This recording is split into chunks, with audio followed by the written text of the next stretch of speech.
see, I have a brief profile here. Basically, I'm a HR practitioner for the last 28 years. So just got, I would have said semi-retired since 2020 August. Then after that, pick up some hobbies, and now I want to go into HR consultancy and training. So I'm a certified trainer as well under HRD Corp, and also took up this VLC Learncaster. So today here, I'm not so much on like focus on people like to say attend training. I'm more here doing some sharing. I'm a certified competency professional as well.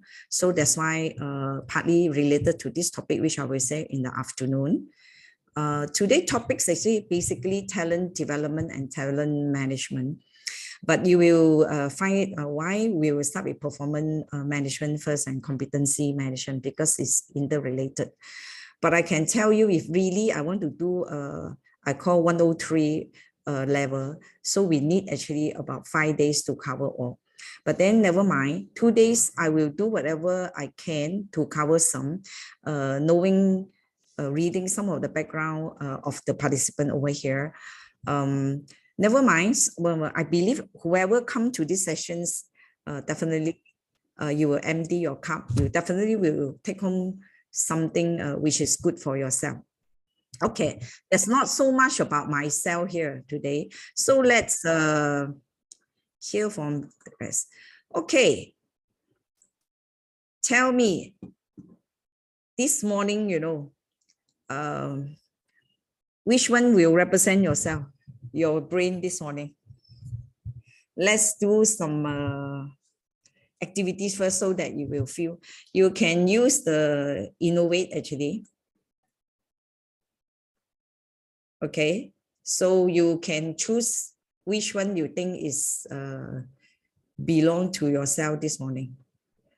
Okay, so are you this one? Or do you feel heavy this morning? And I guess nobody will be under this unless you didn't sleep last night, right? Not.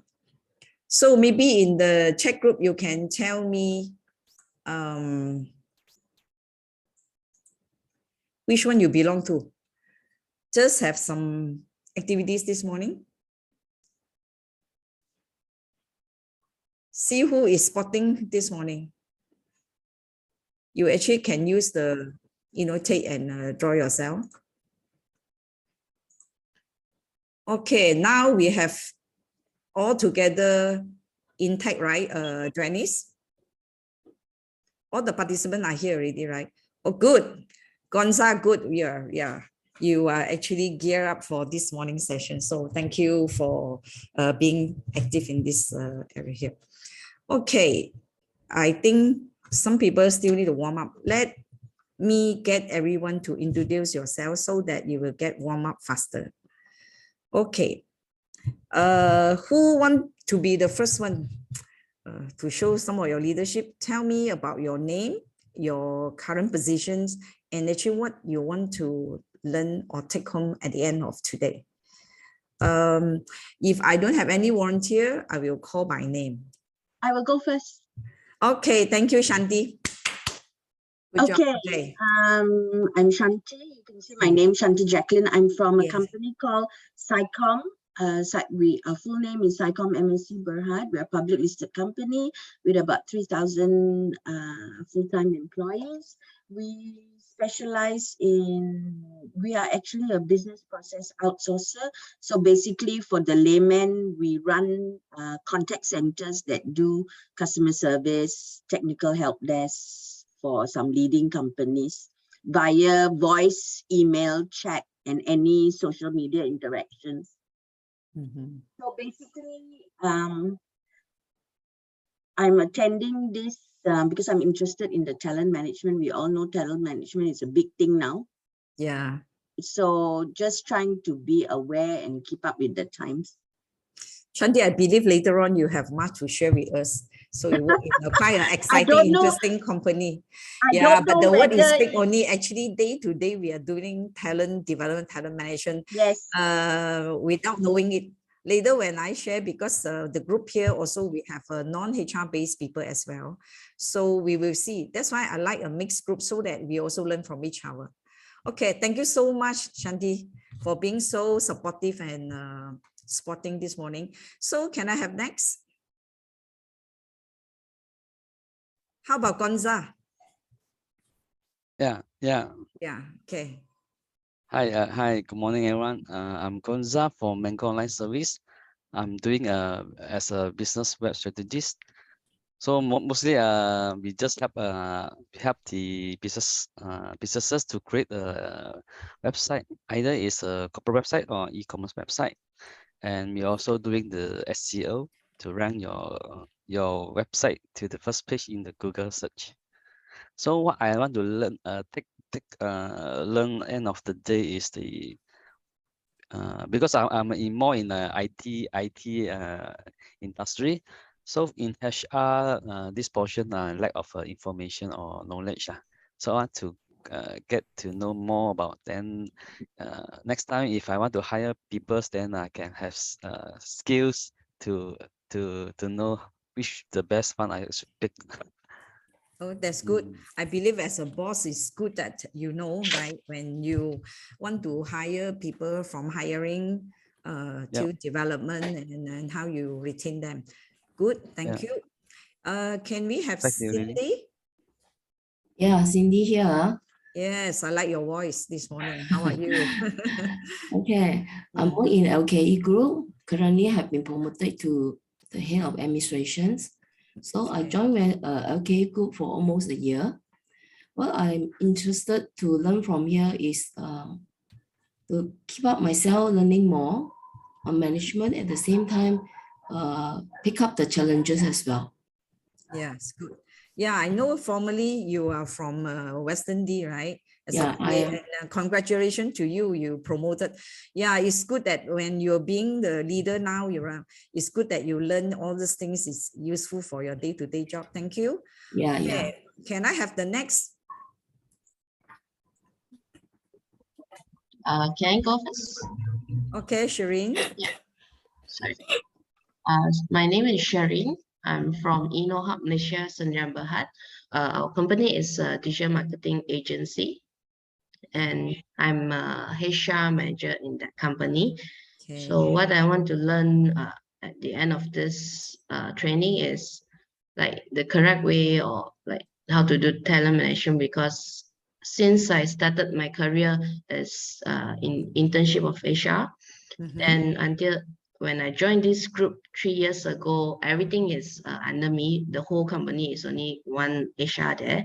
So I learned by myself everything. So not sure whether the things that I learned by myself is it all correct. So I want to like get some more information from you that this training can give me. Yeah, I believe not only from me, you can actually from these 2 days can pick up some from the sharing from the participant, your classmate for this 2 days.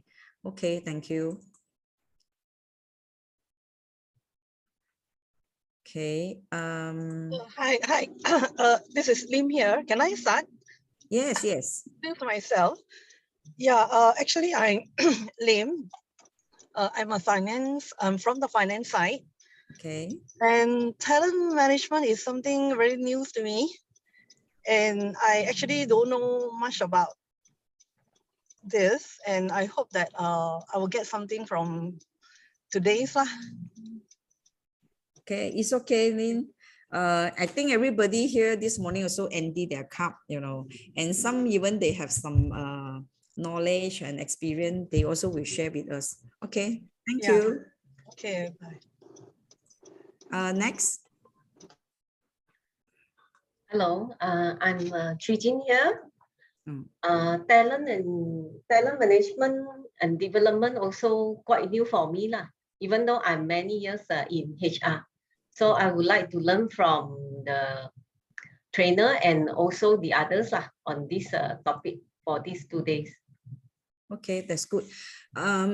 For the latecomer, just now I have mentioned, maybe it's better for you to put your full name and the company later when we have interaction, that time easy for me to call you Okay, because sometimes when I don't see any volunteer, I will call by name easy. So at least we won't waste other people's time. Okay, I hope everyone can cooperate.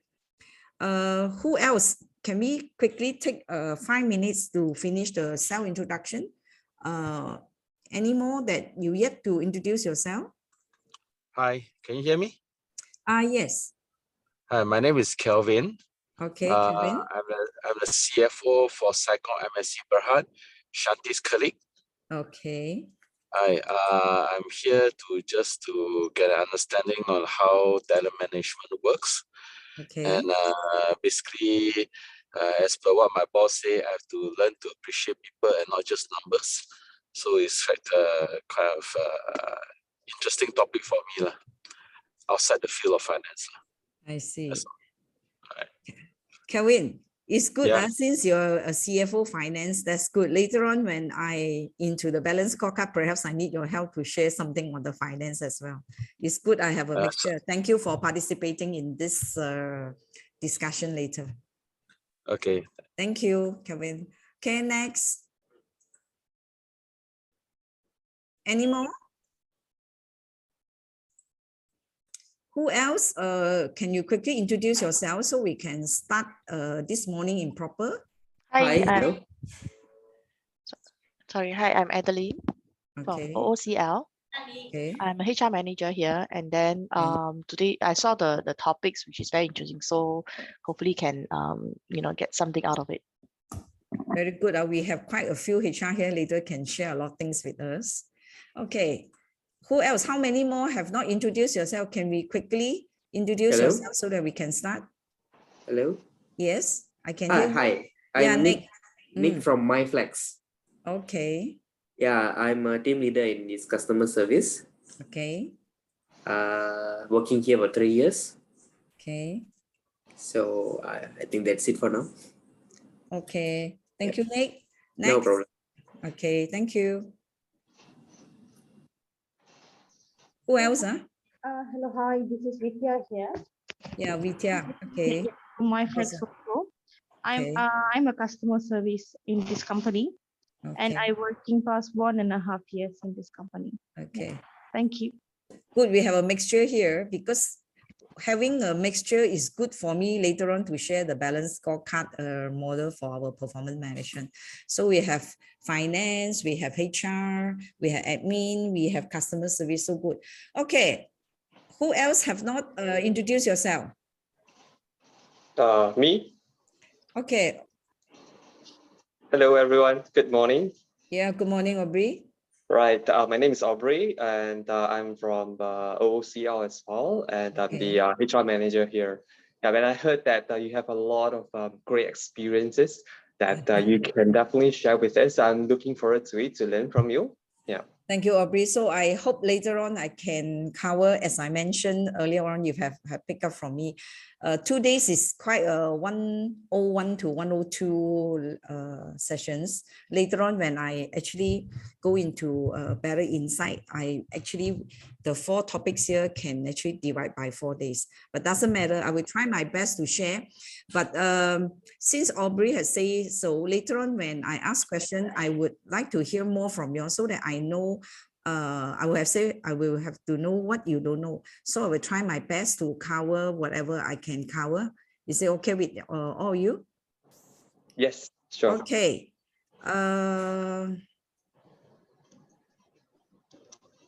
Thank you, Gonza. Yeah, ask them to rename themselves and put the company name easy for me to call. So am I finished with all the introductions from all the participants this morning?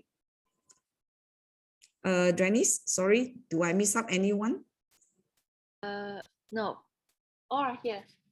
Okay, good. So they have introduced themselves already, right? Before we start, can we have a group photo first?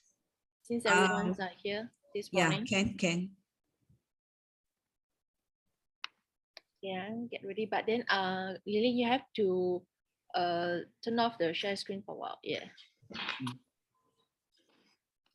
Once let me. Okay. We need everyone just turn on the camera.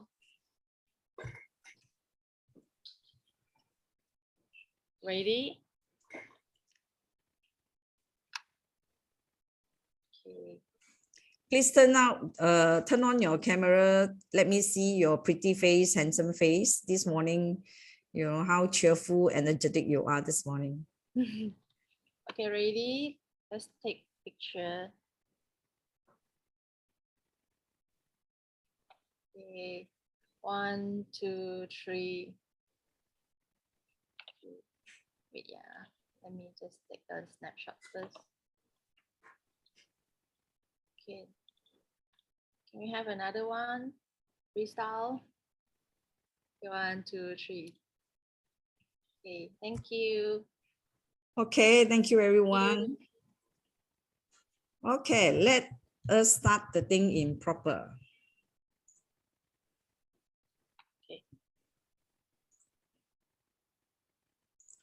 Okay, we already have a self introduction, and also some of you have shown me what is your mindset this morning. Those you need to warm up. Okay, quickly. In the group chat, can you tell me, let's say you have experience as both as the appraiser and appraisee means you being appraised or you appraise your downline before you put 2.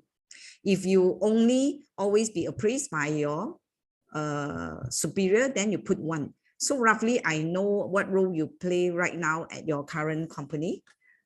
I just do a quick survey. 2, 2, 2, or mostly 2, good. How about the rest? 1. Who do not understand my question? If you only appraised by your boss, then you just put 1. But you also have your subordinate to be appraised by you, then you put 2.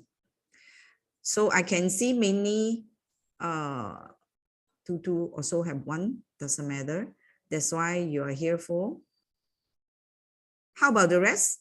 So I assume the rest, particularly the HR, you should have your subordinate with you, right? Nick, Hari, Hazira. Okay, doesn't matter. So I think I have a mixture of both group 1 and group 2 here. Okay. Okay. You look at the picture here, performance management. So what come into your mind first thing in the morning when we mention performance management? You can see here my picture. People say a picture paint 1,000 words, right? Anybody want to give me any feedback when you look at the word performance management? So what comes into your mind? You actually can put in the chat. So at least I want to know what's first thing come into your mind when we mention performance management. Whether you feel troublesome, complicated, excited, okay, bonus coming, increment coming, okay. Okay, Cindy, attitude, okay. Gonza, planning, Chin, evaluation. Any more? Yeah, not wrong. Any more? Okay, let us see. The overview of our performance management this morning, as I say, I cannot go really in depth, but I will try my best to cover at least for those people really want to understand performance management. Then you have an idea. So what is the purpose of performance appraiser? Just now I mentioned, right? Some will think, why my boss want to appraise me? Or why I have to appraise about my staff? Okay, and then the component in performance management. Some company, they put in very details, also depends what system they use. Some company just very focused on the KPI only. Some company want to have the competency and the performance, maybe 60, 40, 50, 50. Later on, we will hear from the floor and see, in which company, what they use. But definitely, I cannot tell you which will be the best. But I only can share with you later on balance scorecard because of my 28 years in HR, I find that is the better and more fair and transparent mode of performance management system. And also, I will also show you on the performance management link with strategy map, okay? Because particularly when you use balance scorecard, actually you're top down. you actually have company have set their goal or their annual plan for the year, and what are the strategy they use to achieve their goal. But all these things must link with the performance management so that everyone will work towards their mutual goal. And then, of course, as I mentioned earlier on, I will do a very brief introductions of balanced scorecard. In fact, balanced scorecard itself, we need about 2 to 3 days. Depends how in-depth we want to go in. So far, so good. If everyone understand what we are going to share today, just maybe type 1 here. Yes, managing people. Yeah, Shanti, thank you. Managing people to achieve performance, not just bad performance. Yes, yeah. Because otherwise, some people, you know, will think, oh, I will just differentiate during appraisal time, the performer and the non-performer. But I think as the days go, as a competitive HR personnel or even the bosses or superior, you are here to bring out the best in your staff. It's not just to segregate who perform and who not performing, okay?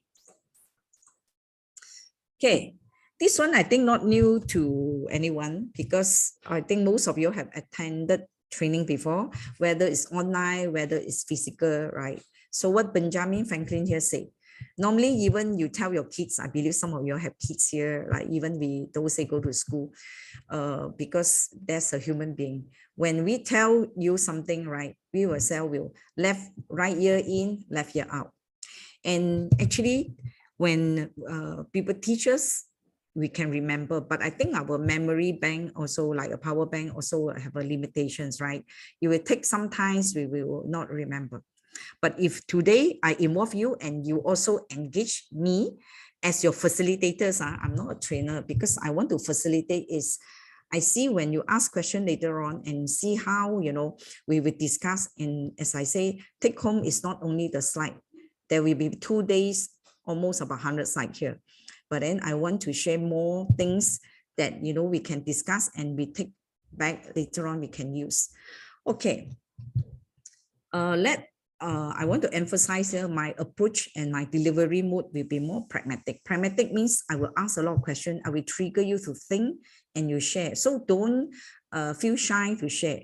And I always tell my staff, my subordinate, you know, throughout my years in the HR, there's no stupid question and also no stupid answer. Because when you don't speak up, communicate with me, I do not know what you don't know, right? The halo effect. And not only I want to engage you during these 2 short days here, and you also engage me. Engage me means I know your company. If I know your issue, the more that, you know, I can share with you. And this will be interactive sessions. As you know, online is not easy to conduct, right? If physical for me easy because I actually like to walk around, you know, come to the participant, you know, and see what they're doing.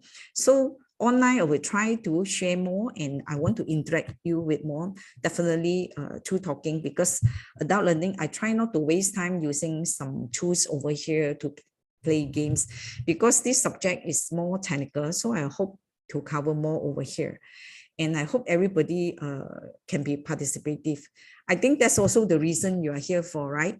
And I get a yes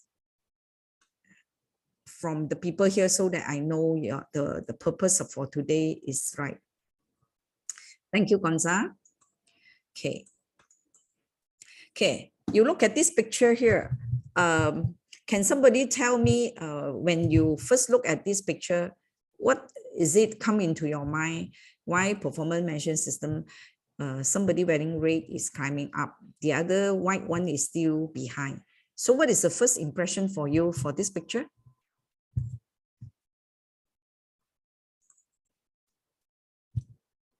Anybody want to share with me what is the impression?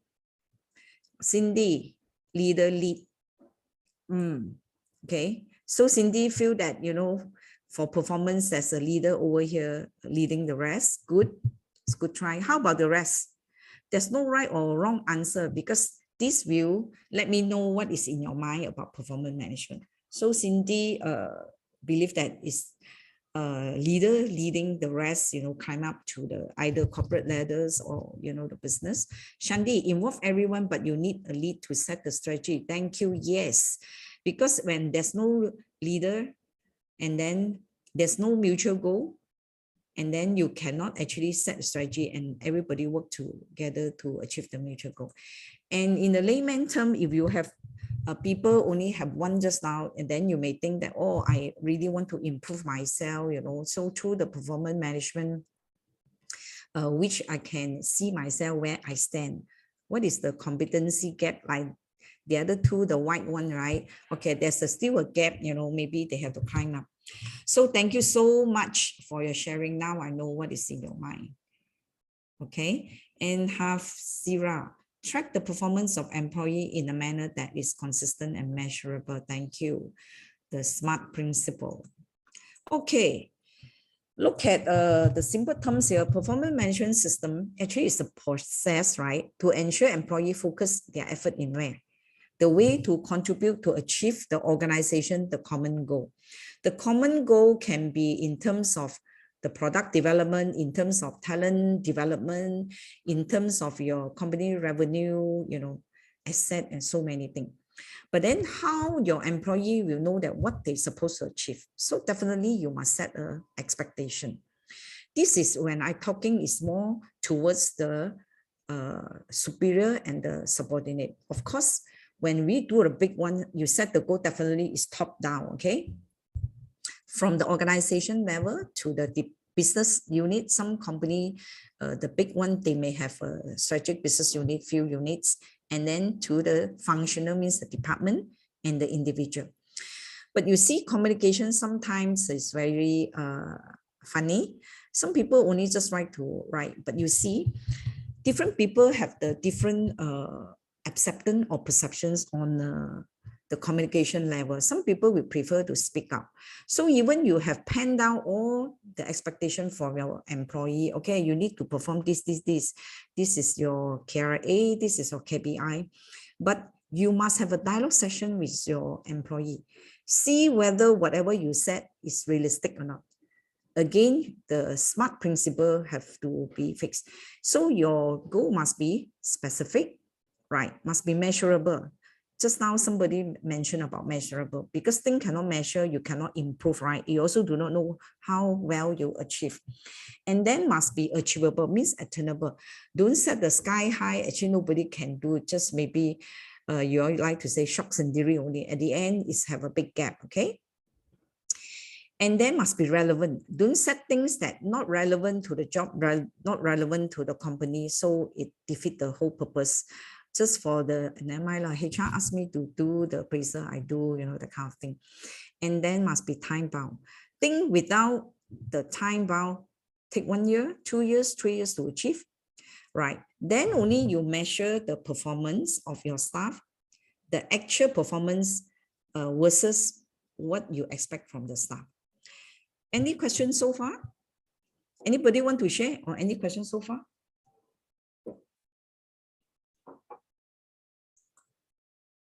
See, just now I did mention, right? What doesn't get measured doesn't get done. Okay, my boss asked me to come up with a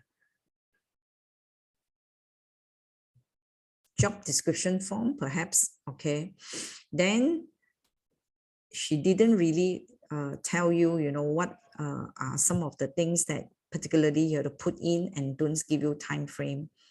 So you wouldn't know actually what is your KRA, the area that important, particular setting the job description. So first thing, what you're supposed to know, you actually need to also discuss with the department head, what are the things, and then only the title will come out, and then the expectation, the people, specifications, and the job specification. And what are the key performance index, KPI? People like to use the word KPI. So what is KPI all about? Okay, the percentage, how well you achieve. And then just now I mentioned, keep on mentioning the SMART goals here: specific, measurable, achievable, relevant, and time bound. So this actually to us, the whole sessions we will emphasize on this principle. Later on, you will know. Because if we do not have this SMART goal here, we can just like talking, reading from the slide, right? So I want more participation. Okay, I have been talking for the last half an hour. Now is a show time now from all of you, but definitely as a adult learning, definitely I want, I will say volunteer first, okay? If really I don't see anybody to be take the lead, just how we mentioned so many times, some of you also, I want to see more leaders here, and I believe most of you also are leaders here. Leader doesn't mean that you must be a manager, only a leader, right? So if anything, you know, you will take the lead, you know, I want that kind of spirit in our these 2 days so that we will learn more and share more. Why do we monitor performance? Who want to share with me why? I want to let you have some self-reflections, trigger morning, at least get everyone alert. Why do we monitor performance? Anyone Can I want to share? lead? Yes. Just for example, like sales performance. So yeah. If you monitor your salesperson's sales, then you know like month end, beginning or middle and the end, how far you achieve your objective. For example, like you hit like this month you want to hit like 100,000 sales, then at least you know something, am I right? You are in which position? Yeah. Okay, I just add on what Gonza has mentioned. Let's say sales, definitely there will be a strategic plan and also a tactical. Tactical, maybe every month, you know, you will check. The strategic one more intense is once a year or some quarterly, right? You want to know whether, you know, how much they can achieve. If let's say, unfortunately, whatever you said is not so practical, right? You said 100,000.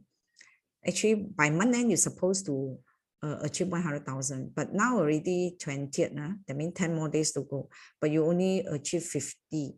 Maybe you can review whether the goal that you set is the SMART goal again, right? Achievable or not. Is it you set too high?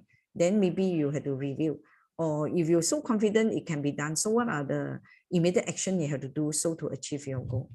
Thank you, Gonza. Anybody more want to share as why? If not, next, what do we monitor in performance? Besides the sales, the revenue, okay, what do we monitor? HR, I have few HR personnel here. Can one of you share? The strengths, what they have done well, what we have not done well. Okay, thank you, Shanti. Yes. So the target we have set, right, the KPI. So what is lacking, okay, so that as a superior, you can help them to improve. Help them improve. There's many ways later we will share in terms of the competency-based training, you know, to close the gap. Thank you, Shanti. And who should monitor the performance? This question a bit trickier. Who should? Is it just a department head or the number one boss, the group MD? The team leader. Team leader. All line managers. Okay, line managers, team leader. I want to hear something extra from here. I see who be more alert, because just now I just give some hint. Just now have people put one, right? Most people talking more on the two. Two means as an appraiser. I want to hear from the appraisee actually. Yourself, the employee also has to monitor your performance. Yes, Shanti, thank you. Really a HR person. Yes. See, I think everyone we have to responsible for what we do, right? Because there was all the old school, you know, they always think, yeah, my boss is supposed to monitor, right? My superior should monitor. How about yourself? You must have a self-discipline so that, because remember this today we are going to share about talent management, right? So we want to see the talent pool that we later on selected. Are they perform not only their performance in terms of attitude, okay, whether they are outperform the rest, Later I will share about the KSA things, whatever. Yeah, Shanti, you're right. Yeah, we as the employee, we should also responsible. We also have an expectation on ourselves, right? Not only your superior, your bosses need to monitor your performance. Thank you, Shanti. Okay, when should we monitor the performance? Never mind lah. Yeah, my company, let's say every quarterly also want me to sit down, and check, how they perform all these things. Never mind lah. I just wait for year end. After all, the performance appraiser at the end just want to see the marks only. My company want to pay bonus or not, increment. Sometimes even the company don't perform, even how well we perform, right? The company also don't give anything. Don't waste time lah, just for the sake of the paperwork. So HR, are you familiar with this kind of comment from some of the HOD? Yes. Yeah. So yeah, I believe Shanti have heard all these things. How about the rest of the HR? So quiet. So you're so lucky. You don't hear any complaint. Why HR always ask me to do the monitoring the performance? You have to pass this and that, all these things. So anything more? Anybody want to share with me? For those maybe shy to speak out, perhaps you can put in the chat group and at least let us know. Okay. Aubrey. So because since you more or less the last one who introduced yourself, I can remember your name. Aubrey, so can you share with me, out of these 4 questions here, what are the things that as a HR you have encountered and you wish to share with me? Well, I must say that as a HR, of course, the 4 items I do encounter it, and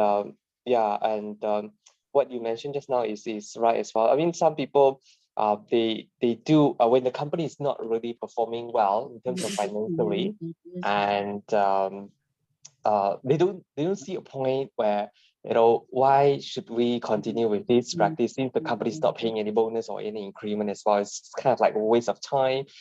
So they are a little bit reluctant to do it. Yeah. So I think as a HR, it's very important for us to let them know what is the objective of doing this exercise and what is the importance of it. Yeah. So yep, I think that's all I got to say. Okay. So out of these 4, I would have said the why, the what, the who, the when. Which one is more challenging for you based on your current, your environment, your working environment? Like, for example, hard to get people to submit the appraisal on time, and people is pushing, oh, not my job to do, and why we have to do. So what are the challenges you face to us when, let's say, mid-year or year-end, when you had to get the HOD to conduct the appraisal with their staff? Well, for me, fortunately for me, I don't really face any challenges. That's good. Yeah. Okay, let me hear from Shireen. Shireen also in HR, right? Shireen, are you there? Yes. Yeah, Shireen. If I can remember you say you will try to pick up new things from here. So I shouldn't say you're the freshie, as somebody new in HR, so what do you expect to get from here? You mean the monitor the performance? Yeah. You face any challenges? For my side, monitor, as a HR. Because normally I'm the one just to create all the questionnaire for other team, other head of department to do their performance to their staff, everything, but not directly under me. Under me, I only have started to get in the new staff, so I didn't really do monitor the performance for my staff yet.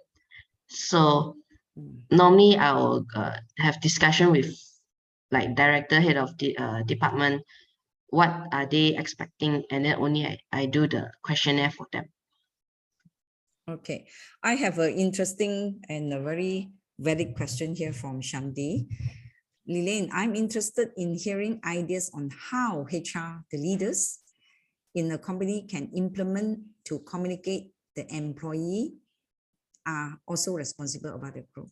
Okay, Shanti, you very good, proactive. Actually, this one I would want to share in during the balance scorecard. Doesn't matter, so I can quickly share from here. Okay, just sharing my experience. Normally, when we want to conduct a performance appraisal, okay, what we do, because my last company, I'm from education industry, by the way, 13 years old, just retire in August 2020, okay? Then I'm on my own consultancy now. Okay, what I do, we call roadshow, okay? So this balance scorecard we have implemented about 8 years ago. It's quite a lot of job. We have town hall meeting, okay, and we have roadshow. Town hall meeting is, we have about 7 branches from university to colleges. We want to tell them we are going to change this system, why, and so, you know, who involved. So give them an idea, okay? It's because I actually have a learning and development team. Performance management is under this team. So we can say we are quite big also, 1,300 over staff. So we're doing some shared service, okay? So these 3 of them basically, they are more towards the performance management, the learning and grow, and also in terms of the talent pool as well. Okay, we will do a town hall meeting. Before the town hall meeting, in our senior management meeting, get all the principal, all the corporate heads about the system first, and then they will cascade down to the next level. So when they go back to their college, mean the SBU, I speak very fast. Those don't understand can stop me. I used to speak fast. Means strategic business unit, or in this case, the colleges or the university, they will cascade down to the next level, talk about the system. Roadshow means what, you know, when I implement this system, I want to tell them why I want to use this system. What are the things that we're supposed to put in the element into all this system? And then who should responsible, okay? Bosses given you this, and then your department head, from the principal mean SBO head, right? The P&L side that you have responsibility, and we make everyone responsible. So that's why I use balance scorecard for the 4 elements: the finance, customer, the internal processes, and the learning and growth, also can call organizational capabilities. Everyone must be responsible. So if you're interested to know how this thing, perhaps later on in the balance scorecard, I will share you more. Maybe Shanti, you can actually look into it, whether you want to how to say, to modify a bit. By the way, Shanti, if you don't mind, what system you're using now? What mode of performance management framework, I will say framework, that you're using in SciComm now? I would say it's not 100% balance scorecard, but it's based on it. Like our appraisals are based on real KPIs for certain parts of the company, because it's all driven by numbers. You know, shared services, you can drive by numbers, right? But for other parts of the company, the KPIs or the performance appraisal is based on customer focus, some financials for certain levels of the people, a little bit of innovation, teamwork. We tie it to our values. Okay, Shanti, you don't mind, later actually we have an exercise. You maybe don't have to tell us into details. Maybe sometimes in business, some P&C thing, I will try to see what you have given, and then we see how we fall into the structure of balance scorecard. Like you say, not really you really need, but you can modify a bit. Is it okay with you? Later when we come to the sessions, maybe we do this exercise. Sure. Okay, thank you. Any question from the rest? Okay, we have talked so much about performance management, you know, who should monitor, why monitor, when to monitor. And performance management, basically, these are the components, okay? These are the things that we can use the performance management system to make some decision. And I believe there's a lot of story to tell here. Before I want to tell story, later on, I actually wish from every category here, some of the personnel, HR personnel particularly, can share with me either it's good thing or bad thing, never mind. At least the rest will learn from you. Okay, let me start from myself, okay? Staff confirmations. You see a lot of people, I would say HOD, normally when the staff come, maybe too busy, but to me it's excuse, right? Everyone busy. If not busy, we are not in business, okay? So they don't really set the criteria, right, or the KPI. After 3 months, they just for the sake of confirm the staff or not confirming the staff, and then they will just give a report to the HR. Then you see most of the time during those days, maybe the last 10 years, particularly in my last industry, it won't be like that because balance scorecard, we really use it transparently. For my other industry, basically we face problem. See, the HOD just come to HR department. I don't want to confirm Andy, you know, he's not performing, having attitude problem. But when you ask them to give the evidence, actually they cannot. So some of the time when these cases actually sometimes we go to the IR, right? Industrial dispute, HR, some of you, and I will say most of you will know, because like unfair, even for this probationer or say, they also have the right to go to the IR office, not only just a permanent staff, okay? You can video sound. I'm not actually using my mic. So any other sound that you can hear beside my voice? Okay. And then second one, what you cannot measure, you cannot improve. I have said before, right? Because some of the department, they have some confusion. They maybe just set the KRA, the area, the important area, but how to measure, they can't really derive. That also comes to the, so at the end of the day, so they just roughly, you know, some measurement tools, they even don't have exactly how you measure. Then a lot of people will think that, okay, never mind, 1 to 5 or 1 to 10, I will give 5 only, like average. To me, actually average don't mean anything, you know. So when I see usually people put average, it's actually they don't really do the appraisal properly. And of course, for the performance management, as just now, I think some of you have shared, right? We also find out how well they perform so that we know the area that what they supposed to improve, the area, you know, of a development. And definitely this one, a lot of people will think, you know, promotion, you know, based on their performance or whether they're competent to do the job.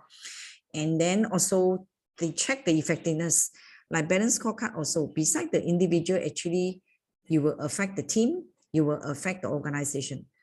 Likewise, in balance scorecard, you can top down, you actually can bottom up also, okay? And this one, definitely everybody know, this will be from, I think maybe day one we work with a thing, but you can see there are more than that, just increment and bonuses. And of course, to differentiate who perform and who are not the performer. But based on this one, actually, we will see whether they can have a PIP, okay?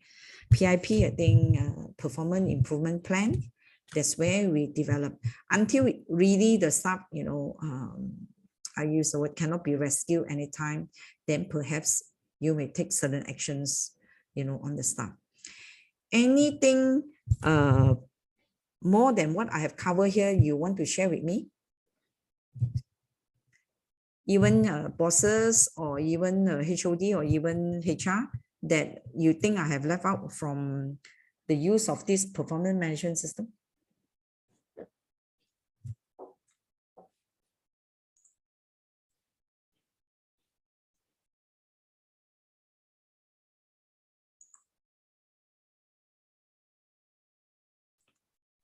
I have question. My name is Yanti. How about the ad hoc job? How to evaluate? Can you be more specific what ad hoc job you're talking? By the way, Your ad hoc job is for who? Ad hoc, you're talking project or what? Yes. For example, like if the team members is not enough resources, so they ask another team members to do it. So the another team members to do it, this is not in their job scope, but they are asking to do it. So we call it as ad hoc. By the way, Yanti, sorry. Yanti, Yes, by the way, which industry you are in? In management, consultancy. Consultancy. How you all set your KPI as a consultancy company means, I would have said like outsource company, right? You're also normally based on the project base, right?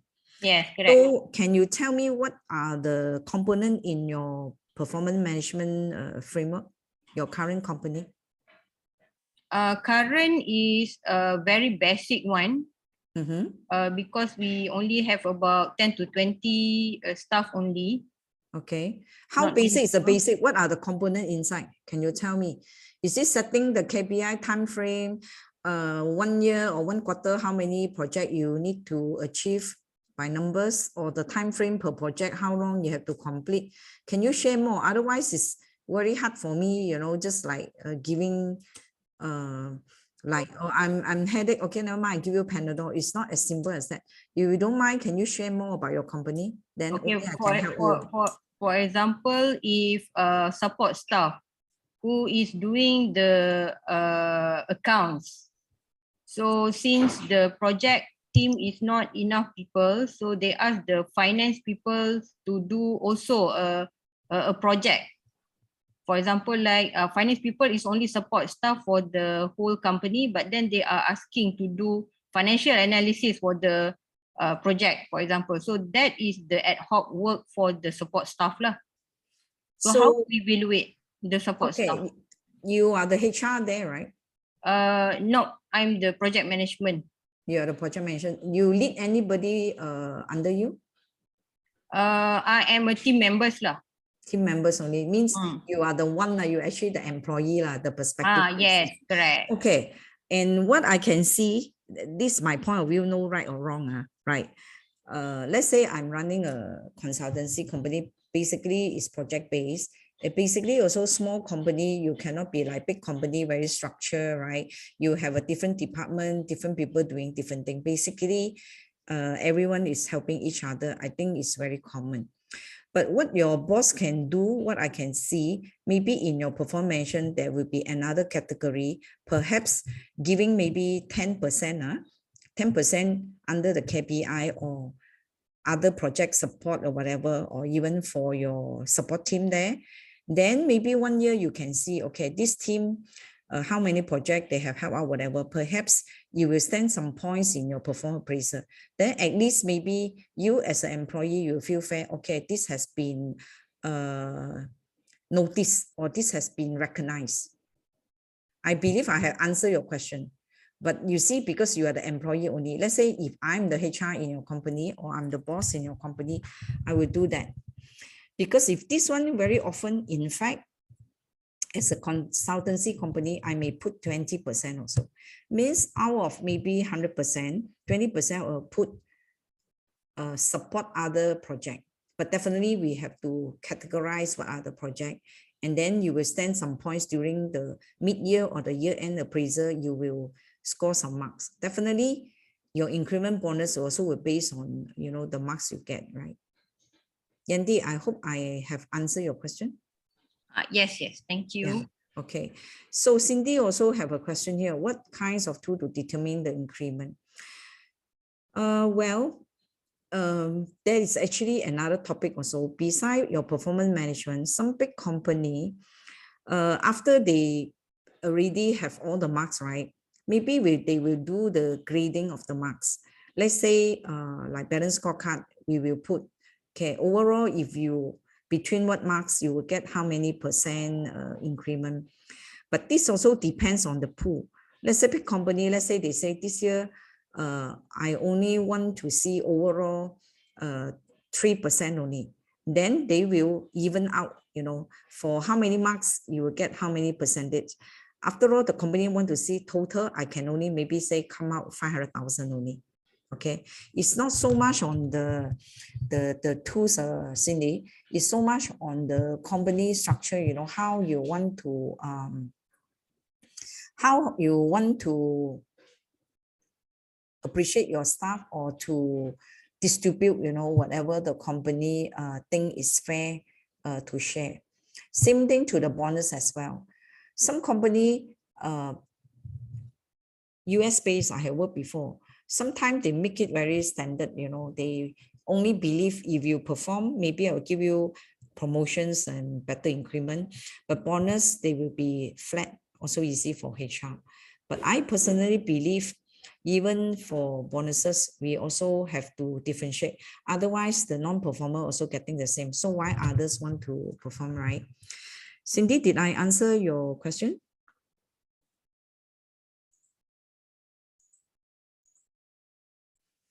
Okay, just now we mentioned so much about the performance and to actually answer some of the doubts of Yandy just now.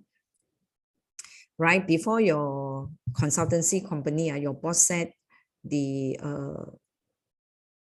KPI for your, that's where the plan come, right? Either you pen down or in the system or whatever thing.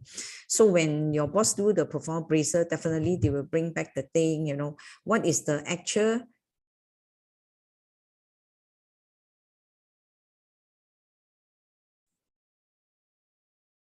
do and the actual how you perform, okay? Then after that, you must set a timing. And then the right place means no interference, no your bosses or colleague coming in and out asking you things or whatever, a very quiet place, quiet, and I use the word conducive also, right? Not in a hot staff. So then you sit down with your staff, means the appraiser will sit down looking into the plan, you know, and some of you just also share, right? If let's say you're still very behind, you know, as a boss, how are you going to support them? Same thing, maybe as an employee, she herself actually can suggest, I think I would like to attend what skill course, whatever, maybe like some staff they think, oh, I cannot write properly a business letter, or I cannot do this and that, you know. So it's a mutual agreement, mutual understanding, and you communicate with each other. So you see, especially with the new era now, it's not like those days. Even the student and the teacher, same thing, right? It's not only always the teacher tell you what to do. The student may suggest, you know, what you supposed to do. Okay. Then after that, it's not finally already, right? So how long you need to sit with this stuff again? Okay, to focus what you have been discussed, better to be penned down after 1 month or after 3 months, right? The follow-up. What are the follow-up? Any improvement? Still have any challenges? Okay, and then see how you close the gap. Okay.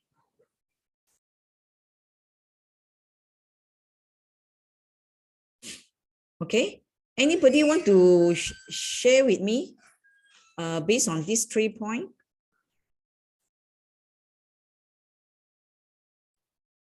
Sorry, there's some interruption because I'm at home. My sister is going up. Sorry. So anybody want to share with me? Did I actually left out anything in these 3 workflow here? From plan, conduct, follow up. Okay, I already have Shanti share so much, and Yanti, Aubrey. How about the rest, Shireen? Let me call by name. Adeline. Adeline also in HR, right? Adeline, yes. Are you there? Yep. Yes. For what I share, anything you want to add on? So far, no. From the planning stage to how you conduct and what you follow up. Did you do this, or you actually yet to do this before? Actually, yeah, we are doing this, but then I think just now you have a slide on, you know, question being like who should be monitoring, etc. I do encounter so-called the line managers, pushing it to HR, saying that HR should be monitoring the performance, that kind of thing. So how Which- you explain or how you tackle them and how you reconcile with them? I mean, everybody is different. Some HODs they are understanding, but some are not.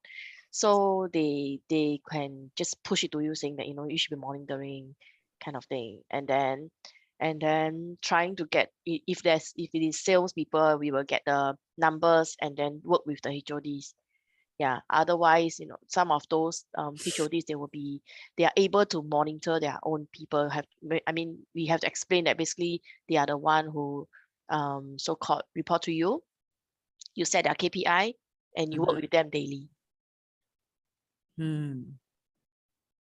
Yeah. So the rest which not so reasonable, we have to base on the numbers to explain to them, or rather that to tell them that, okay, then we can work together, but in a way that you are also the one who is monitoring in terms of the day-to-day performance of the staff.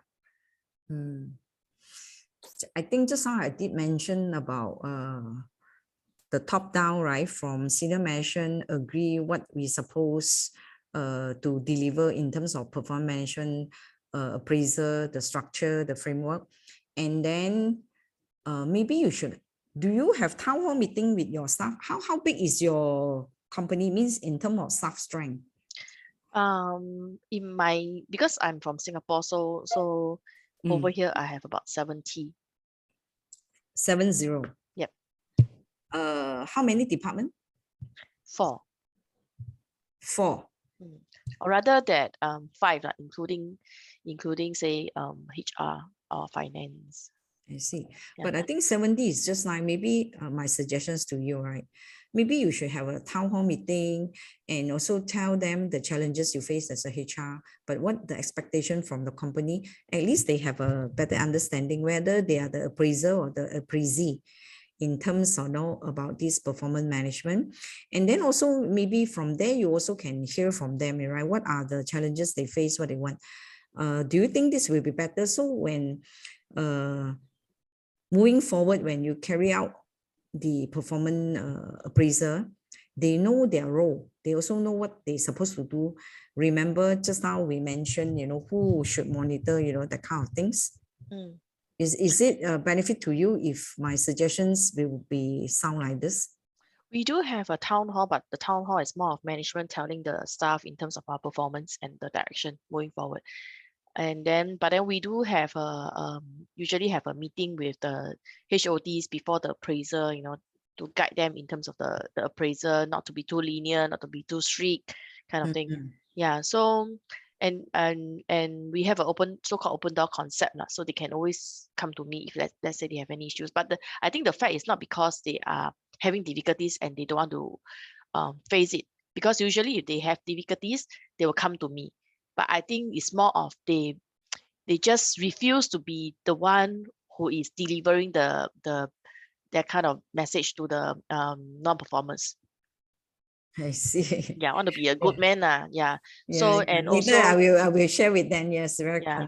But this can be minimized if your KPI, come in the mode that very transparent, means to a certain extent, most people will know everybody KPI, and most people will carry any elements in a company, even a cleaner, okay, even a driver.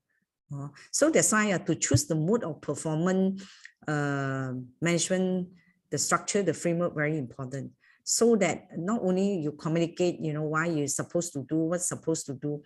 Talking about leniency is sometimes because I would have said the measurement, of the KPI things are not so clear. So like I just mentioned, certain thing cannot be measured. Maybe never mind, I put average. So in a balance scorecard, there's no average. It's either you meet the target, you don't meet the target, and you perform good or even excellent. So this one I only will share during the balance scorecard. Okay, thank you, Adeline, for your sharing. Anybody else have any question in terms of how you conduct your performance appraisal? We should break soon in maybe 10 minutes time. We will have a 15 minutes break, Okay, so let's say just now, I think we mentioned so much already, right? The appraiser, appraisee, okay, I don't have to mention the responsibility. Shanti also say that, yeah, the staff, you know, the appraisee, she or himself also have to monitor their performance, okay? So now I want to hear from the HR department. I think the HOD and the appraisee themselves, they know their responsibility. How about HR? Because you're not directly appraise your staff, right? Only the HR staff you appraise. So what do you think your responsibility as a human resource person, I will say people person? What can you support or enhance the I will say the process or the flow of performance appraisal being conducted? And beyond, you know, telling them, giving either online or form a notice when they're supposed to give it to you. If they're not sure, they come to you. Beside all this, more operational. So as a HR leads, okay, what do you think more than that? What is the responsibility? What is the most important, I would say, objective in terms of performance management? What role you play? What role you play, to be exact, as a HR lead? I really want to hear from you. What role you play? If let's say like a concert, right? If let's say a concert, what is the role as a human capital person, a people management person? Giving advice to like the appraiser. So first, of course, the manager or the team lead will do performance review with the staff, right? So after done it, then HR will be the one that have a discussion with the manager or the team lead of the outcome results, and some advice whether, let's say, a confirmation, what kind of confirmation, or maybe like, is it they must be extend, then, or increment, how much that they are able to do increment. Okay, Shireen, thanks. Thank you for your sharing. Okay, I would add on here as a HR. I think I did mention if throughout the last almost 1 hour, I there and there, if you have picked up what I say, okay, maybe I repeat here.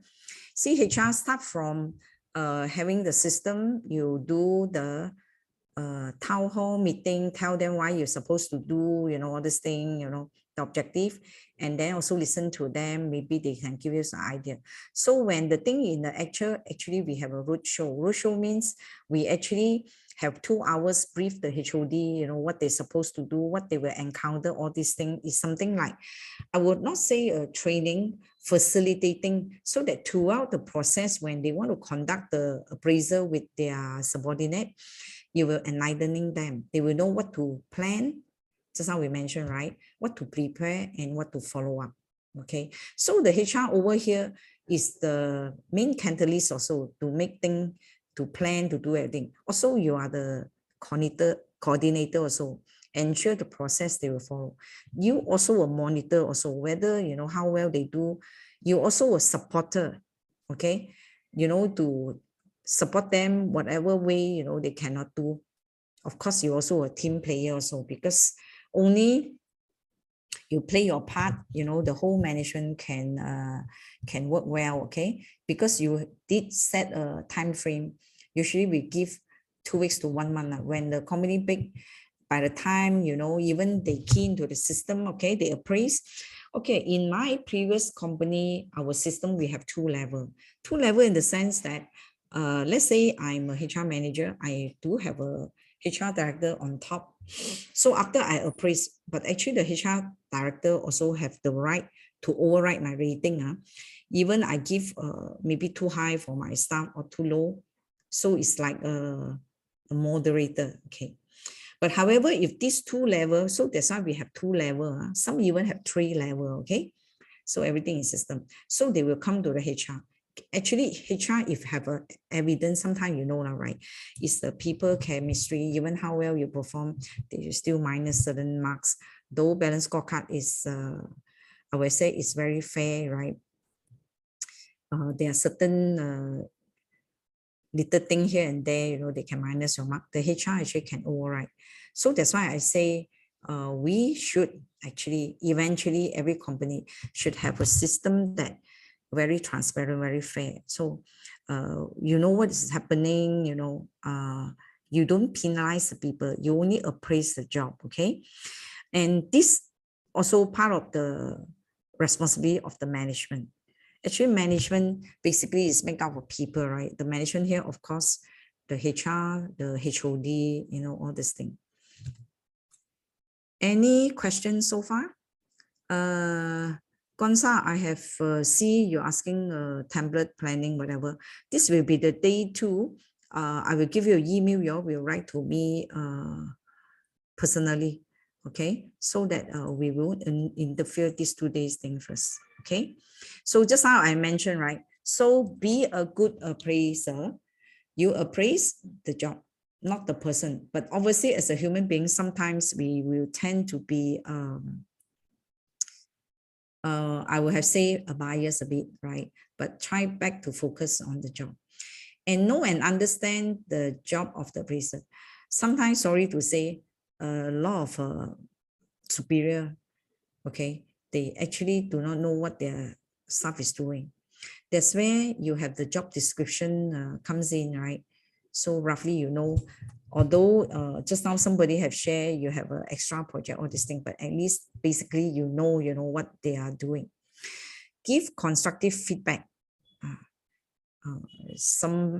One of you here talking, Lilaine Lee, don't want to be the bad guy, but no, sincerely, if you want to really, for the benefit of the company and your subordinate, give constructive feedback. Okay, you need to improve this and that. Also help them how to improve. Then I trust that even with the millennium, you know, moving forward, all this, I call them the new generation, they understand. So you work with them, don't use the like a commander or this thing, is like a friend, the facilitators, and I trust, you know, they will listen to you. Understand the history, but not judge by the past. What do I mean here? Understand the history. Sometimes, right, you got the transfer, right? You got staff transfer, job and enrichment, enlargement, you know, all this thing. And then they may have some mistake those days or whatever, but you don't judge them by the past. Oh, this one cannot communicate. Oh, but at least you know. By knowing the history, actually, you try to help them, okay, but not try to judge them. They are like that already, like a judge, you know, or this one is a prisoner or something like that. Anybody want to share with me, or you think you are the good appraiser, okay, you match all these things here, and you find actually difficulty to do one of these things here? Maybe anybody want to share with me?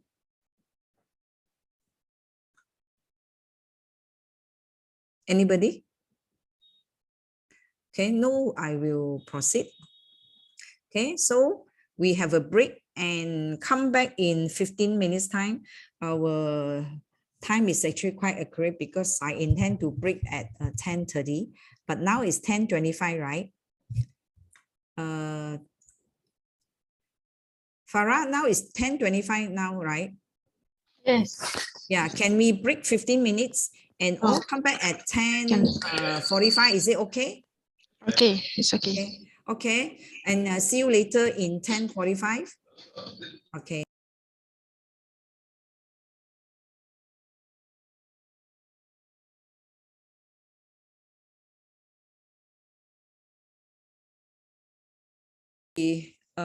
Just summarize this morning, to be exact, the 1 hour we have shared on performance management. If you have noticed, right, we did mention about at the angle employer, which is the management. We touch on the responsibility, you know, and also setting the mutual goal. We talk about town hall meeting, right? We talk about roadshow the HR side, the superior, what you're supposed to do. We are here to close the gap of our subordinate, not so much on just to like a prisoner, a judge, determine then they are non-performer. What are the things we need to do? The planning stage, you know, how we should conduct, and then the follow-up, okay? And also based on the employee, there's an employee here, if I can remember, I think Yanti asked me, right, as a team lead, you know, doing extra, you know, project, you know, how I'm being noticed or appreciate, you know, how the company should reward us fairly, you know. And then Cindy also asked, you know, what tools we use for increment. It's not so much on the tools, also depends whether the company make money or not, right? Definitely, if you have an effective performance management system, the structure framework, you will be appraised and you will be rewarded fairly. Okay, so, and I hope everybody has come back here. Later, we will play by ear. If we can finish by 12:30, then we will break for lunch. Either 12:30 or 12:45. It depends our activities later on. And we will come back at 2, okay? So at least now I tell you the time, you can plan yourself, okay? So now I want you all to share with me. Okay, just now for whoever have not participated, perhaps now, can I have SciComm, the CFO? Kelvin, are you there?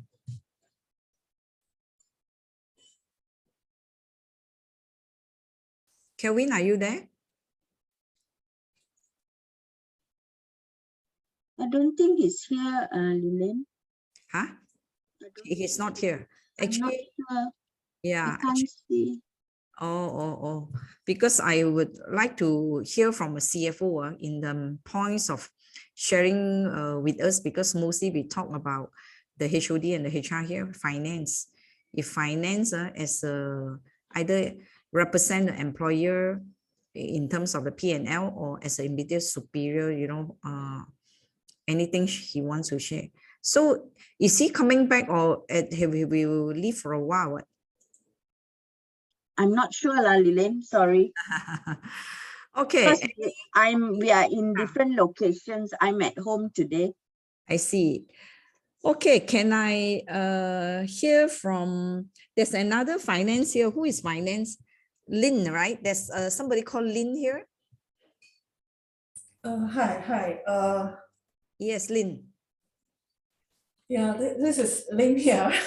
Yeah, good. Okay, Yeah. actually, to hear from you based on the point of view as a finance in terms of performance management.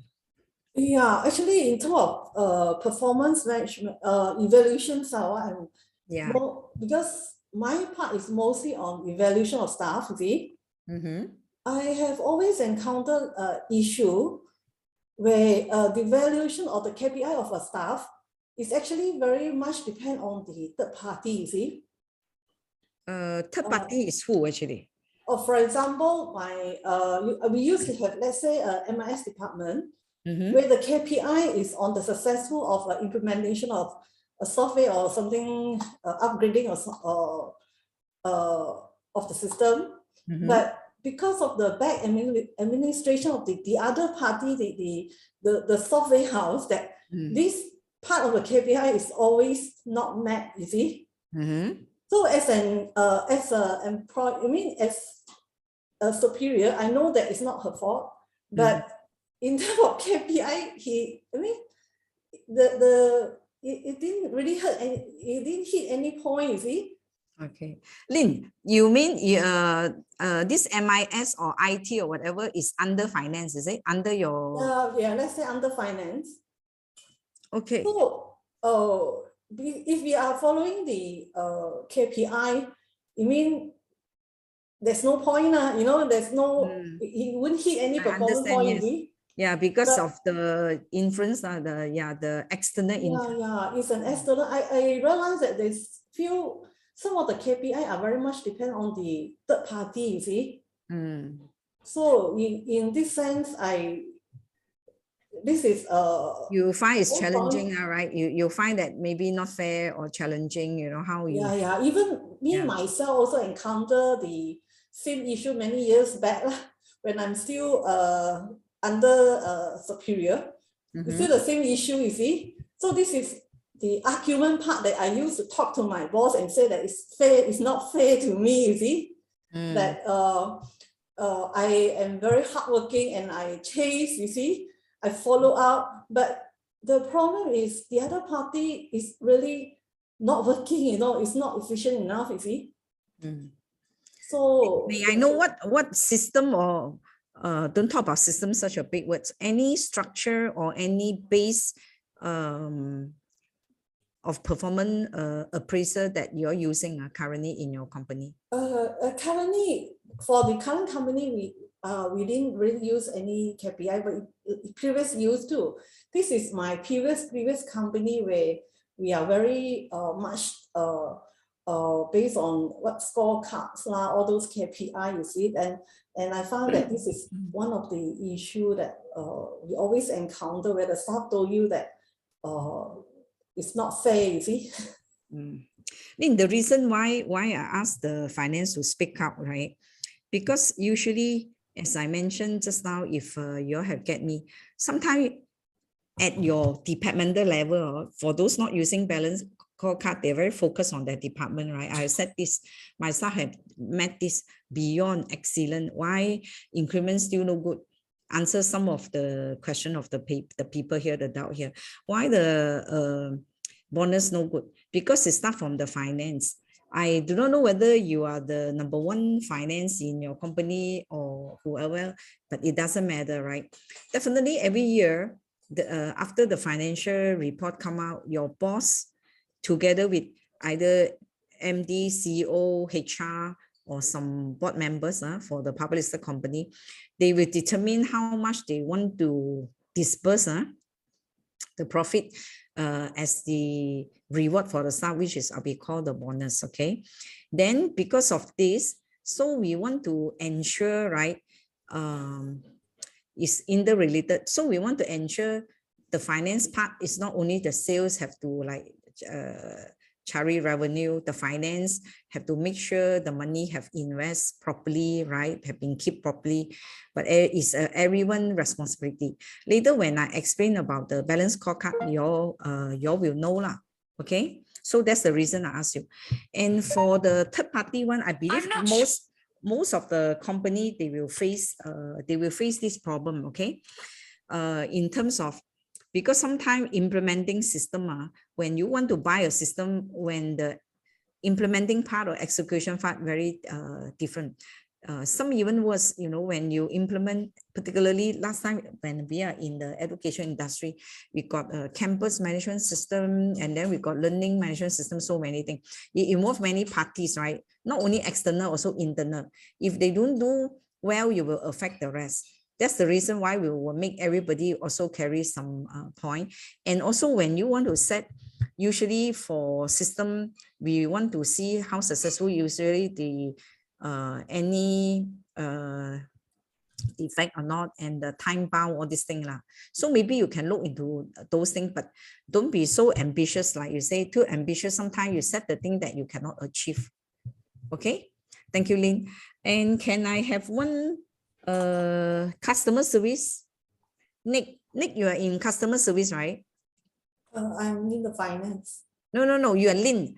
Thank you, Lynn. Sorry. Okay. I want to have Nick to share with me. Nick is in customer service, if I can remember during the introduction just now. Nick, are you there? Yeah, I'm here. Yes. From MyFlex. Nick, can you share with me, as you are the team lead, right?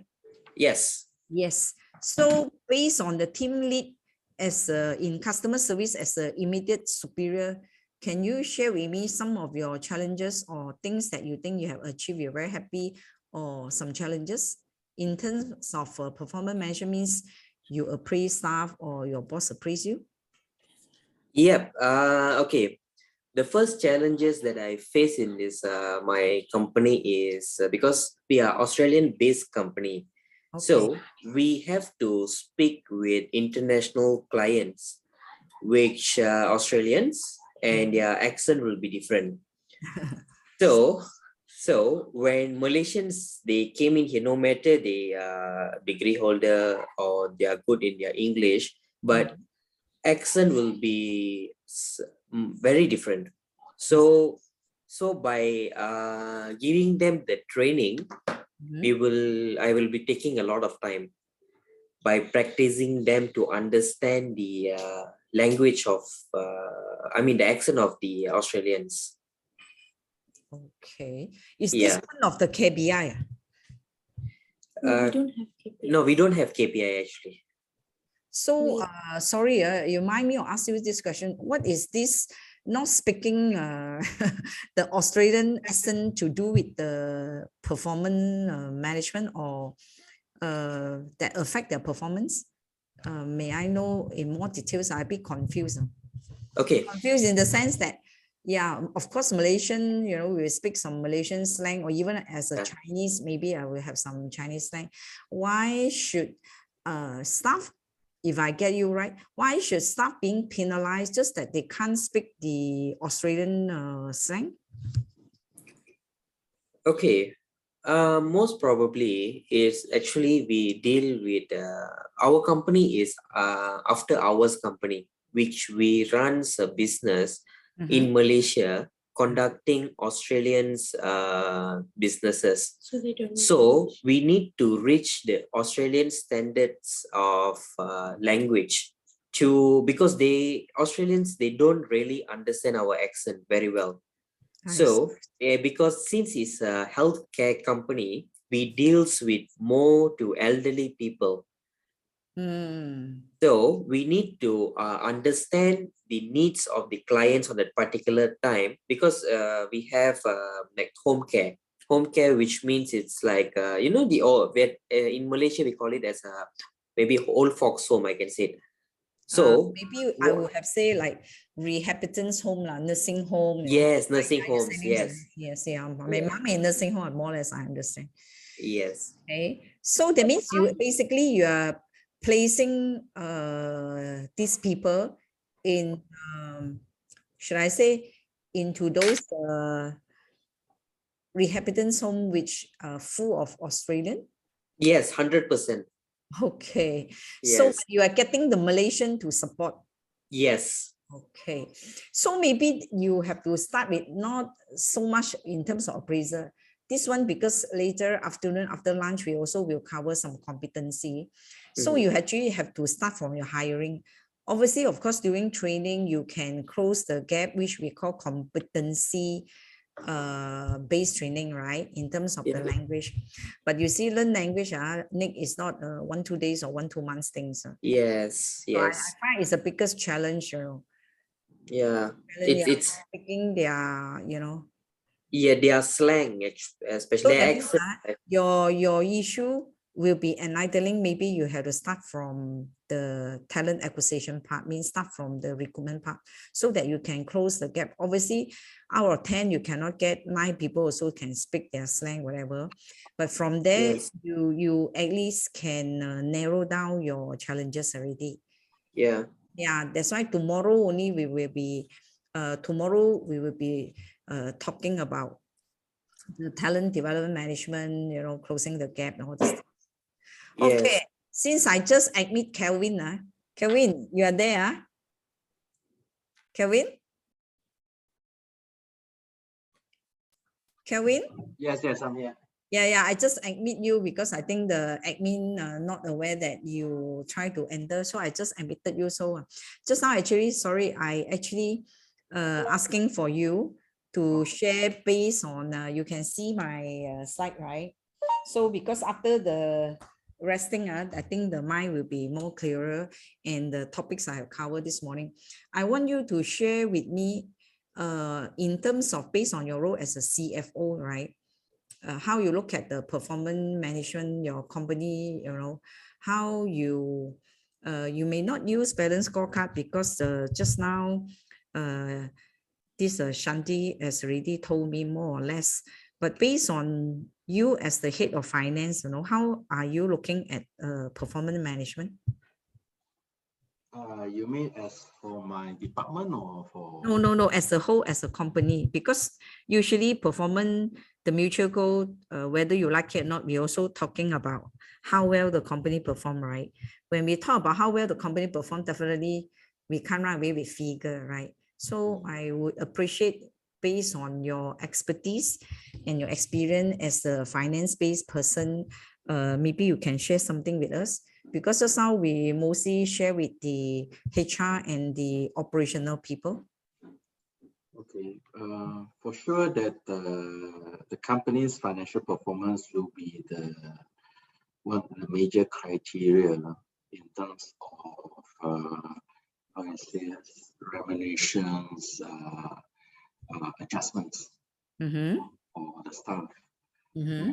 As we because we are public listed company, we have our obligation to our stakeholders, our investors, and from there, if the company is performing well, then of course everybody get a share of.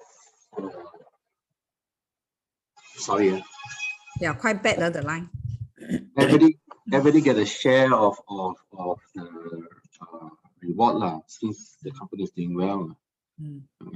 Usually, as a CFO, how you would I say how you support or work with your top management to come up with that means how much you want to achieve for next year, based on what, and do you have an allocation for bonuses?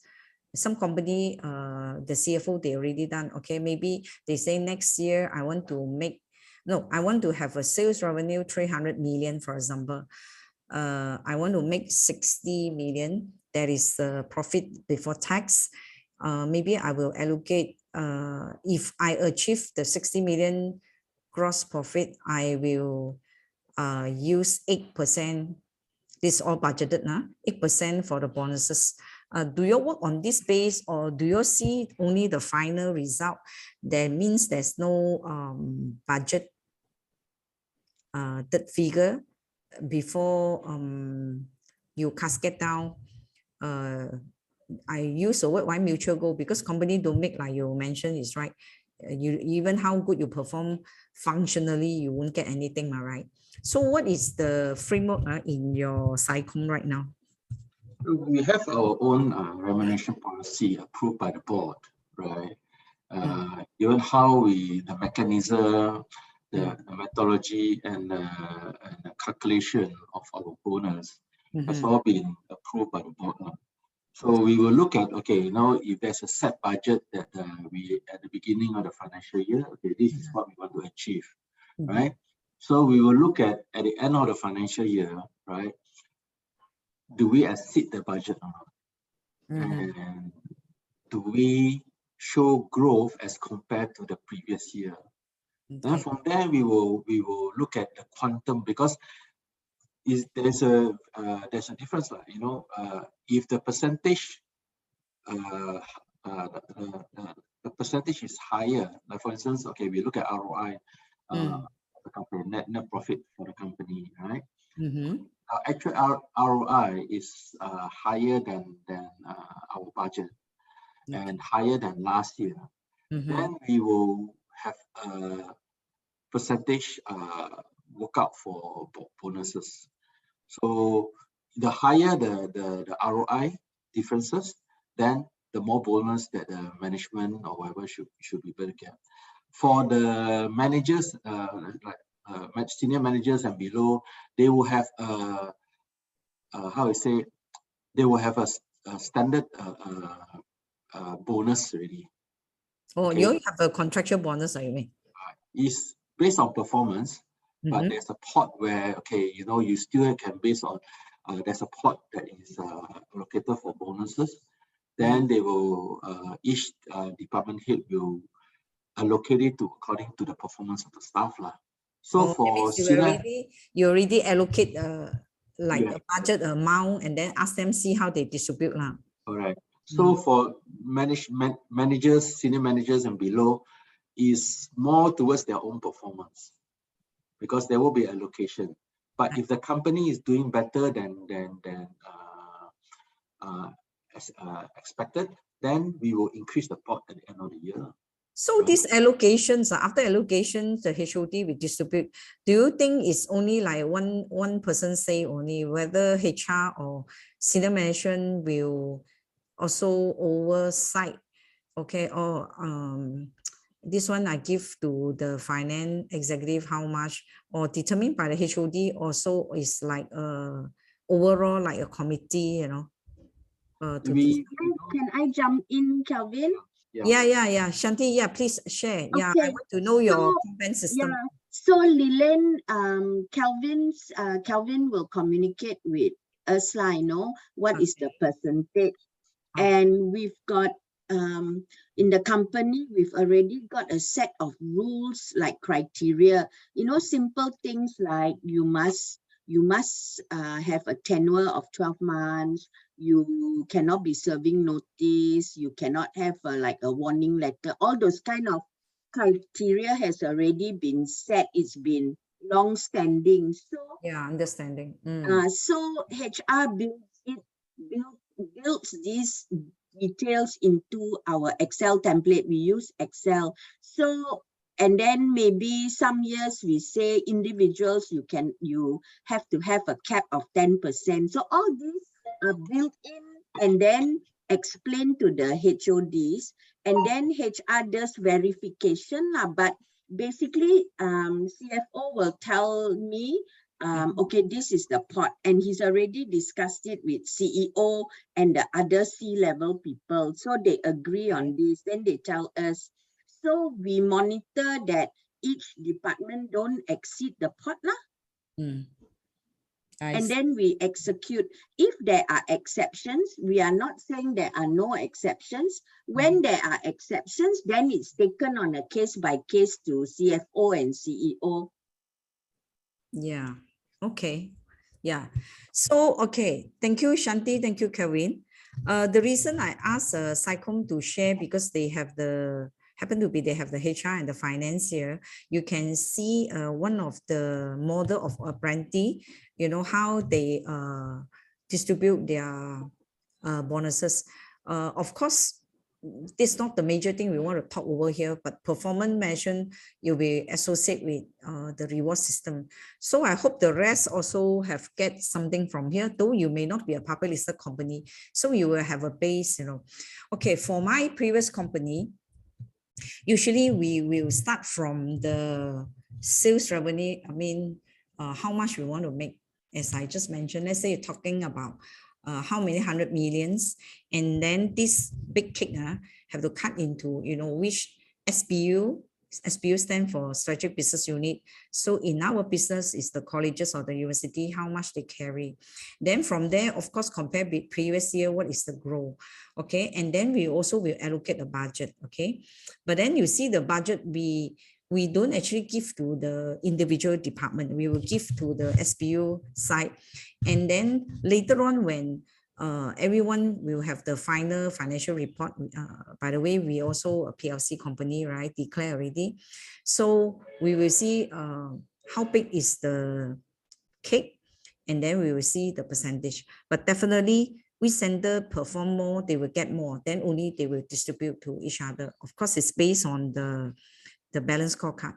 That's why I keep on emphasizing, if you are too, for those HOD here, if you think you perform well, but certain things have affect you, whatever, because end of the day, whoever have been achieved, I have shared, right? You have to reach the mutual goal, means the company must get the benefit first before cascade down to anyone.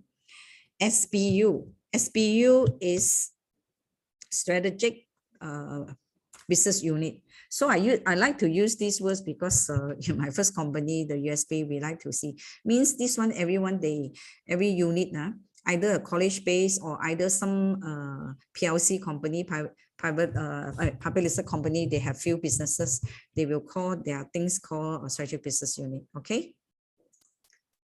Okay, thank you for the sharing. Now, okay, just now we mentioned so much of this thing. I roughly will go through this because we are going into the balance scorecard already. So we have mentioned before, right? When you do appraisal, you may have some biasness, horns. You do one bad thing beginning of the year, and then later on, you will be penalized. Or halo effect. Halo effect, I think most of you all know, right? You may not know what you don't know. So, okay, you see good incident already, but the other side, you didn't see, okay? This effect also no good. Recency, you only can remember the recent cases. The rest, you don't care already, cannot remember. That's why I say you have to do on and off performance review. You have to pen down so we can remember. Particularly for those department or business unit, you have maybe 50, 60 people under you. Central tendency, I think I shared before, right? To stay safe, don't offend anyone, okay? I give average, okay? So I think it's not right, okay? And then also similarity, this one work gung ho like me, or you know, I don't like people talk a lot, follow me, or I like people to speak up. So you will actually appraise the people, not the job. I mentioned, right, just now we should appraise the job, not the people. Or similar like you, then you will give more marks, okay? Constancy, oh, this one have been working here 15 years. But I think overall the HR here or even other HOD will agree with me. Now seniority is no longer the criteria, right? Because we appraise the job, we don't appraise the level or the person, okay? And then this is just a flow for those people who would like to know, or in fact, you have your own system. I just only sharing previously what I do only. We actually use a system. So whatever data they will key in, we actually in fact use our KPI, we call annual work plan. So that means you actually know the whole year what you're supposed to achieve already based on the balance scorecard. Later I will share the 4 areas. So we put it as a called annual work plan, okay? Your KPI, your KRA. KRA first, and then you have the weightage, how much you carry, okay?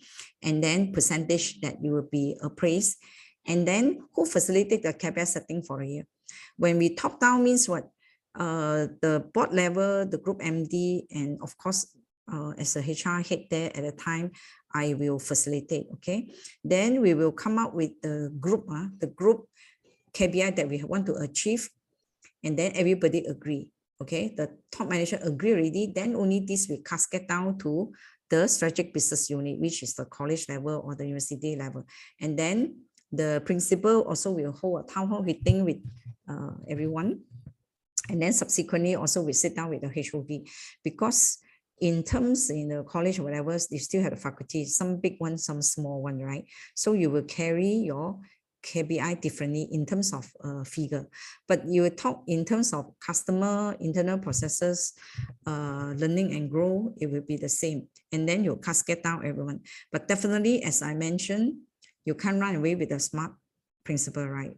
Because whatever not specific, not measurable, not attainable, too high expectation or without a base or not relevant, okay, to the individual or to the department or to the business unit, or no time bound, don't know when, you know, so you may not achieve what you want. Then only, this one is really with the system one, we are online one.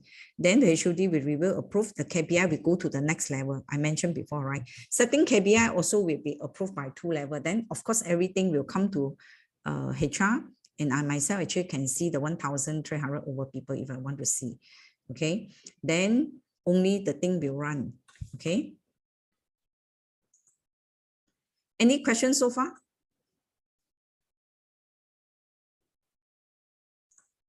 Any questions so far? I believe we cover quite a bit for the beginner also, and for the senior also. I thank you for your sharing, okay? So that the rest, you know what is happening. Hi, Mei. Okay, now we come to the balance scorecard. As I mentioned, balance scorecard is not just we have another 1 hour to cover. Balance scorecard itself, if I want to really do in details, I will say the whole chapter, suppose you need 2 days, and then we can exercise. But never mind, for today, we will still share and we will do. You look at this picture here. Is your scorecard balanced? So my question is to you, every one of you here, inclusive, you've got finance, you've got HR, you've got customer service, you've got business owner also. Do you think it's easy? Let's say you have set 4 KPI, and do you think everything you set in the different area, you can get it balanced easily? Even though your company may not use the balance scorecard, maybe somehow rather more or less the same, you know, but just don't call balance scorecard. You still have your KPI, your KRA, you know. You may not really actually get everything balanced. Same thing in life, right? Sometimes 4 things, right? Position, wealth, right? Health, family.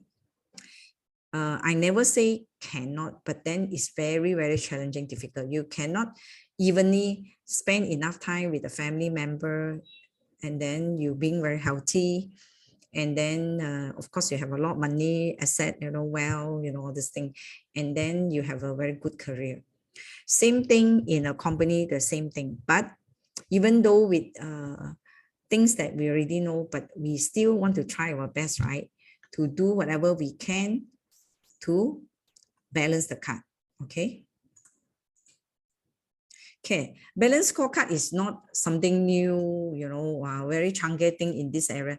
In fact, in 1990, right, this Robert Kaplan is a professor in Harvard University, and Dave Norton is a consultant in Boston BSc. I think some of the business people or whoever have taken your degree or even MBA, you know already, right? They have a what, cash cow lah, all these things, the 4 areas that you can actually to signify your business at what level, right? Sunset industry or whatever, to measure over the company performance.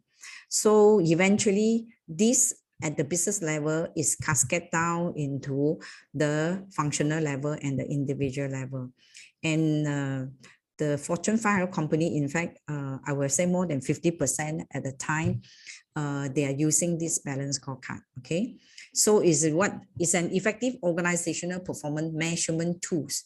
So just now somebody asked me what tools you use for increment. So just not increment itself, even with balance scorecard, you also can come out, you know, how much you want to reward your staff. Okay, and then you look at these 4 areas here. These are the 4 actually elements in the balance scorecard.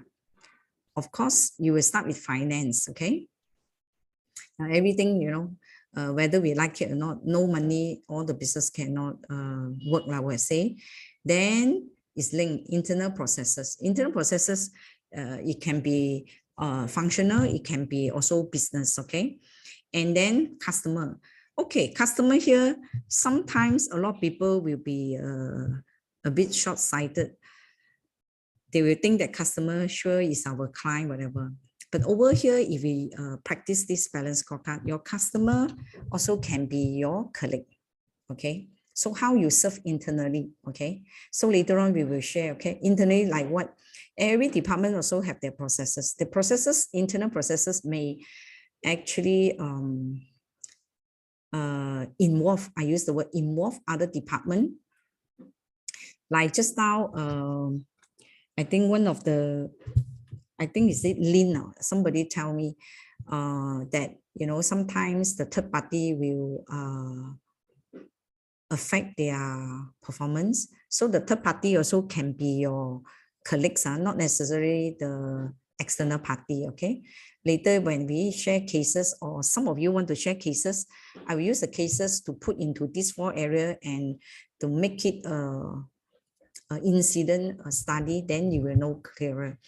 Or I like the word organizational capability, though actually the actual model, they use the word learning and growth. So why you need to learn?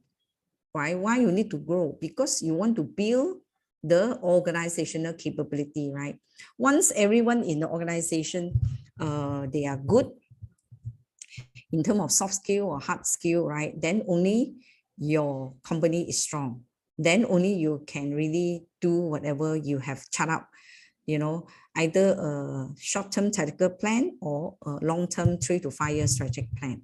But all these things are not doing shocks and diri, because you actually, whether you're a public listed company, MNC company, or even an SME, or even a very small company, doesn't matter.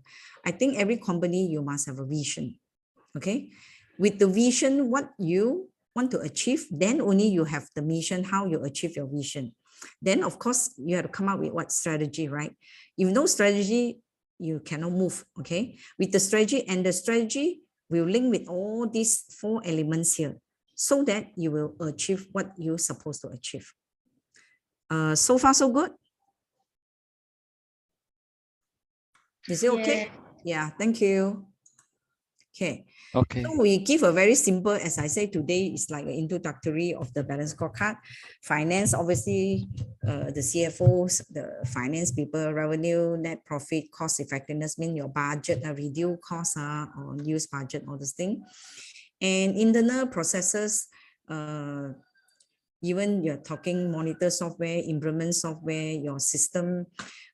Some company has a service level agreement, means internally, how many days, because if when you have few departments involved, definitely you need to work together, so you better have a understanding service level agreement, which I think is very important. Otherwise, they will take time to come back to you. And because of 1-2 party, and then the thing will be delayed. And of course, your operations processes, right?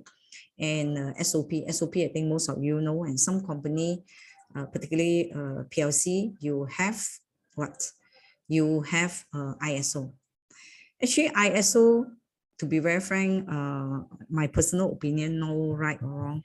A lot of company, they MNC or PLC, they want to have this ISO certification, mainly also to ensure their client, you know, in terms of goodwill and client, everything they have a standard to follow. But in actual fact, whether this thing have been executed, sometimes yes or no, okay? So this is what I can share with you. Particularly in education industry, we are highly compliant. Whether the government body, you know, whether the academic body, like for example, you have medical course, the medical board will come and audit you. Pharmacy board, engineering board, MQA, you know, all this thing. So actually HR do have a lot of admin job, you know, because you also will be audited about the quality of your lecturer, because delivery very important. Customer, as I mentioned just now, beside your client, your superior, how you deal with your superior, your subordinate.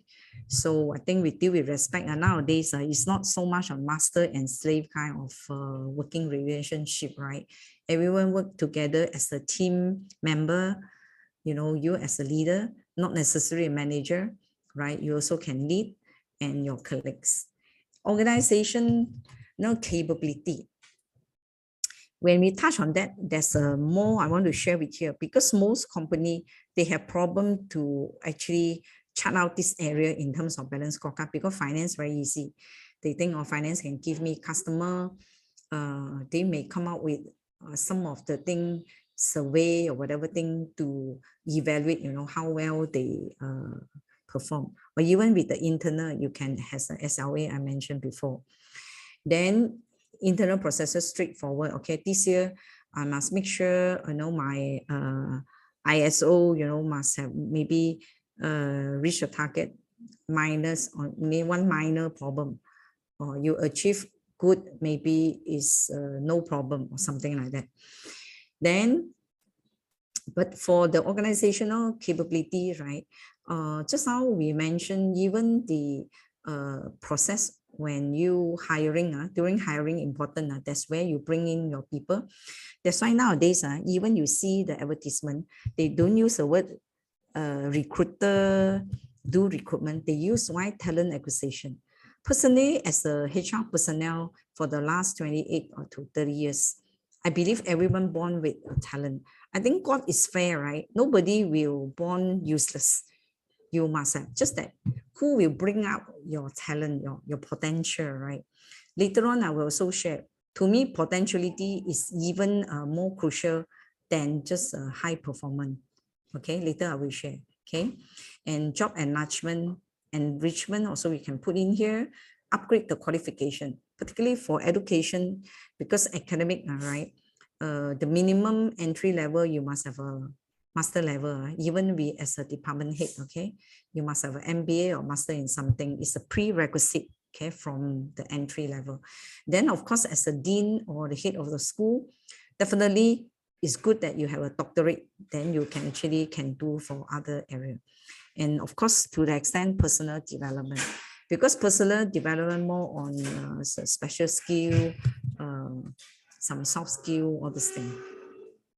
Okay, over here, I want to know, because I have encountered before, even the HR personnel, they cannot differentiate what is job enlargement and enrichment.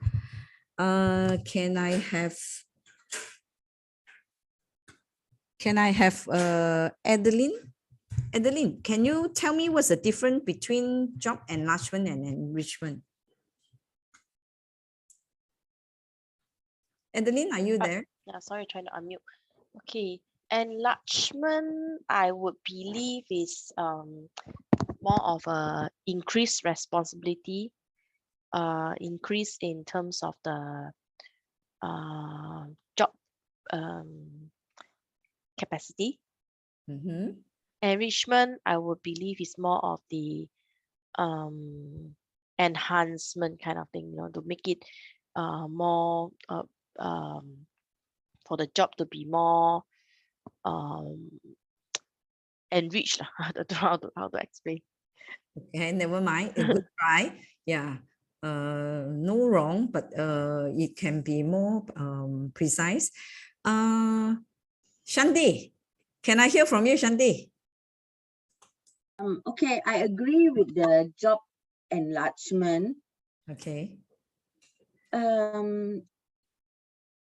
Job enrichment, I think I will explain it this way. For instance, if you got, this is in my mind because I've gone through it. So if I was previously in charge of, if I was in charge of doing training for a specific product, or say we're in my business, and then job enrichment, job enlargement would mean after a couple of years, I'm good, I've proven myself, maybe I can take on, still in training, but I'm also doing soft skills, so technical skills and soft skills, because I've proven myself, but I'm still a trainer, or I'm still in the L&D department. Then job enrichment, maybe it's, learning and development is not standing alone. Yes. You maybe sometimes in my business, training and development is very connected with maybe recruitment, because the trainers know which type of profile will do better in the job. So then the learning and development person can also contribute towards recruitment. In creating profiles. That's job enrichment, because in the long run, when the learning and development person contributes to the type of profile that you want to recruit, your job gets better. And in the long run, recruitment has an easier time in targeting the right person. And then the company still benefits because you got less dropout from training. Yes. I mean, this is my personal experience. I don't know if it falls under job enrichment. Okay, thank you, Shanti, for such a better insight about these two things. As I say, we are here to learn and share. So also nothing wrong that just now Adeline shared.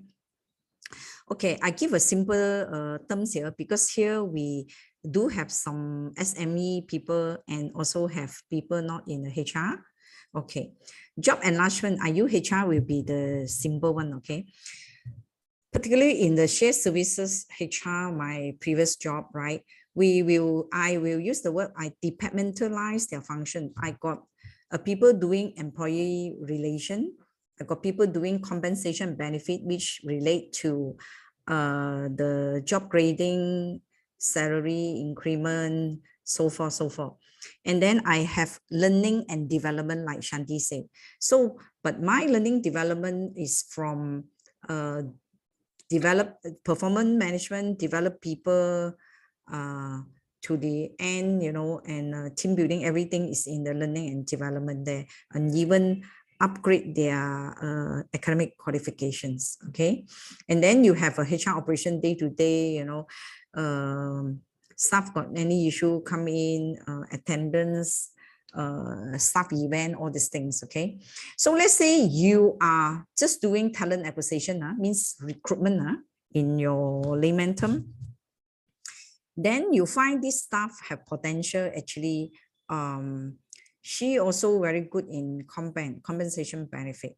So next year, even you don't promote the person vertically, when we mean tomorrow we will share in the talent management, the horizontally, when the horizontally move, right, is actually the job enlargement already. So you will take on another role, okay? Job enrichment in a simple term also can. Let's say now you are the exact everything, you will refer to your manager. You may not actually have the actual title, but if everything's specifically in the SOP or in the system has spelled out already, okay, senior talent acquisition executive, salary below 3,000, for example, below 3,000, you can sign. Okay, previously cannot, now you can sign. It's also part of the job enrichment in the sense that you increase the authority in your job, right? Not only why enrich here, because you give the person to utilize more skill already, means the responsibility come in, right? For doing asked to do, now you actually have to carry responsibility to judge, to determine, you know, how much you want to pay the incumbent. Okay, so I use the HR, the very layman term, a very small role to show. Is it okay with the rest of you? Do you understand? The enlargement, maybe I would say enlarge your job scope in the very layman term. Enrichment may be more authority, maybe more in terms of the vertical as well. Increase your responsibility because you've got increased skill already, increase your authority.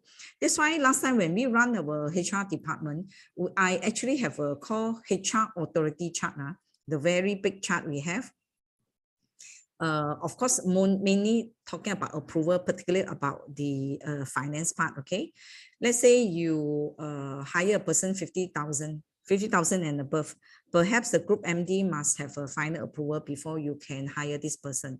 Okay, director level, what is the figure? And then we cascade down, okay? And then let's say for training also the same thing. Above how much somebody else on the higher authority you have to sign. Not all the HR have to sign. Like for example, a CEO have to go for 100,000 maybe seminar or maybe development to US or whatever. But then let's say if my authority already can sign 50,000, even I myself can sign for the CEO. Okay, so you have a very clear chart of I call level of authority, so to do.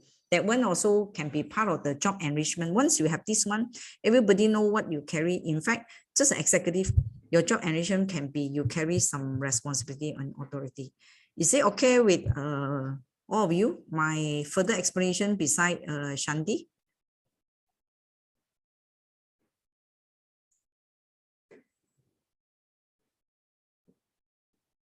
Yeah, Gonza have write something here. Yeah, but then if in terms of HR, not only just upgrading and develop, we also more on talking about the authority, also responsibility also for a person. Yeah, definitely job enlargement you can say about the job scope? Thank you for those who shared just now. Okay, I give you, just now I mentioned AWP, right? Maybe some of you not still very clear. I actually using balance scorecard, as you can see on my left-hand side here, finance, customer, internal processes, organization capability. So I plug all this KRA, I use the word KRA, key result area, into this 4 column. So this is in general, not all the company will carry this. This is more on the, I think the production house, right? Talking about revenue, expenses, net income, cash flow, some even asset value part under the finance. We use as an annual work plan is, these are the KRA that we want staff to achieve, but in the different weightage, percentage, you know, that they supposed to achieve, because this is, I would have said, the mutual goal. Then under the customer satisfaction. So we have 2 customer service here. Just now is Nick, right? Now can I have, I hope I pronounce your name correctly. Vitya, right? Vitya, are you there? Hello? Yes, Vitya. Yes. Customer service. Put aside balance scorecard. When you see the word customer satisfaction here, how should you evaluate whether your customer is satisfied with your service of your company? Okay, normally if you if you see, because I'm working at a Australian company, right?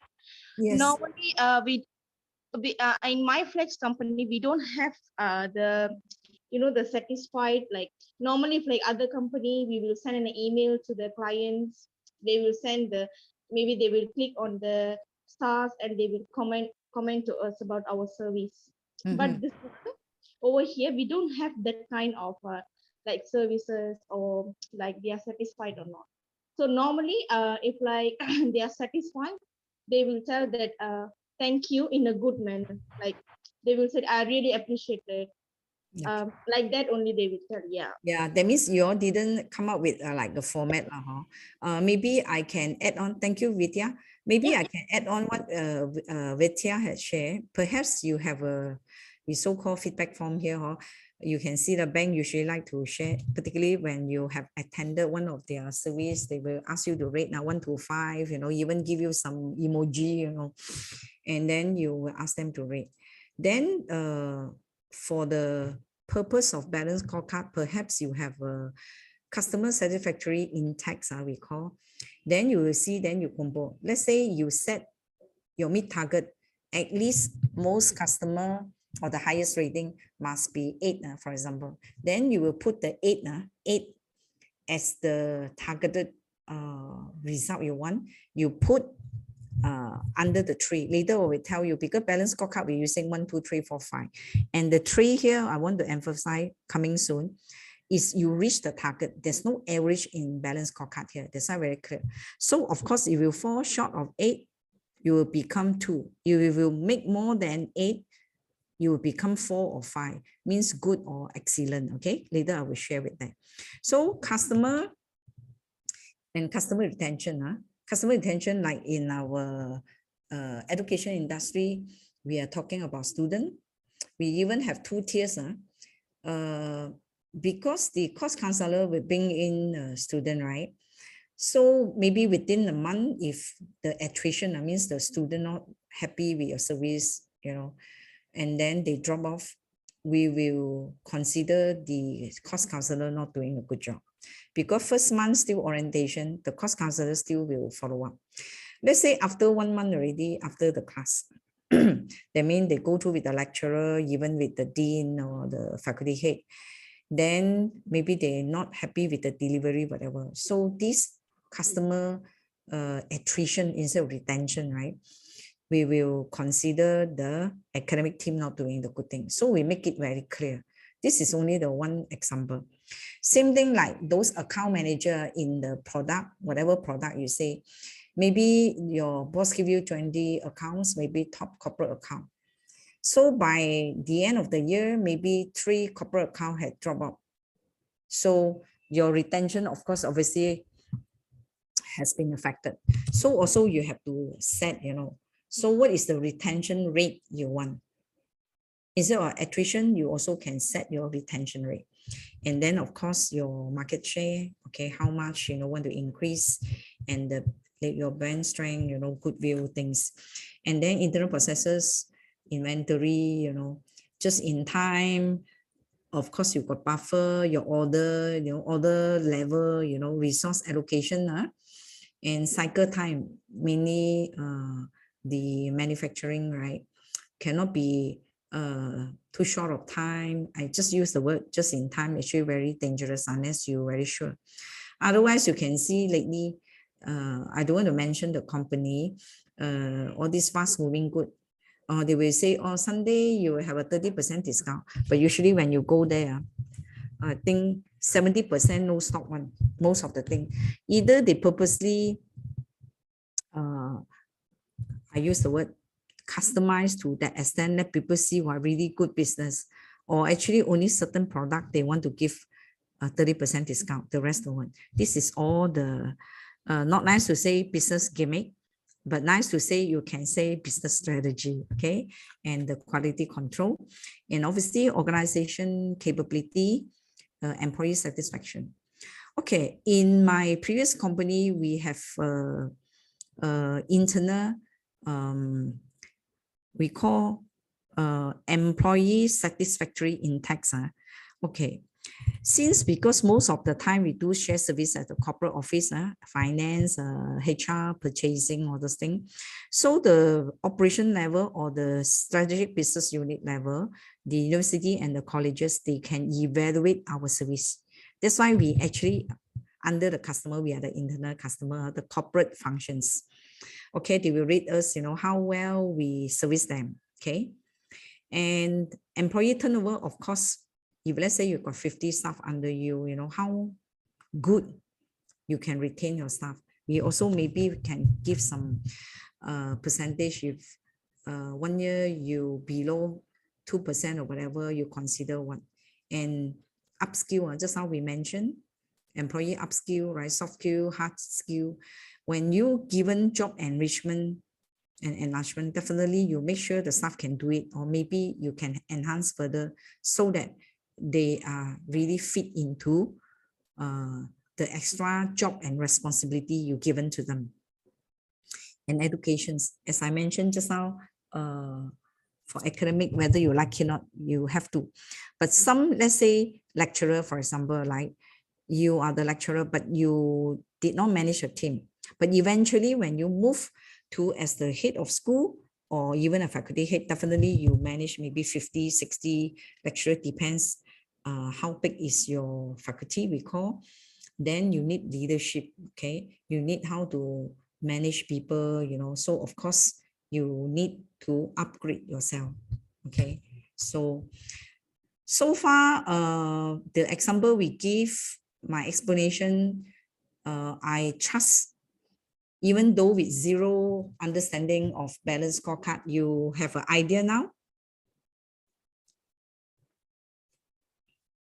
Can I have a yes? Okay, Gonza. Thank you, Shanti, Cindy. We will go further, then you will know better. Okay, good.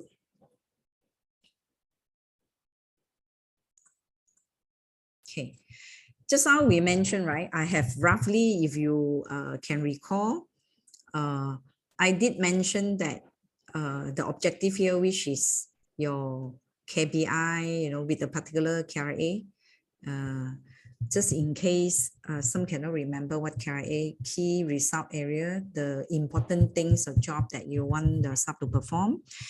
KPI is the key performance index, how well you want them to do the job.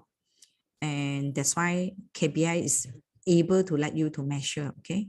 We already say, right, under the SMART principle, everything must be measurable. And then how the objective KPI will be measured, right? So we will put the percentage though, then only the weightage.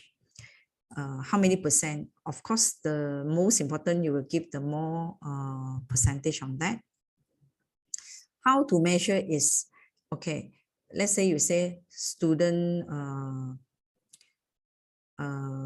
development. Maybe your measure here, you use that they can go further, means after the degree, they can go to the MBA or whatever, then maybe you put that measure, then they can be the feeder to upgrade another one. Percentage, maybe you put 5%. Okay, this one, if we really want to talk about balance scorecard into very detail, this will be very detailed, okay? But I'm more focused on, want to tell you the uniqueness of balance scorecard, which do not have average, right? I keep on emphasizing. You do have 1, 2, 3, 4, 5 here. Definitely 2 marginal, also you need a PIP already, performance improvement plan, okay? 3 is proficient. In terms of skill, we call proficient. In terms of really measurable a target, then we call, that's why I put the red things to really emphasize on the 3. 3 is meet the target. So the whole thing of balance scorecard, the uniqueness or the best thing here is you do not have average, so that you will avoid all the leniency, you know, all the centralized tendency to give 3 as average, not to want the bad guy. Okay, if you don't meet the target, you don't have the 3 here. Okay, no average. Of course, when you more than the target, you'll be superior. Okay, and then of course outstanding. 5 is a bit difficult to achieve, but 4 is quite achievable if you have set your KPI correctly. Somebody asked me about KRA. Key result area is the area that you want the staff to achieve. Okay. Any questions so far? Any company, even not using balance scorecard, has used this framework to do your appraisal? How do you define marginal proficient? Marginal is, let's say 3, let's say 3 in terms of finance, you have to achieve 50 million, 50 million, okay? So usually for finance, we will do -1. Marginal means -5. From 50 million -5, from 50 million +5, we will put in 4. But there's no fast rule that must be 5. But in my previous company, we don't make a very huge different percentage. So which one is meet expectation? Pardon me? Which one is meet expectation? 3 is meet the target. My expectation is 3. Then you have to put your figure here, your expectation, whatever thing you're here. So when you fall short, it's a marginal already. Satisfactory will be totally out. Yeah, this one, in fact, no need PIP. In fact, you have to manage them out. Either the department head or the HR. But let's say you have setting very reasonable, measurable, attainable, and time bound, and your learning and grow part also doing well. You will hardly have people have 1, because you will have 1, basically your talent acquisition process also something wrong. You have to see somewhere. Maybe your HOD, your leader also something wrong. I can tell you. Maybe out of 1,000 staff, perhaps you have 10 unsatisfactory, okay? If you have 10% unsatisfactory, also something wrong somewhere to me, okay? Okay. Okay, I have been talking exactly. I'm very happy today, really everything on time, exactly 1 hour, okay? So now it's my resting time. Is Drenis there, Drenis? Or Farah? Yes, I'm here. Yeah. Can you divide into 2 groups? I want a breakout room. Okay. And I don't want automatically assign, because automatically assign, end up you will have a big group or small group. So total participant is how many now, to be exact? 29. but I think those are actively involved probably about 8. Can you separate into 2 group, room 1, room 2? Okay, can I assign? Because I know some active, some not active. I just want to pick the leader. Shanti, if you don't mind, I let you lead one group. Shanti and okay, thank you. Shanti and I want the other guy will be Adeline. Okay. Okay, so Adeline, is a good try. Thank you for being so supportive, because if I don't assign now, then nobody want to take the lead. Okay, so what you have to do later on when you're in the backup room, discuss among yourself. Okay, if you are the decision maker, because we talk so much about the pro and cons, the good and bad about the system, all the committee for the performance management system means you can speak out, they will listen to you. What will you want to improve or change? Okay, you may not, you have a scenario, you may not want to mention the case is belong to which company. Okay, so I have given some tips over here. You can say, talk about the structure. Okay, the structure of your framework system or the component, what you want to omit or one you want to add on, or the approach. When you do, or last time we do like that one, now my approach should be like that. If I have a chance, if I'm the decision maker or I'm the committee member, can say something, or the people involved. Or cannot, some company will say, oh, everything depends on the HR, everything depends on the HOD. Now, if I given a chance, I can involve, I want to improve my company performance management system. These are the things I want to change. Okay.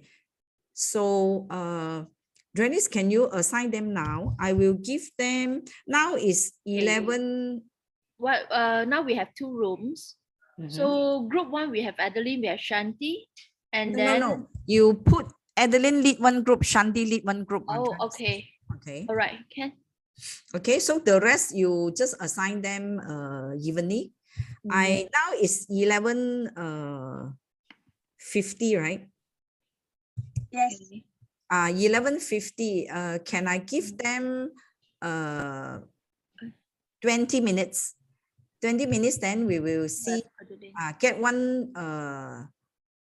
leader or even team member to present. So don't get worried. You can actually type in the group chat later on. You no need to share, what I want to say. So maybe you just put structure. You tell, of course, the thing first, okay, this company XYZ currently using this system. I find these are the area need to improve. Or structure, I want to change like what component, approach, what kind of approach, or I should not involve so many people, or I should involve more people, and who are those functional. So very simple. So don't make the thing so difficult. It's a very simple thing, direct, okay? Because you know your company, right? After hearing from me for the half of the day and the sharing from your classmate over here. So I want to hear from you.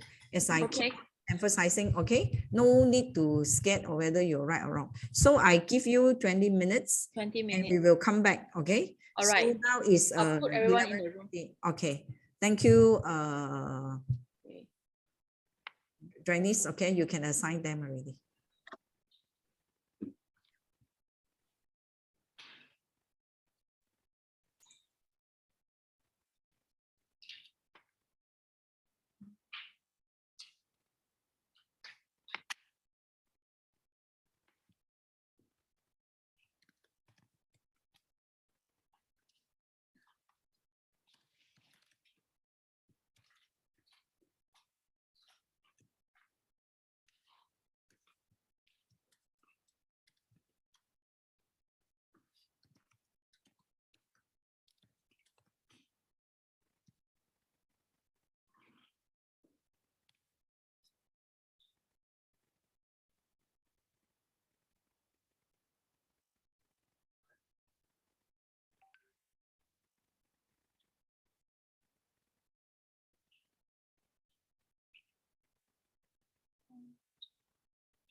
Join je lah, tapi korang join je. Okay.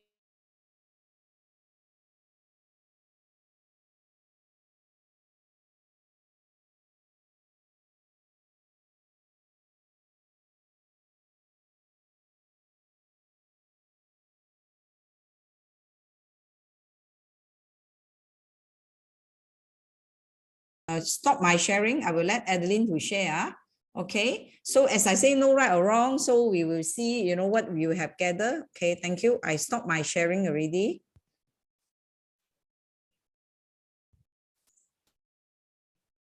Okay, you can see, right? Yes. Okay. Not sure whether you still can see. You can see the big one, right? Yes. Big and small also can see. Okay. Big and small.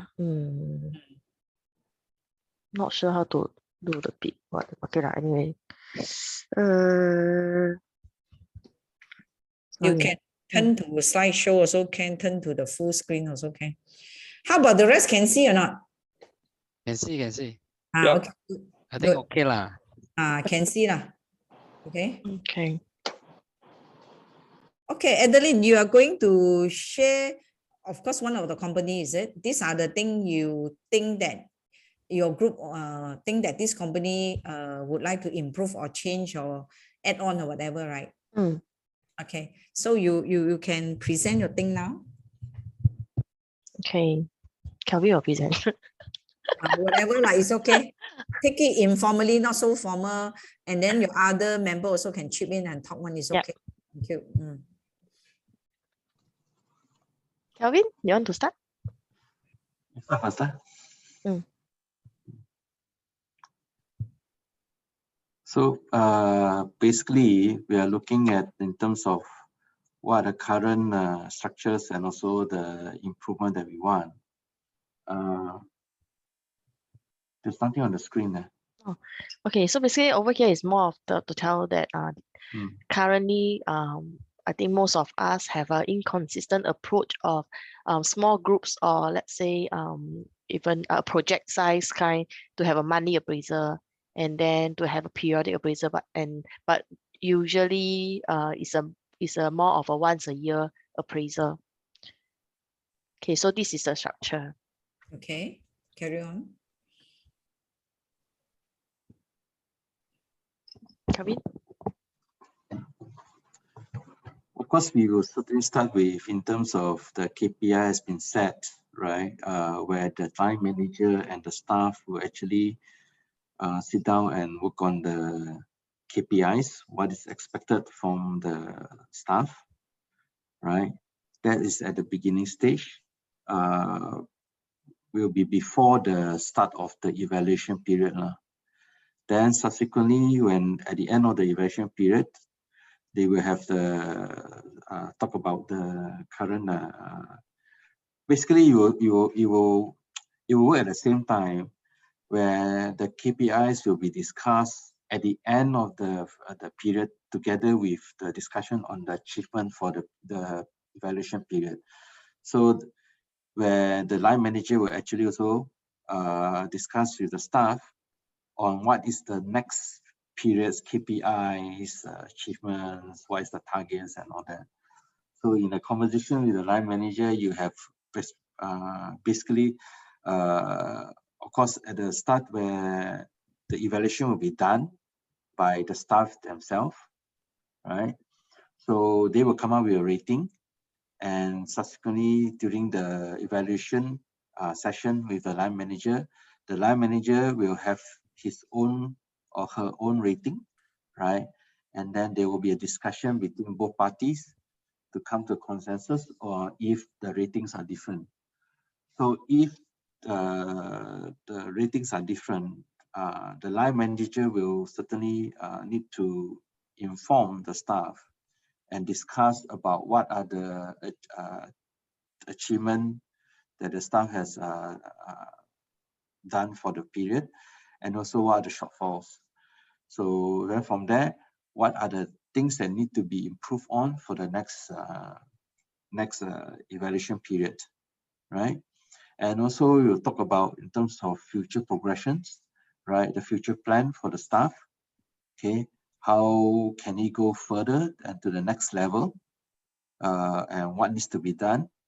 What are the skills? What are the additional skills or improvement in the skills that the staff has to achieve so that it can go to the next level?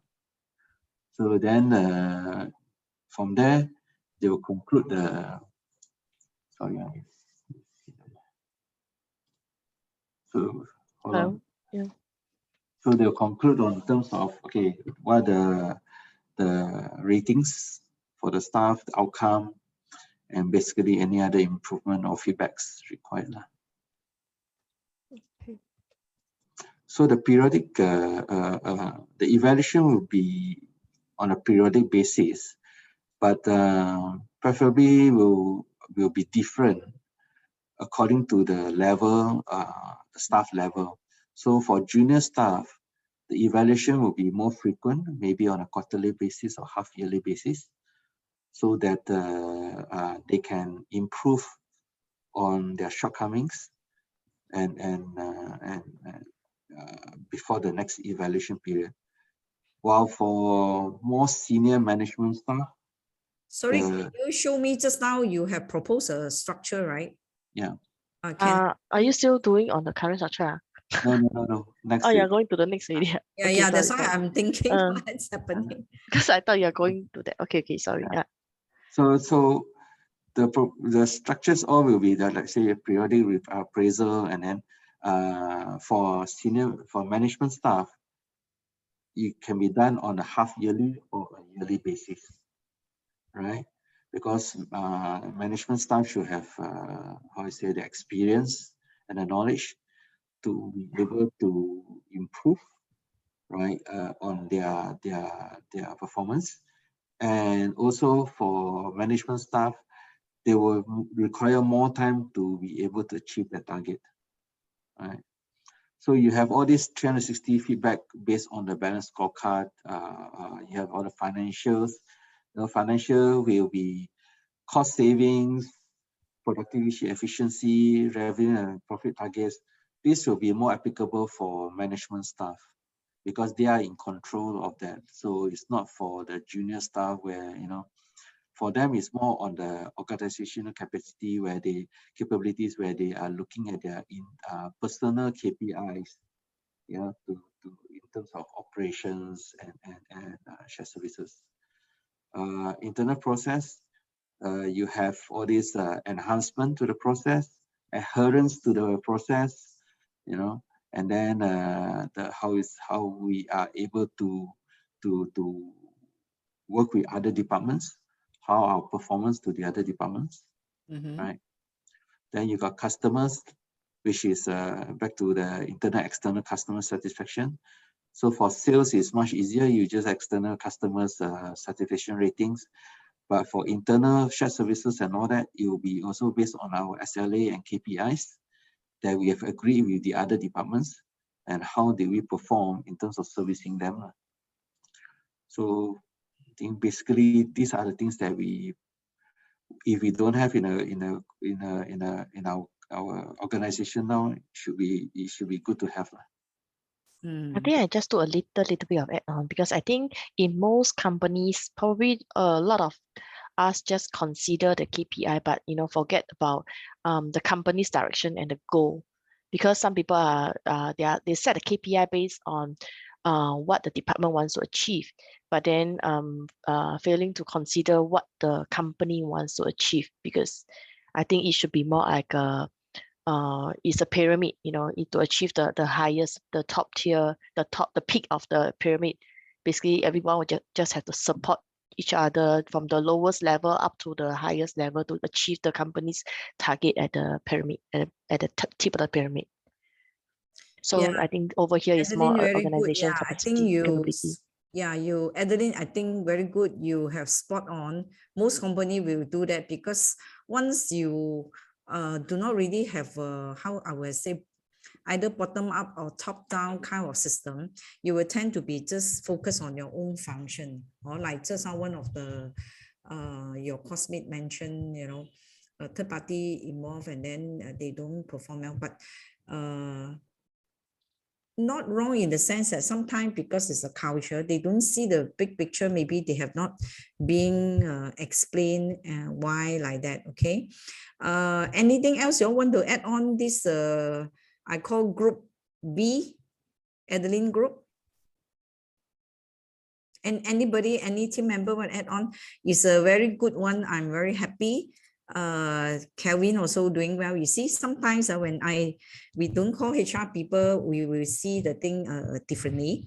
Okay, we will see what are the things. So they immediately are very good at this one. So they capture the balance scorecard. So they tweet a bit. They're using 360 feedback. This is when before they want to implement the balance scorecard, means they will tell the pros and cons, what they should put. But again, if you use balance scorecard for the initial step, we should actually top down, means even finance, not only particular finance have to in charge, HOD, and to the extent the staff level. Later on, maybe to make it easy, after the lunch, I will maybe use one, either department, perhaps we'll use either marketing or HR department, and then also maybe use one company, and we will see how the thing to the next level. Okay. Okay, thank you very much for this effort for Adeline group. So now can I have a Shandi group? Hello. Hello. Shandi group who present, so not necessarily Gonza, you're going to represent group 1, right? Okay. Yeah. We do have so fancy presentation. Okay. This time we just like discuss about our company's structures, things. So I just share a bit. Okay, doesn't matter. Let me share the screen first. Hold on. Screen, how to share?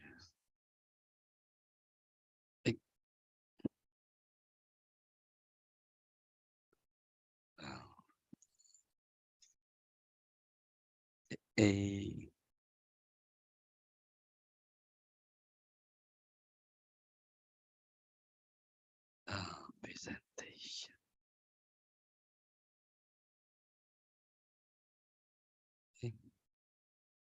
Why?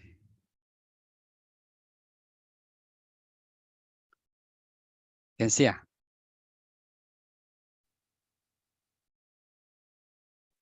Can. You need to Okay. put on presentation mode. Already clear. Hold on. Transition slide.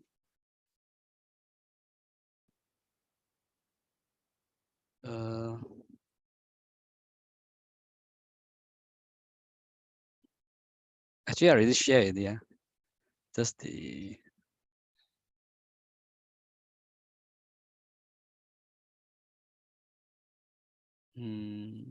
How?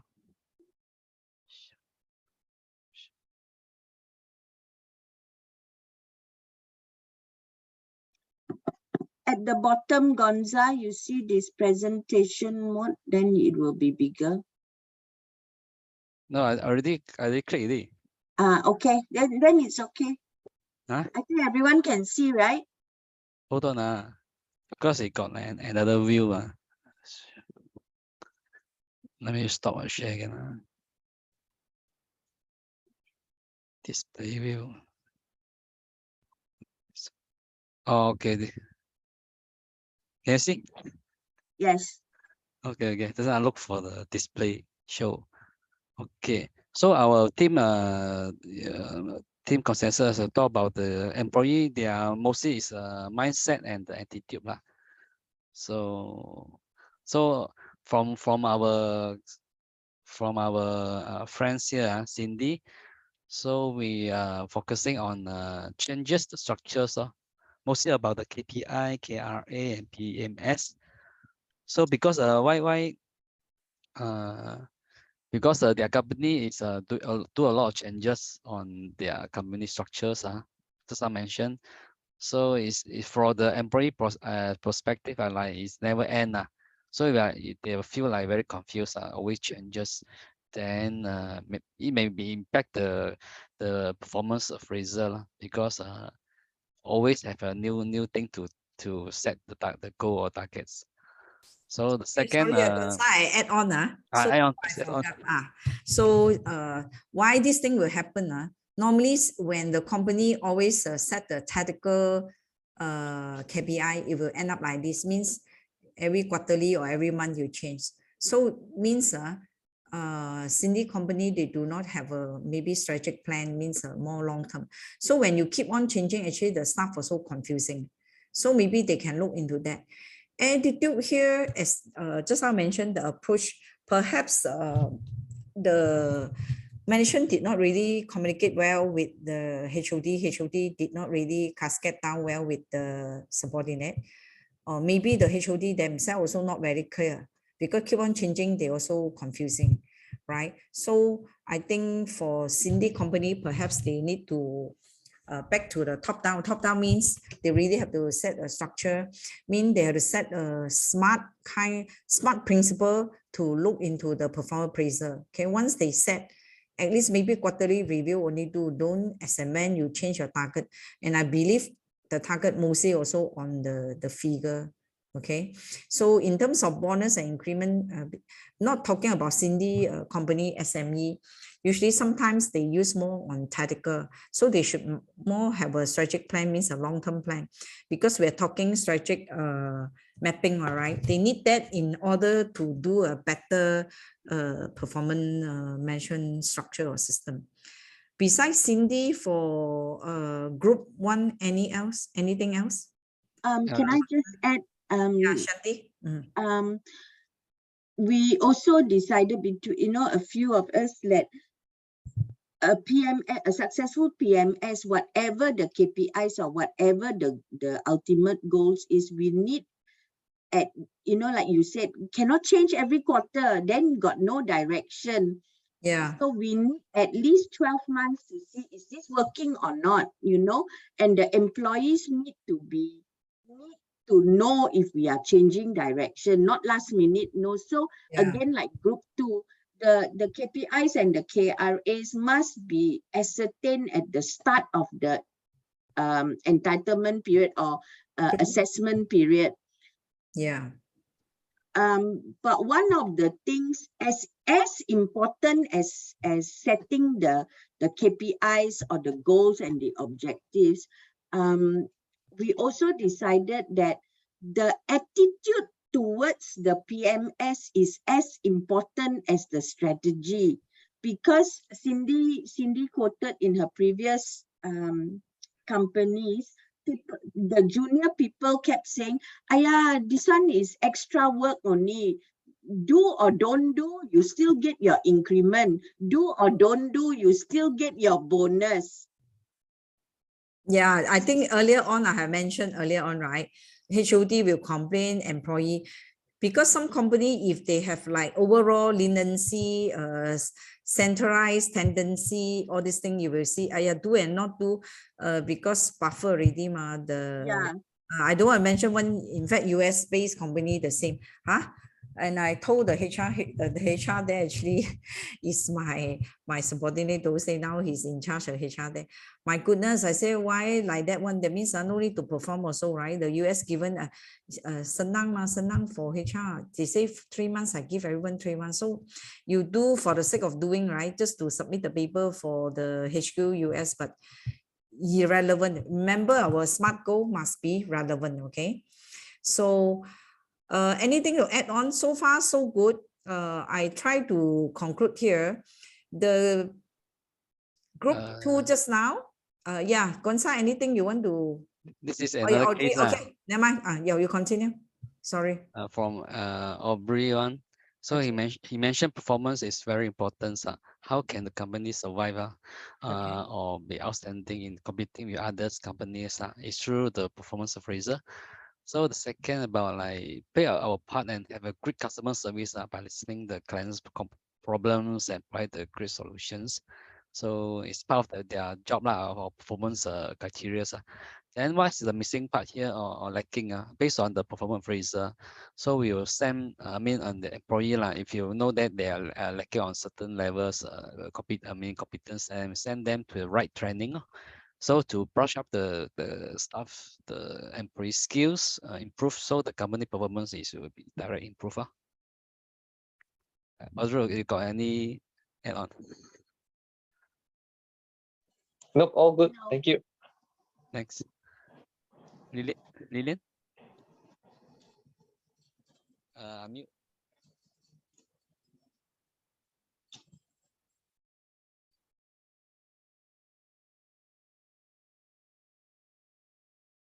Lilaine, can't hear you. Why I keep on somebody mute me?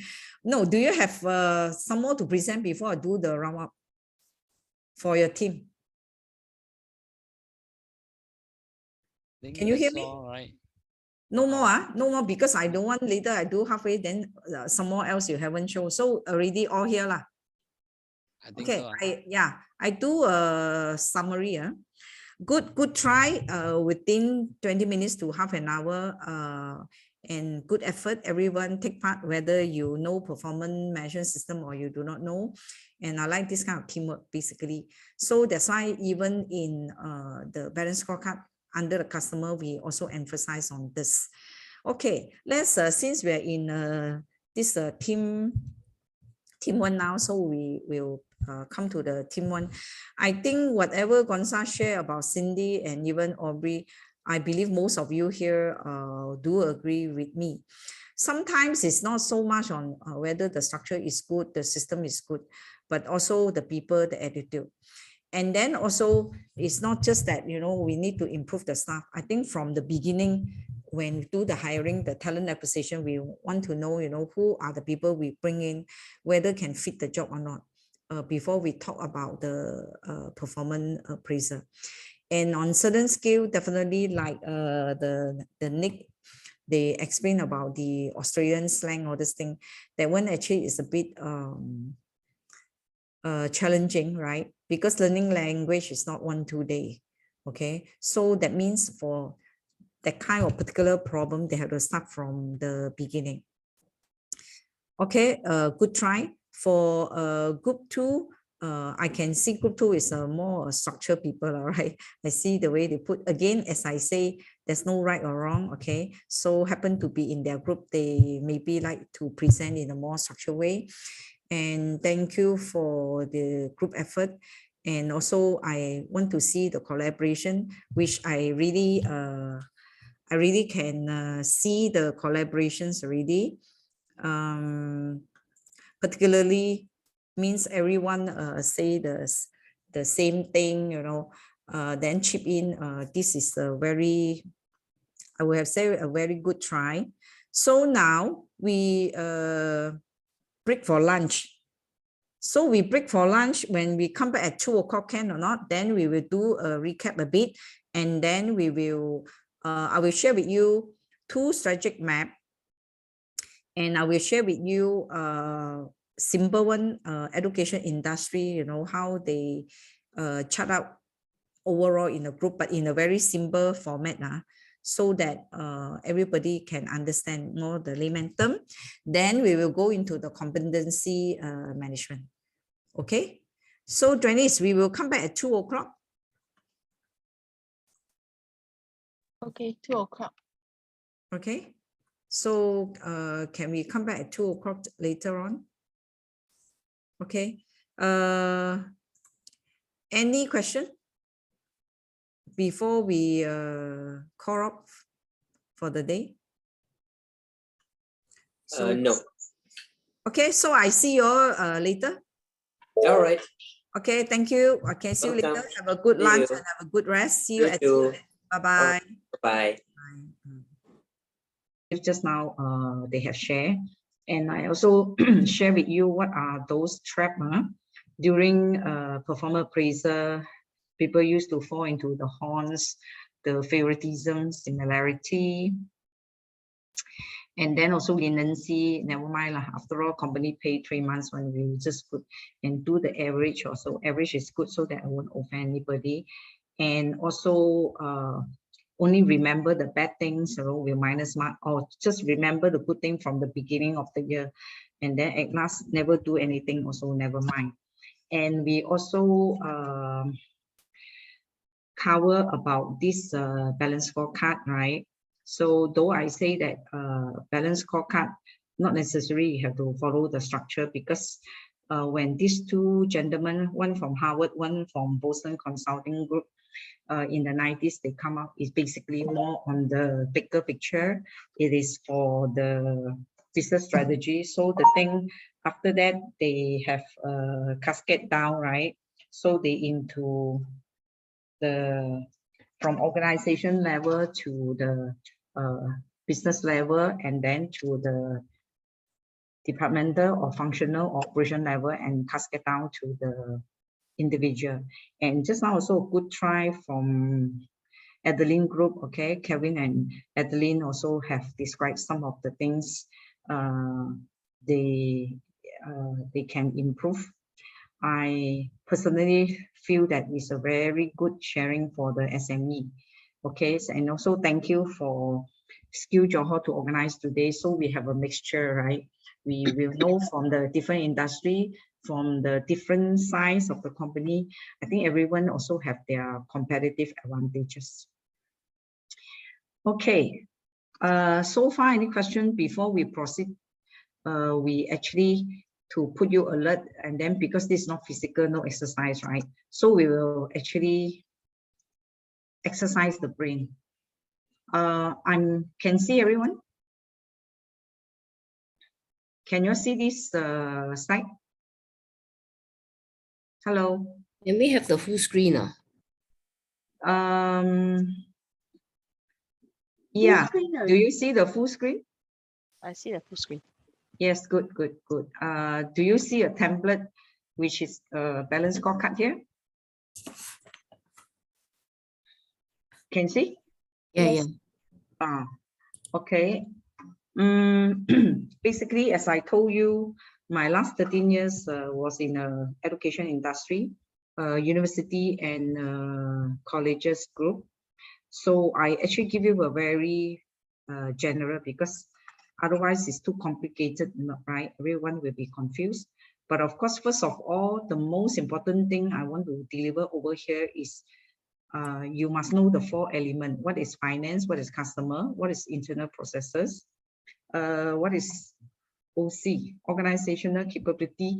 And also some of company will use the word learning and growth. And then you will see, at first you will portion out. This one I portion out basically is more to the senior management. Senior management department head, okay? So that's why you can see the finance carry a lot, 50%. Customer, either internal or external, 30%. Internal processes, 10%. And this learning and grow is 10%, okay?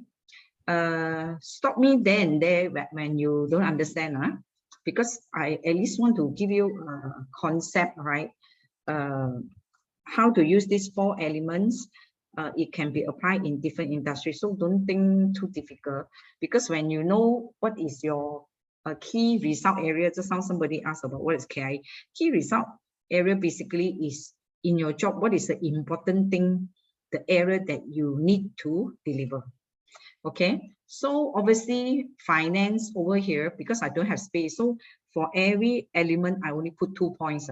You actually can have up to 5 points, but I would have say the junior you are, the KIA will be lesser. Okay, the senior you are, you will carry more. Why you carry more? Because after you carry, actually you cascade down to your next level. Okay, so this one I try to show you.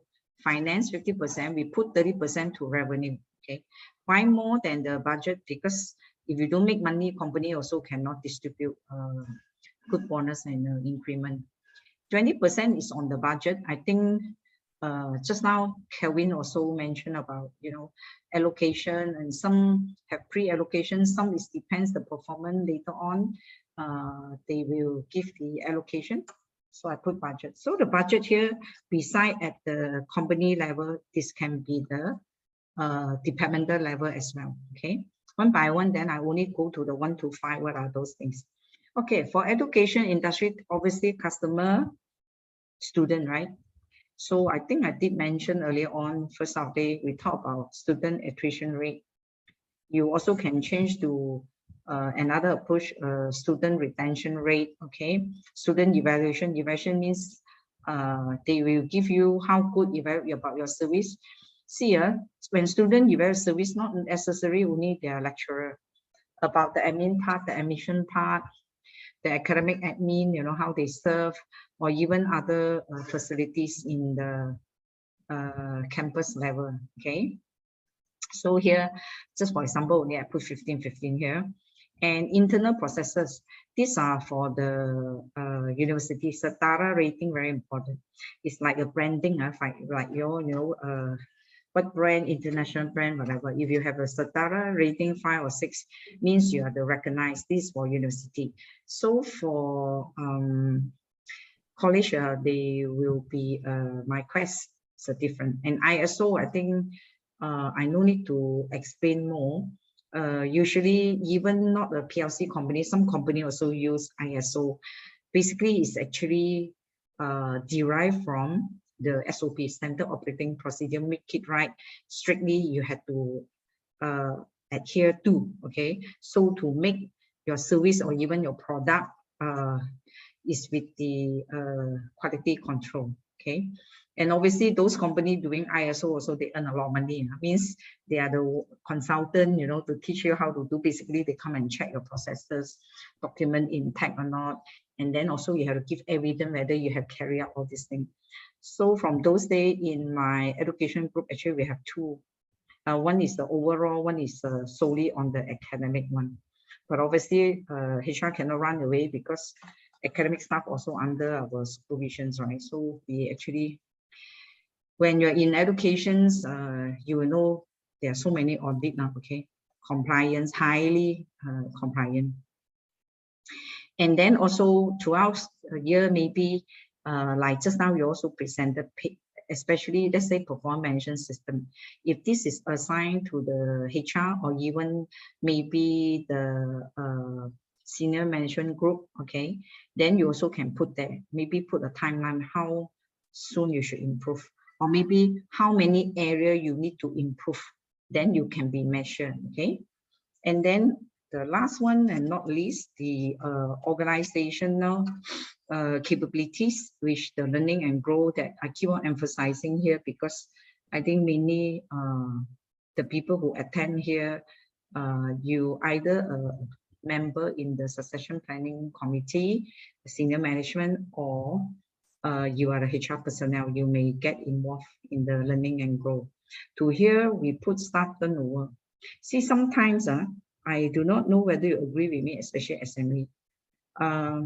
The staff leave, they say HR problem. Everything also under the sun, think no good, also HR, okay? Find me a staff, you say staff, you find the staff no good. 3 months, they already leave us there and there. But you see, the HOD also have to hold the responsibility. There are 3 levels you should hold responsibility. First, the management, the company, the culture, the value. Why the staff don't want to stay with you? That will be the highest level. Second one, obviously, is your head of department or your superior, okay? I cannot work with my superior. To the extent, sometimes it can be the peers. Peers, of course, we're talking about the organizational level, so the value system of the company, all this thing.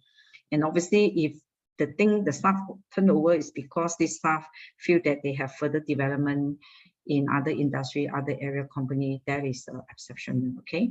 Staff development here, I actually summarize everything. Staff development here can be how many staff you develop. Not tomorrow we will talk a lot in terms of talent management, in terms what is called vertical incline, going up means promotion, or horizontal incline, job enlargement and enrichment kind of thing. So We want to see, let's say you got 20 staff under you. Okay, so 20 staff under you, besides talking about promotion, right? You set yourself target, some HOD, you may make sure, okay, other staff, whether they got job rotation, they got job enlargement and enrichment. These are partly, we make the HOD particularly responsible so that they will actually not worry and not fear that, oh, you, after that, I develop myself or someone will take over my position. So where am I be? So a good leader and a confident person, right? A people person, you will let people excel to show that your success. It's not you yourself, right?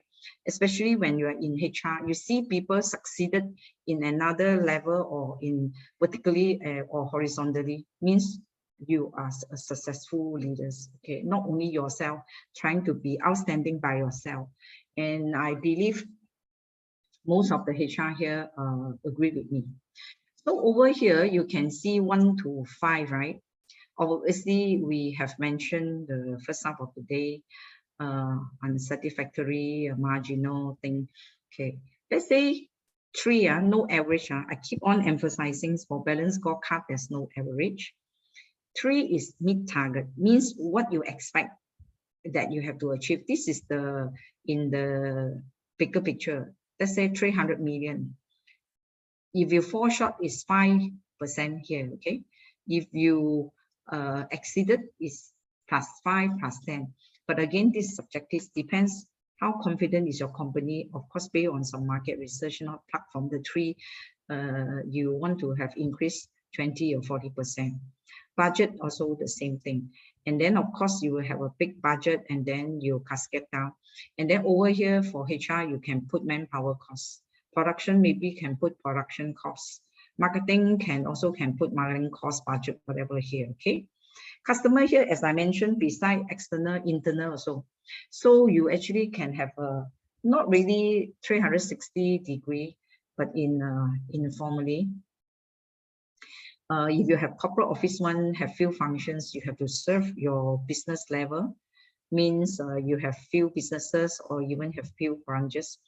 Let the staff at this operation level to evaluate how well the corporate office support them, right? Most of the corporate office, basically they would have HR, finance, some of procurement, legal, ComSec, all these things, so that everyone know that even corporate people say, you don't make money, you are not a business unit, but how well you serve the business level, right?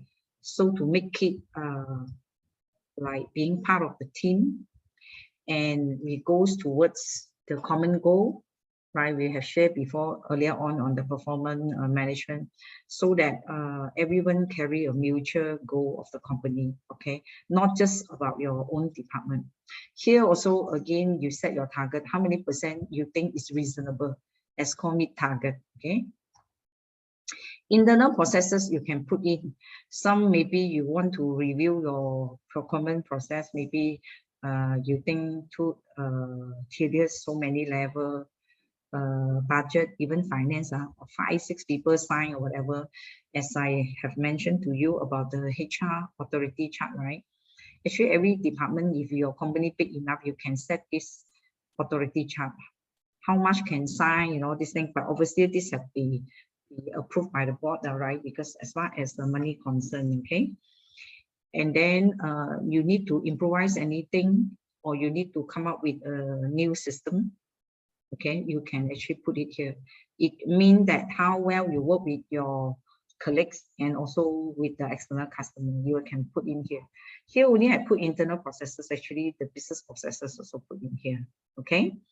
And then the last one, the OC. OC, I have mentioned before just now, right? And even you can put in, even your staff can be developed into other departments also you can put in. Let's say 3, you put here staff turnover less than 2%, whatever, you see whether you achieve or not. Staff development, you can put how many people you have developed. Developed in the sense that maybe doing a different job scope and moving up, all this thing, upskilling, or how many have obtained a degree this year. for example, like that. And like just now, who mentioned about the Australian company one, is it Nick, right? Is it Nick? The language wise, so you also can put in here. So yes, by now you roughly have an idea, right? How this balance scorecard be input? Yep. Yeah, good. How about the rest? Lilaine, can I just check for this so-called core card, right? Is it the lower ranking is much difficult to create the so-called core card? No. For example, a driver. Driver, okay. Good. Please bear with me. So I use a very simple example here. Okay, driver. Just now I mentioned for balance scorecard, even you are not in finance, everyone should carry a figure. For example, SME, let's say your company want to have a revenue of 100,000, meet the target 100,000. So you cascade down, maybe your group MD have to carry 50%, departmental head 30%, executive level maybe 20%. Maybe for driver finance, you let him carry 5%. Why? Because the company to make money, you also don't give the bonus, right? Assume that finance side revenue, you give the driver 5%, you still put there. Or maybe the other one, driver have to look after the car, the maintenance you also can put in there. Okay, maintenance can put in there also.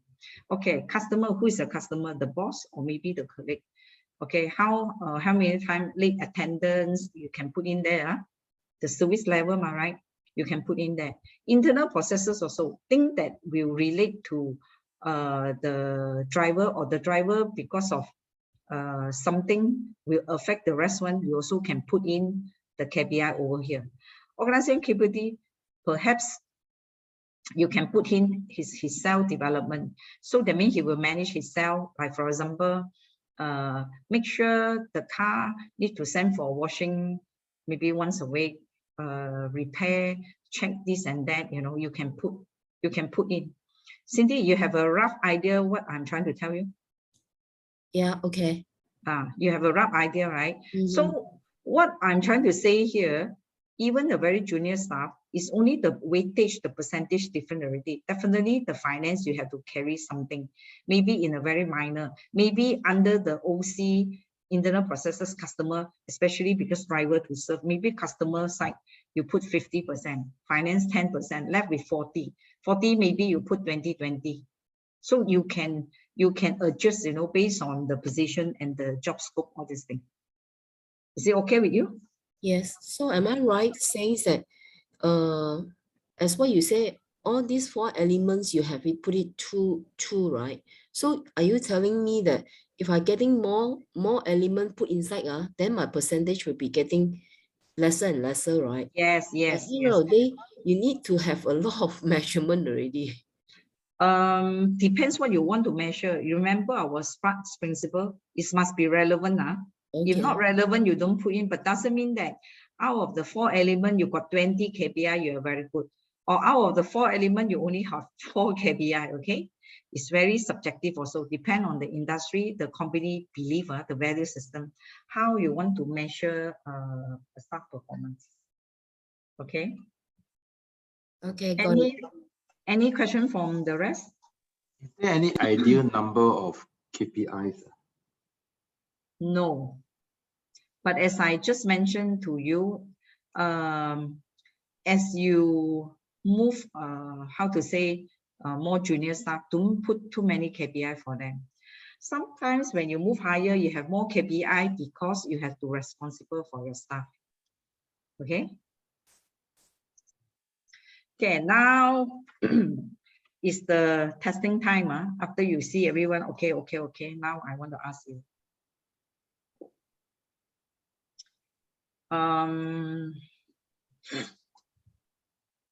I have put 3 and 4 KRA here, but we will have to use the SMART principle over here.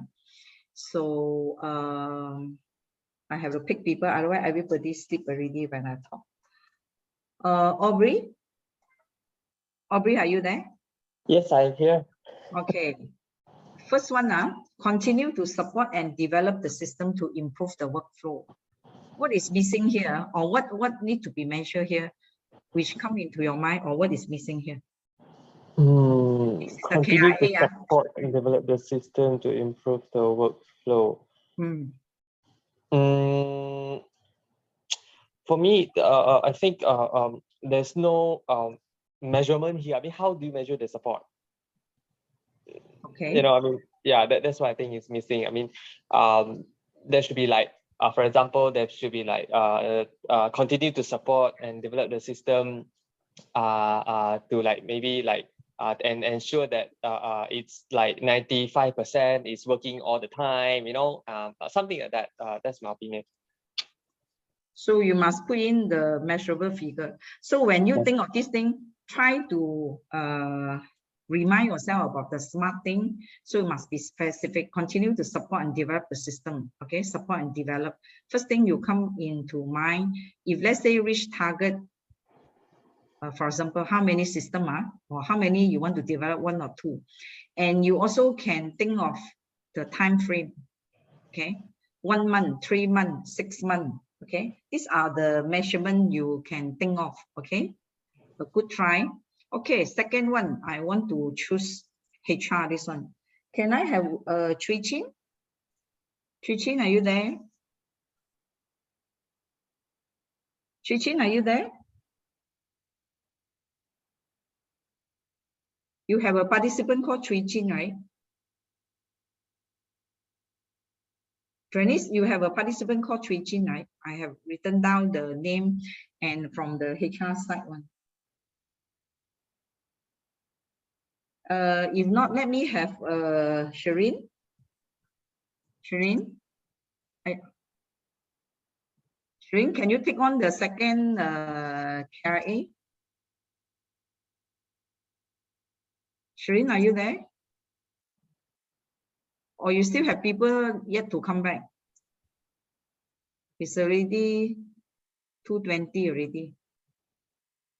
Yeah, I saw Chui Chin name is here, but he's Aubrey.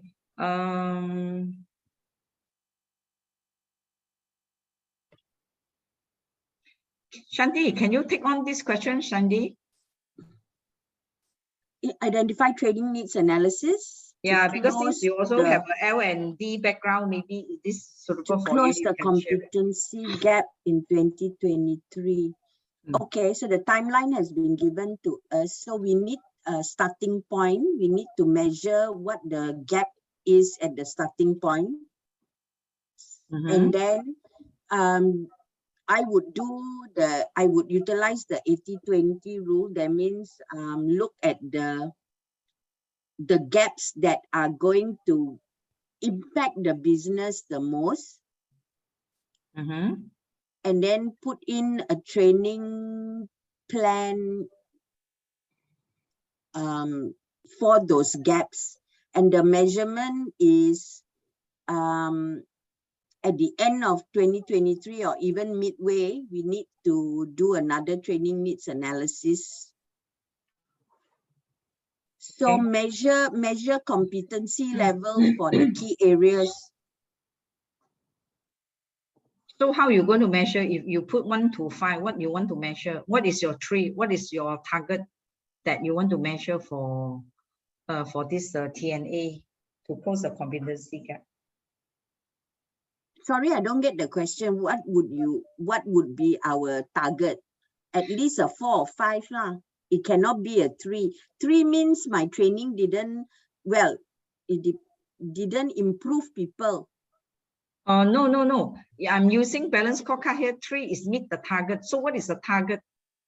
What is your target?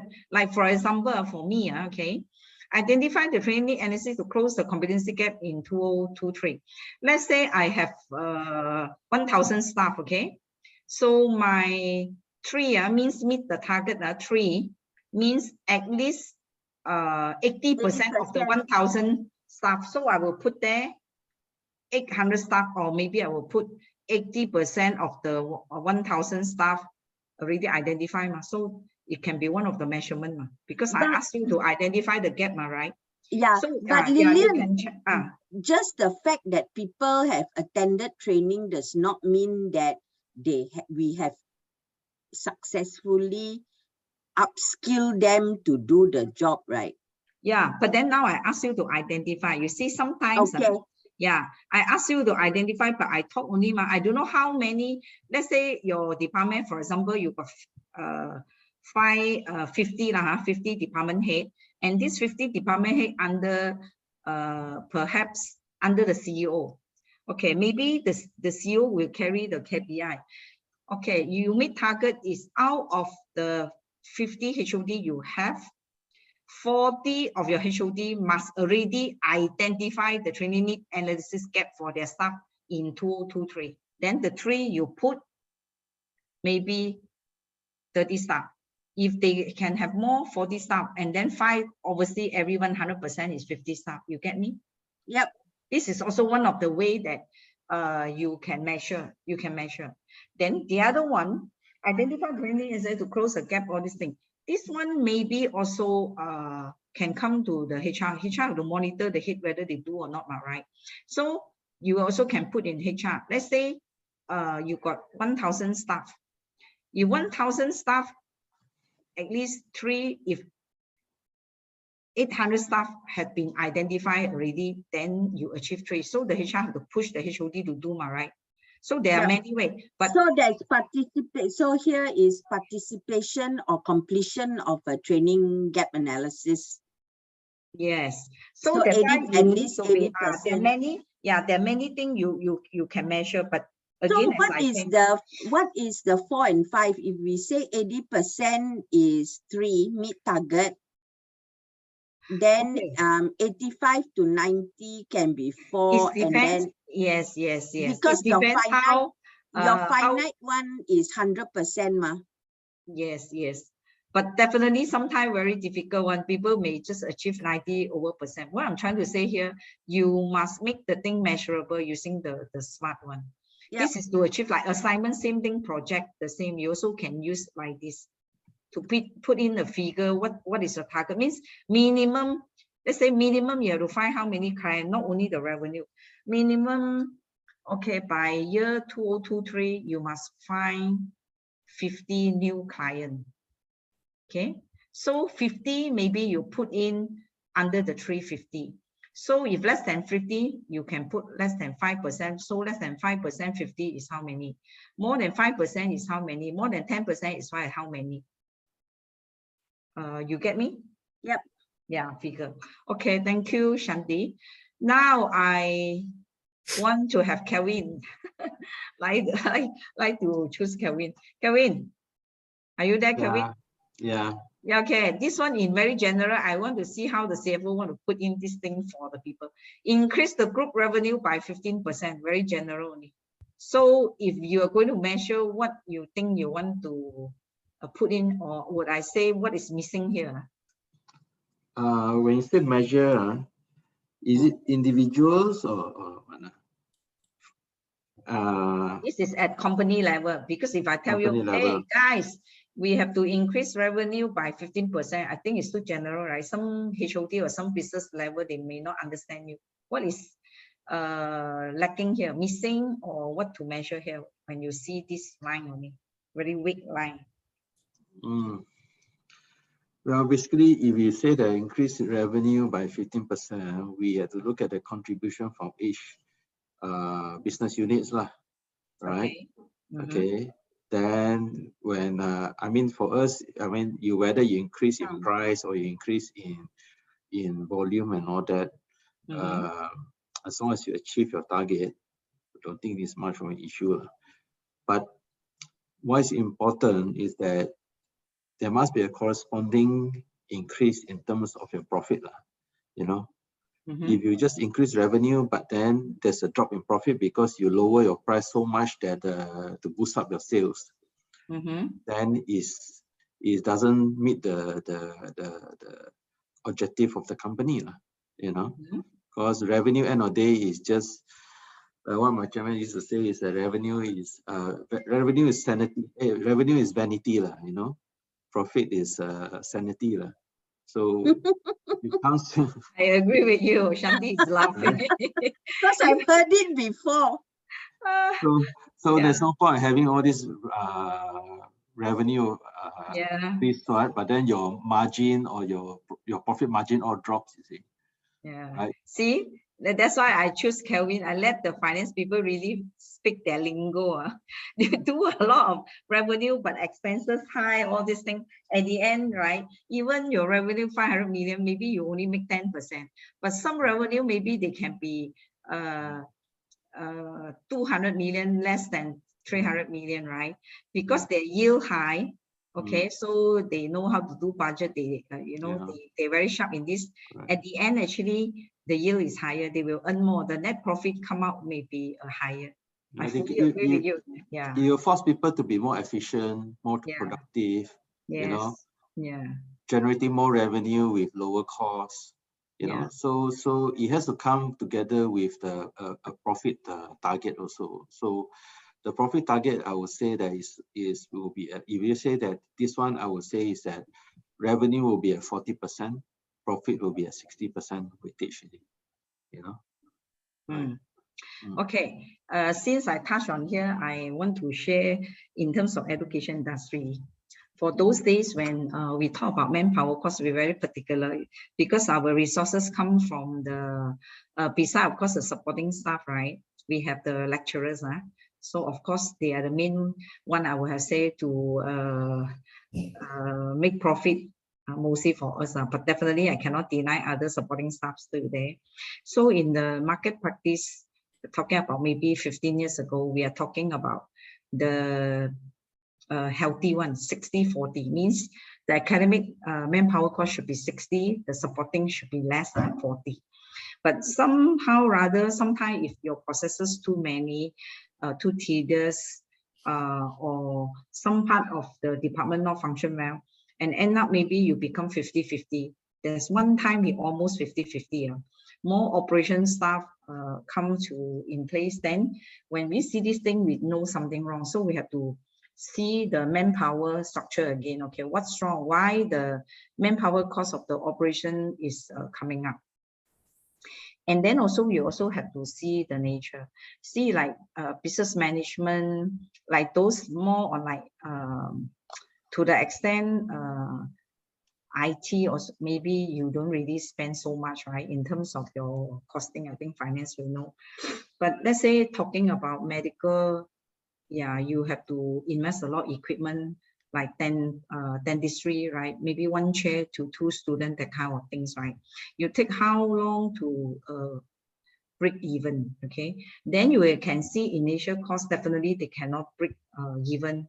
You maybe have spent 6-7 millions. Maybe you take 3 to 4, 5 years for you to break even, and then only you make money. Okay, likewise over here, symbol for the SME, when we talk about the group revenue by 15%, first thing you must identify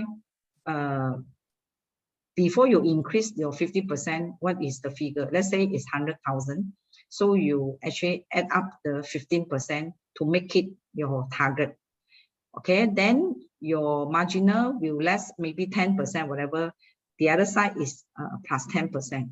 So that's a straightforward one. Of course, we will share you, and I also get Kelvin or even Shanti come into place to share you more insight. Beside we're using this straightforward example for you. But definitely revenue don't represent anything whether your company make money or not. Okay, so I hope everyone have a better insight in terms this is one of the finance. So I actually have shared the first one is internal processes. Second question is based on the OC or even the internal processes, same thing as well. Third one, finance. And the fourth one, to go green across all business unit by year end. This one, can I have, is Mei Yi there? Mei Yi, are you there? Let me see. Yeah, hi, I'm here. Yeah, Mei Yi, would you like to give a try? What is missing here? What you want to measure? As just how you can see the 3 example here, I want to actually trigger you to think more, think beyond, you know, just straightforward read from the line. Let's say I just give you one line to go green across all business unit by year end, mean paperless. Okay, what you want to measure, what you come into mind, what you want to measure, how you want to measure, and what we will put in the target. Another thing would be the cost, because they want to go for paperless. Then one of the key things is to cut the cost and try to motivate those employees to go for some system that is able to keep track all the things instead of using paper. So how you want to measure them? For example, you see you have all these business unit, they are giving this as the target. So cut as down a the HR, supply what you of want? cut down the supply of the paper for each department's like monthly usage. Keep track of monthly usage. So of course, I give you a hint. Let's say 3 are the targeted one.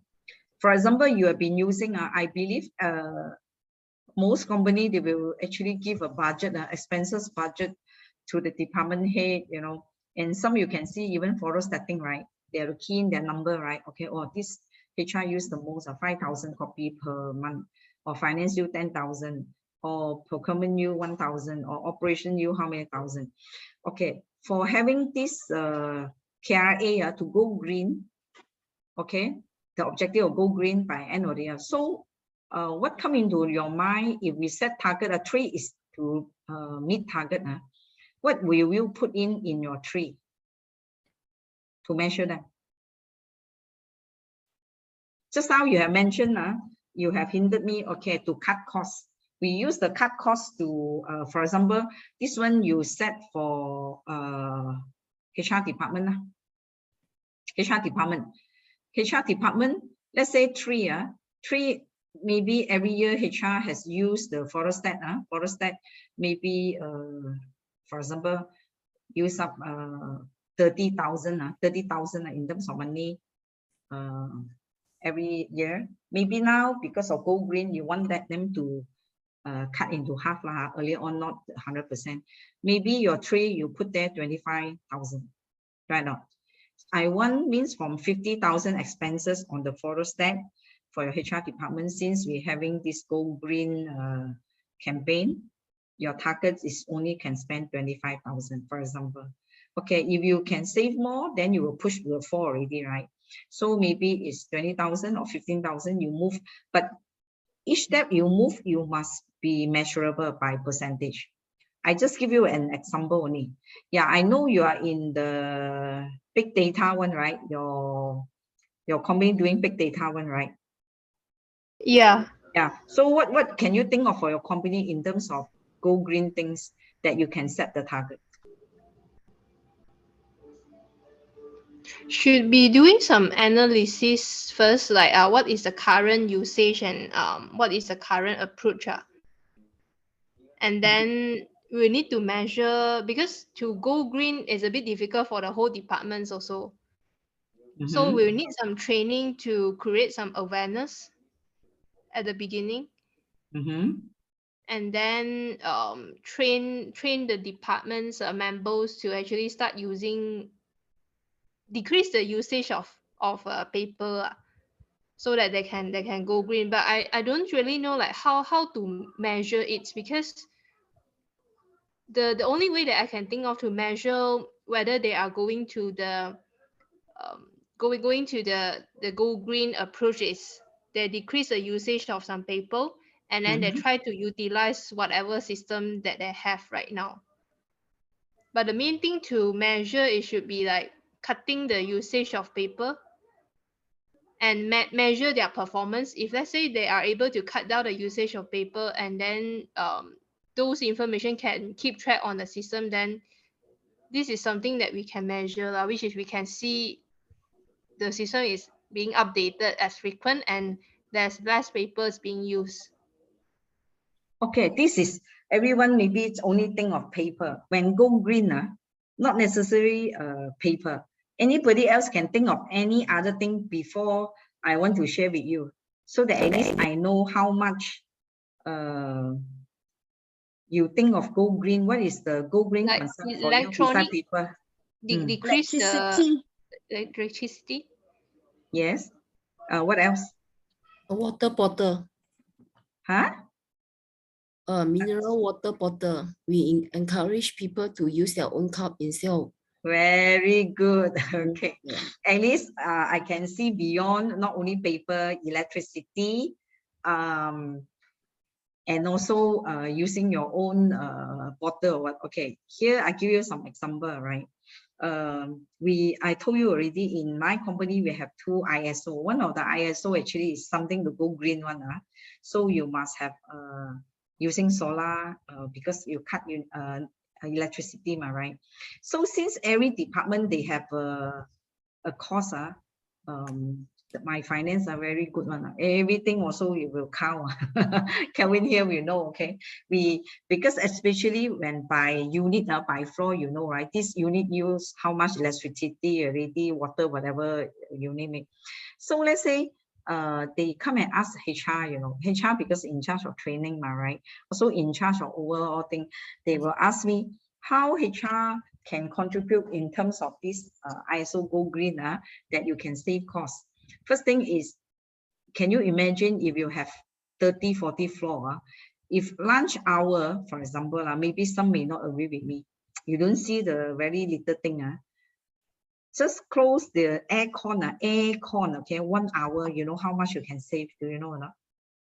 And then also in terms of the toilet for the student or for the staff, because in one campus, we have 800 over staff. We have about in and out, 10,000 students. How much water you can save?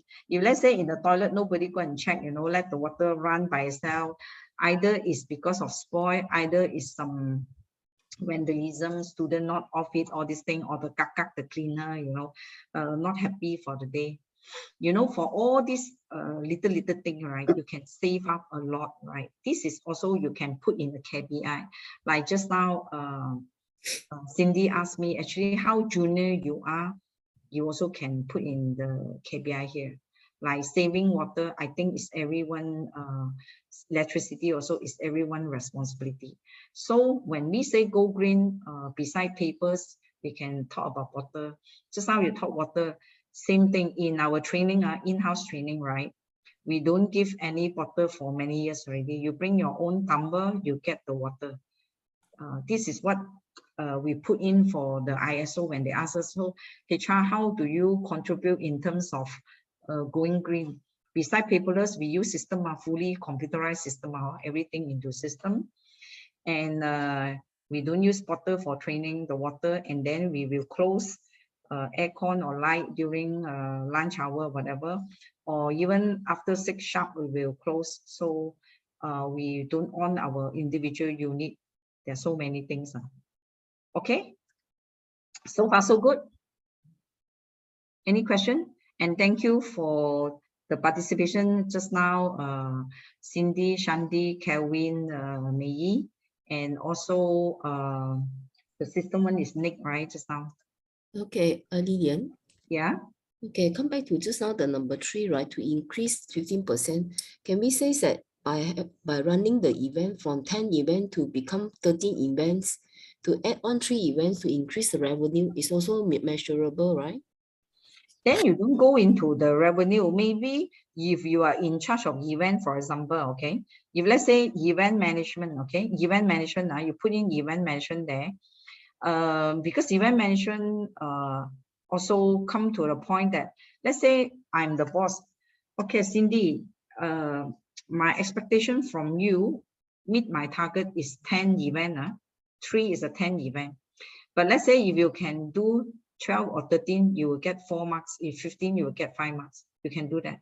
But if you below 8, maybe it's 4 short. This is a very simple one. This one you can just use maybe how many events you do. But I may not agree with you. If you do more events, you will get more revenue. Yes or no? Because sometimes if the event not successful, it's just an expense only, right? Do you agree with me? Yes, you're right. Yeah, right. I think Kelvin will agree with me as a finance side. Same thing, like he said just now, revenue, right?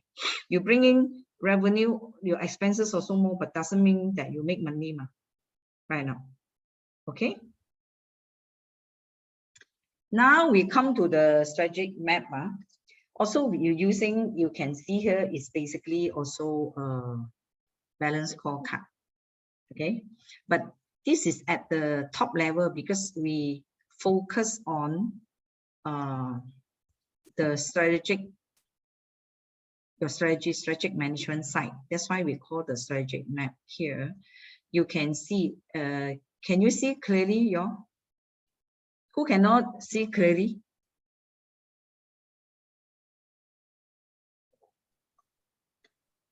Okay, very quiet. I must get people to read so that people won't fall asleep.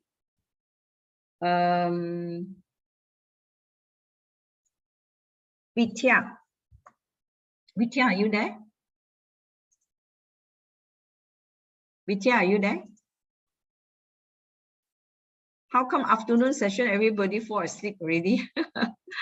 Are you there? Can I have Adeline? Adeline, are you there? Yes, I'm here. Yeah, good. Adeline, can you see in the first page, can you see my picture? Yes. Okay. Can you look at the finance? What I have put in the finance are the two KRA. Shareholder value, business growth. Okay. Maybe I have Kelvin to explain a bit in terms of finance. What is shareholder value here? What is the business growth here? Kelvin, would you mind to share? Shareholders value will be what you, in terms of your profit that you achieve, because from the profit you will be able to declare dividend, your share price will go up, all these. So for shareholders, it's basically what is the return on the amount of money that they invested in the company. Business growth is very simple. It's just that how much your business has grown in terms of your revenue, in terms of profit, in terms of your products, market, all this. Yeah, good sharing. Knowing the KRA here, again, of course, you have to set your target. Like shareholder value, perhaps they got something called PE, right? Profit per share earning or something like that, right? They can set the target, business growth. Of course, SME, some jargon you may not know here, PLC, they will know. But definitely a lot of companies, before even they go for listing, whatever, they actually hope that the company, the value will go up, okay? And then customer, let me have, Shireen, can you read up customer?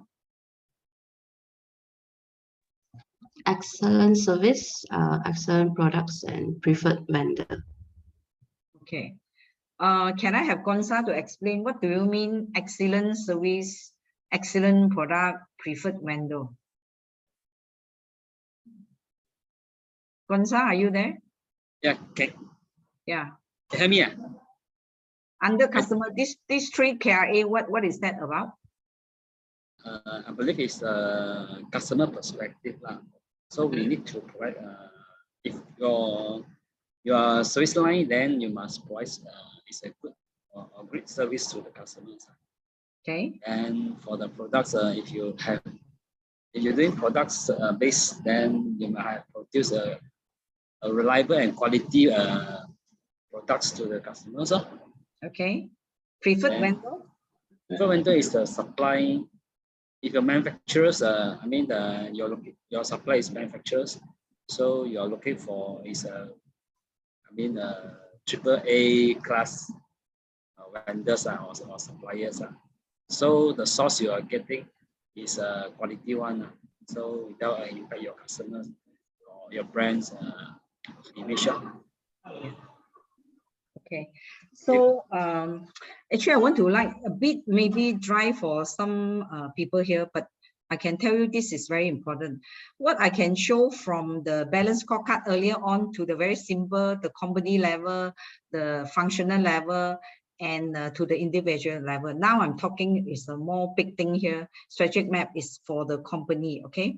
Normally when this thing have already set, only you will come to the next level, which is I'm talking, just now we have shared the 3 level. This is, we are sharing on the business level. So you can see balance scorecard is so flexible. And this also invented in the 1990 when the 500 Fortune companies, right? They're using this to measure their company performance, not only the individual or the department performance. Let me link here why we call strategic map, okay? Like for example, talking about my education now, back here, easy to relate. Let's say my company is a PLC company, by the way, public listed company, right? Definitely as a stakeholder or shareholder, they want the share per earning, they want to grow up, okay? Let's say $5, you want to have it $6, how? You must do well, right? And then how the business can grow. Excellent service is what? Your staff must deliver well, service the student.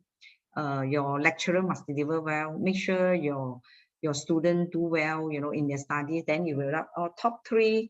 From XYZ university or something like that.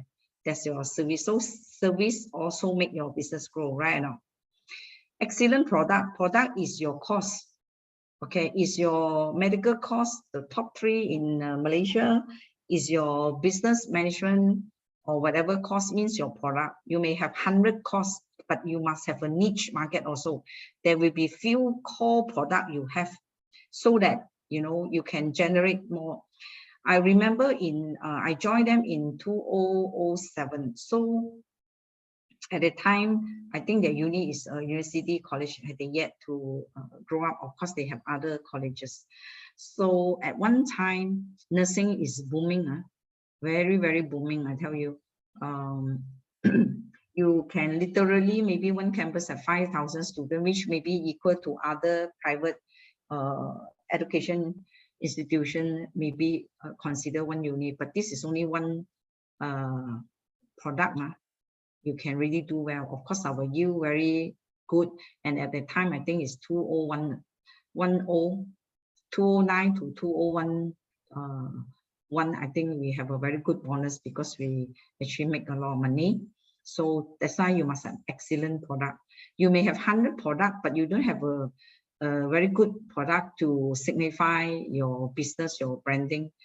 Not nice to say you become a kedai runcit, right? Selling everything in the sun, but nothing is your signature one. Preferred vendor for me here is a university partner. Sometimes you will do like training program. You make sure you have a good university partner with you, so that you know your student will get a double degree, but must be a reputable one and a good coordination with your one.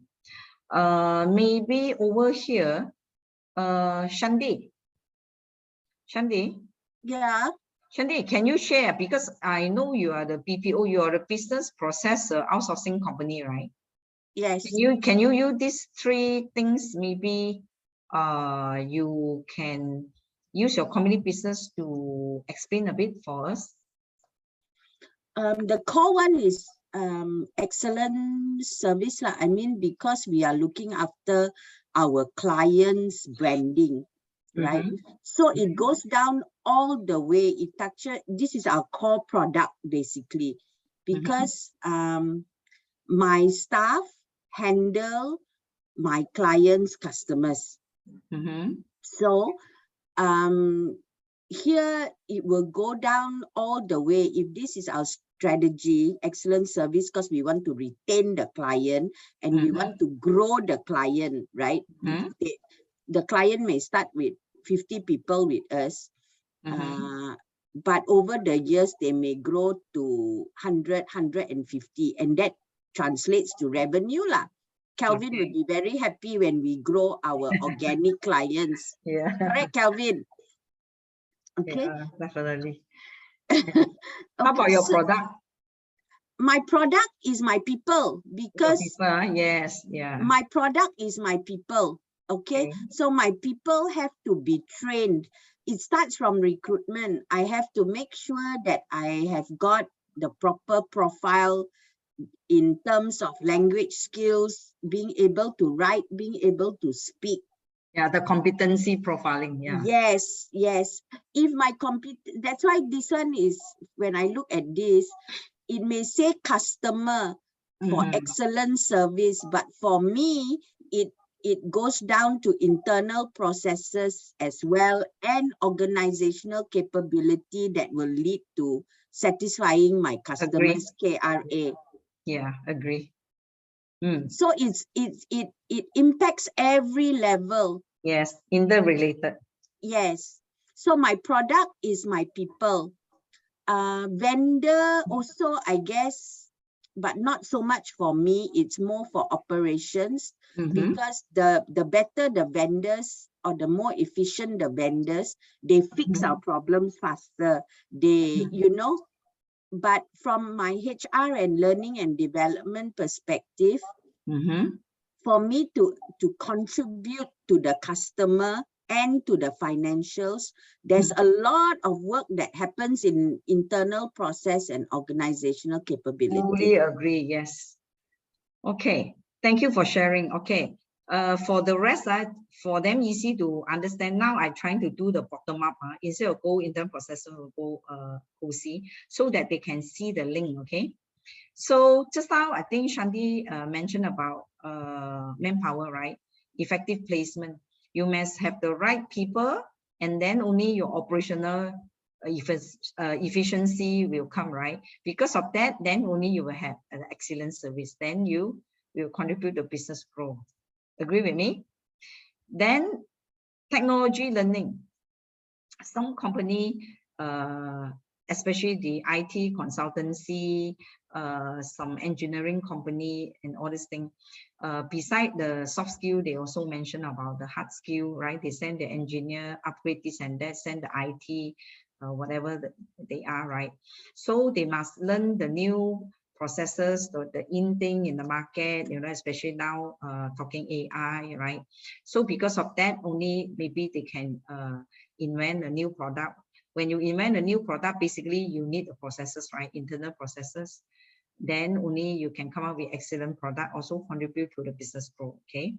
And service innovations, okay? And I think this one I no need to explain to you. You know what is service innovation, right? Innovation things is very direct and straightforward. And highly motivated workforce.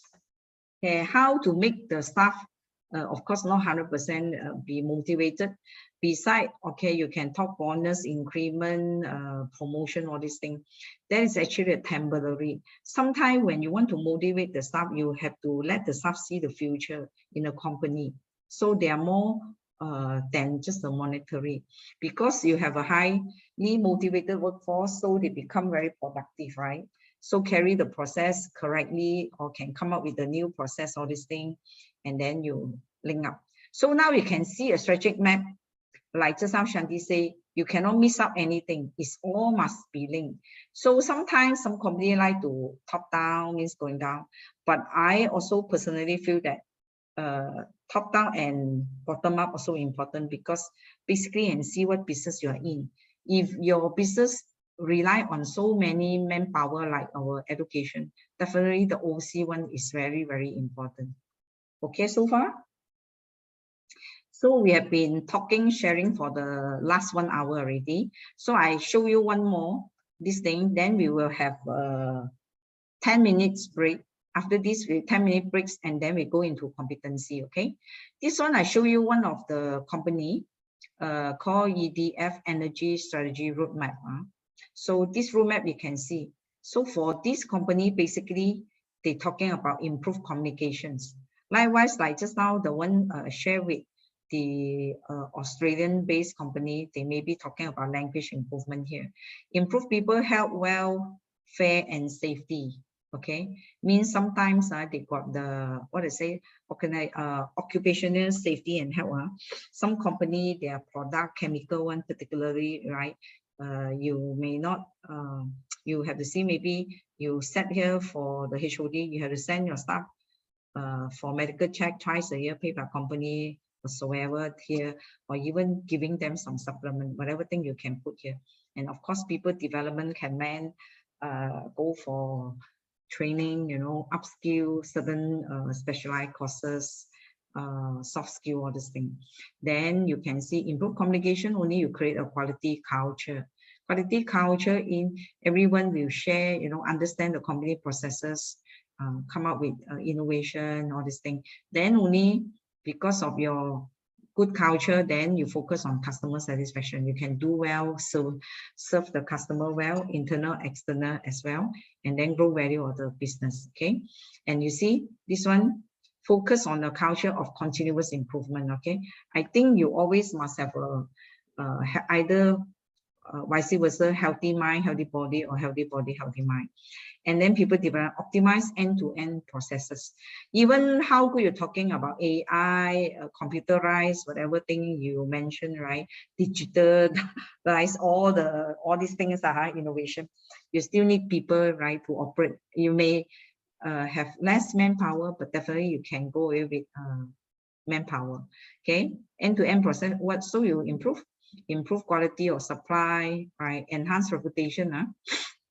Once a company, you have a good culture value, they say, hey, please join this XYZ company. Wow, the culture very good, you know, they have this and that, you know, people will mention. So this one will enhance your reputation. And then you care for customer, internal customer as well, okay?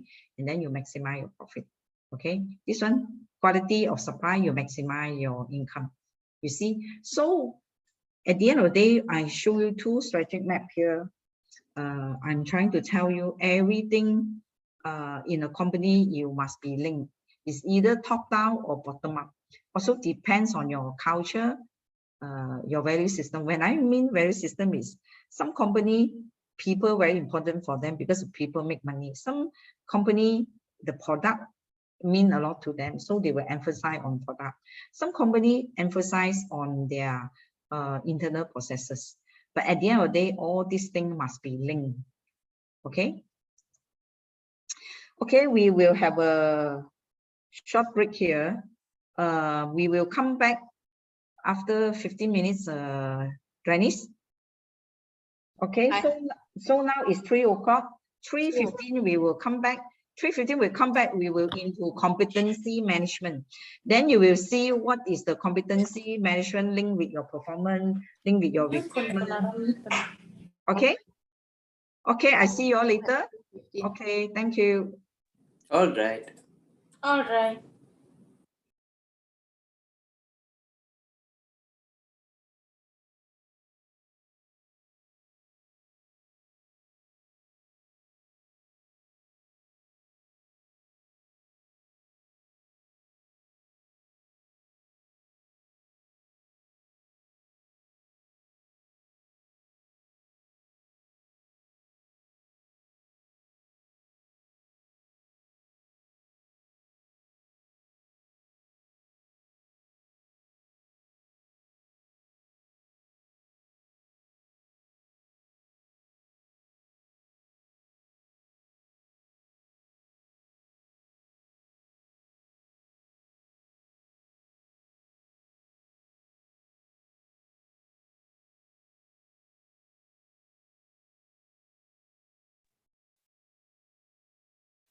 Is everybody back here?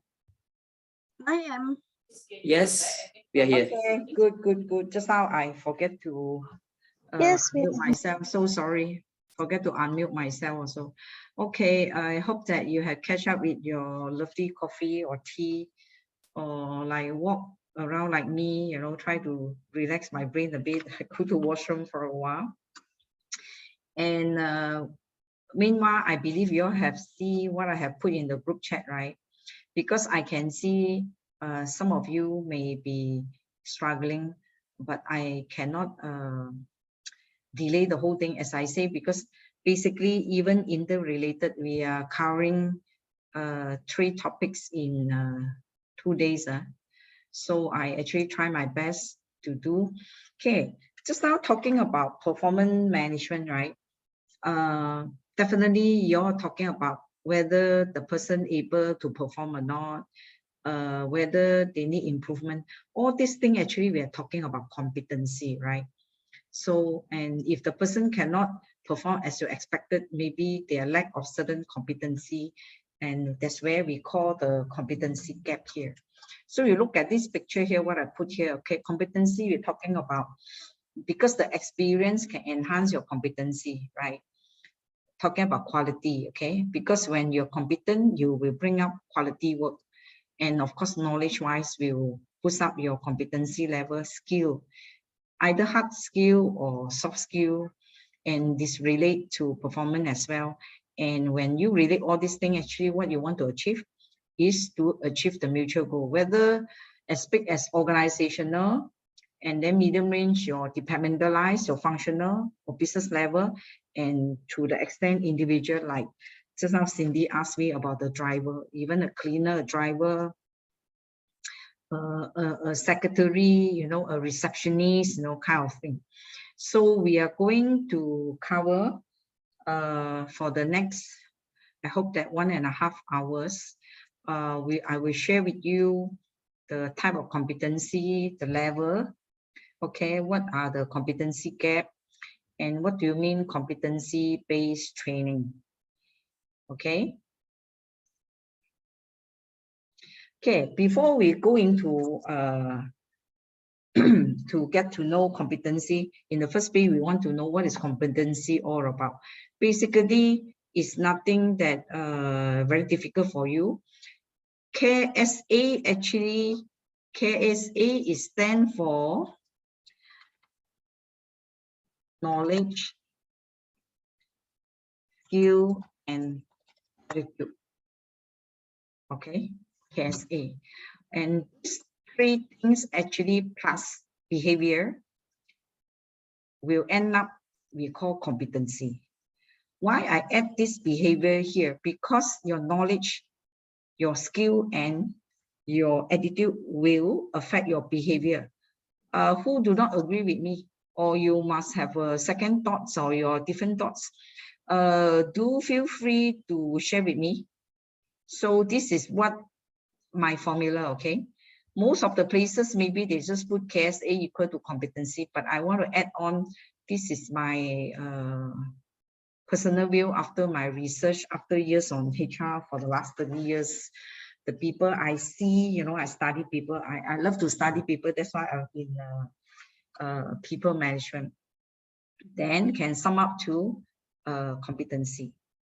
Okay, and you look at this iceberg model here, is nothing new to, I would say, most of you here, whether you're in SME or what, you can see actually, right? The thing that we can see from our staff, though we will also mention about attitude, you can see whether all my staff got the skill to perform this job or not, got the knowledge or not, right? Most likely we will say, oh, lack of communication skill, you know, lack of IT skill, lack of this and that. But the one that bottom one cannot be see the hidden one. Actually, the value, you know how they look at things. Why this thing is important? If let's say your company is having a very strong value system, you know, in your DNA, your company, some company call DNA, some company call value system, and then you don't jive, right? So everyone cannot work towards the common goal because you having a different belief system in you. It's very hard, you know, to make a company succeed in a normal way or fastest way. Okay, your motive, your attitude, just how we mentioned. That's why during the group work just now, I fully agree. Besides, you're talking about how you want to improve the system. Basically, it's the attitude. Once you change or you can improve the attitude towards the people, whether they conduct the performance management or they are one being appraised, and the top management, how they look at the performance management, so everything will change. So far, so good? Can I have some response? Do you understand this? Hello? Okay, thank you. Okay, thank you, Shanti, Cindy, and the rest. And you don't say anything, I believe you know, because I actually keep it very slow from competency and then telling you is actually KSA. Okay, Let's introduce this competency in the more application way, okay? Just like I mentioned, knowledge, skill, ability, and behavior critical to successful job performance, because this thing will help you in terms of your performance, you know, how you perform your job, all this thing. And it is the behavior expected from all employees, okay, in their day-to-day responsibility, okay? When you carry out a job, you need certain, over here, if you want to use the balance scorecard, the minimum you meet the requirement, the 3 that how you perform, right? Later I will show you, even in the competency, you also have the level, okay, in numbering the level. So why you need the competency? You need the competency is part of the employee development, okay? If you cannot perform, how you raise the bar, their competency to do the next level of job, like job enrichment, enlargement, right? You need, and succession planning. Okay, succession planning, we will talk tomorrow during the talent management. There's so much to talk and interesting also. What the committee should do, what are the thing preparations, what will be the challenges you face. And then performer appraiser, definitely, right? When you appraise, when you appraise, definitely it will relate to your competency also. Why fall short, you know, cannot meet the expectation. And early on, I think Shanti also mentioned, you know, from start from beginning, when you do recruitment and selection, means talent acquisitions, you must know the person whether they are competent to do the work, right? Like Nick shared with us about they must be speak the Australian slang, the English, so that you will be able to serve the customer. That one is a bit difficult, you know. So let me think about it. Maybe that one, let me think a few days, have some, you know, private thoughts about how you should overcome this issue. I know language barrier is one of the things, but then particularly you cannot hire and put there. And then it sounds funny, even you do advertisement, right? Some people will say prejudice, you cannot say you can only use the word prefer, but you cannot say we only want girl, we only want guy, we only want people below 40 years old, we only want what race, because this is all become discriminations, right? Yes. Yeah. Then you can put here particularly, or you must able to speak the Australian slang. Then I think it's the discriminations also during your talent acquisition process. No, but the interesting part is this is Australian accent is not about learning. It's by communicating with them, the practice actually it will already adopt. Okay, now why we need competency? We mentioned just now performance improvement, right? Do better talent acquisition exercise, means recruitment. We have covered also, right? Effective training and development program that is just in time and need based. Okay, so they need, when you do the training and development, you make sure that you will tie with the competency, so that let's say the company have a new product development or a new program to do, you need certain skill, means competency. Just in time, you must make sure these people are prepared, so that you need them to develop at that area, okay? The ability of the organizations to deploy human resources in an effective manner, resulting with the best person position match, the people match with the job, not just for the present, but also for the future. When we mean about future, that's where tomorrow we talk about the talent development and talent management, okay? Not only talk about the talent pool, but we talk about the organization as a whole, okay? When you deploy means what? Can HR personnel tell me what is deployment all about? Can I have Shireen? Shireen, are you there? Shireen, are you there?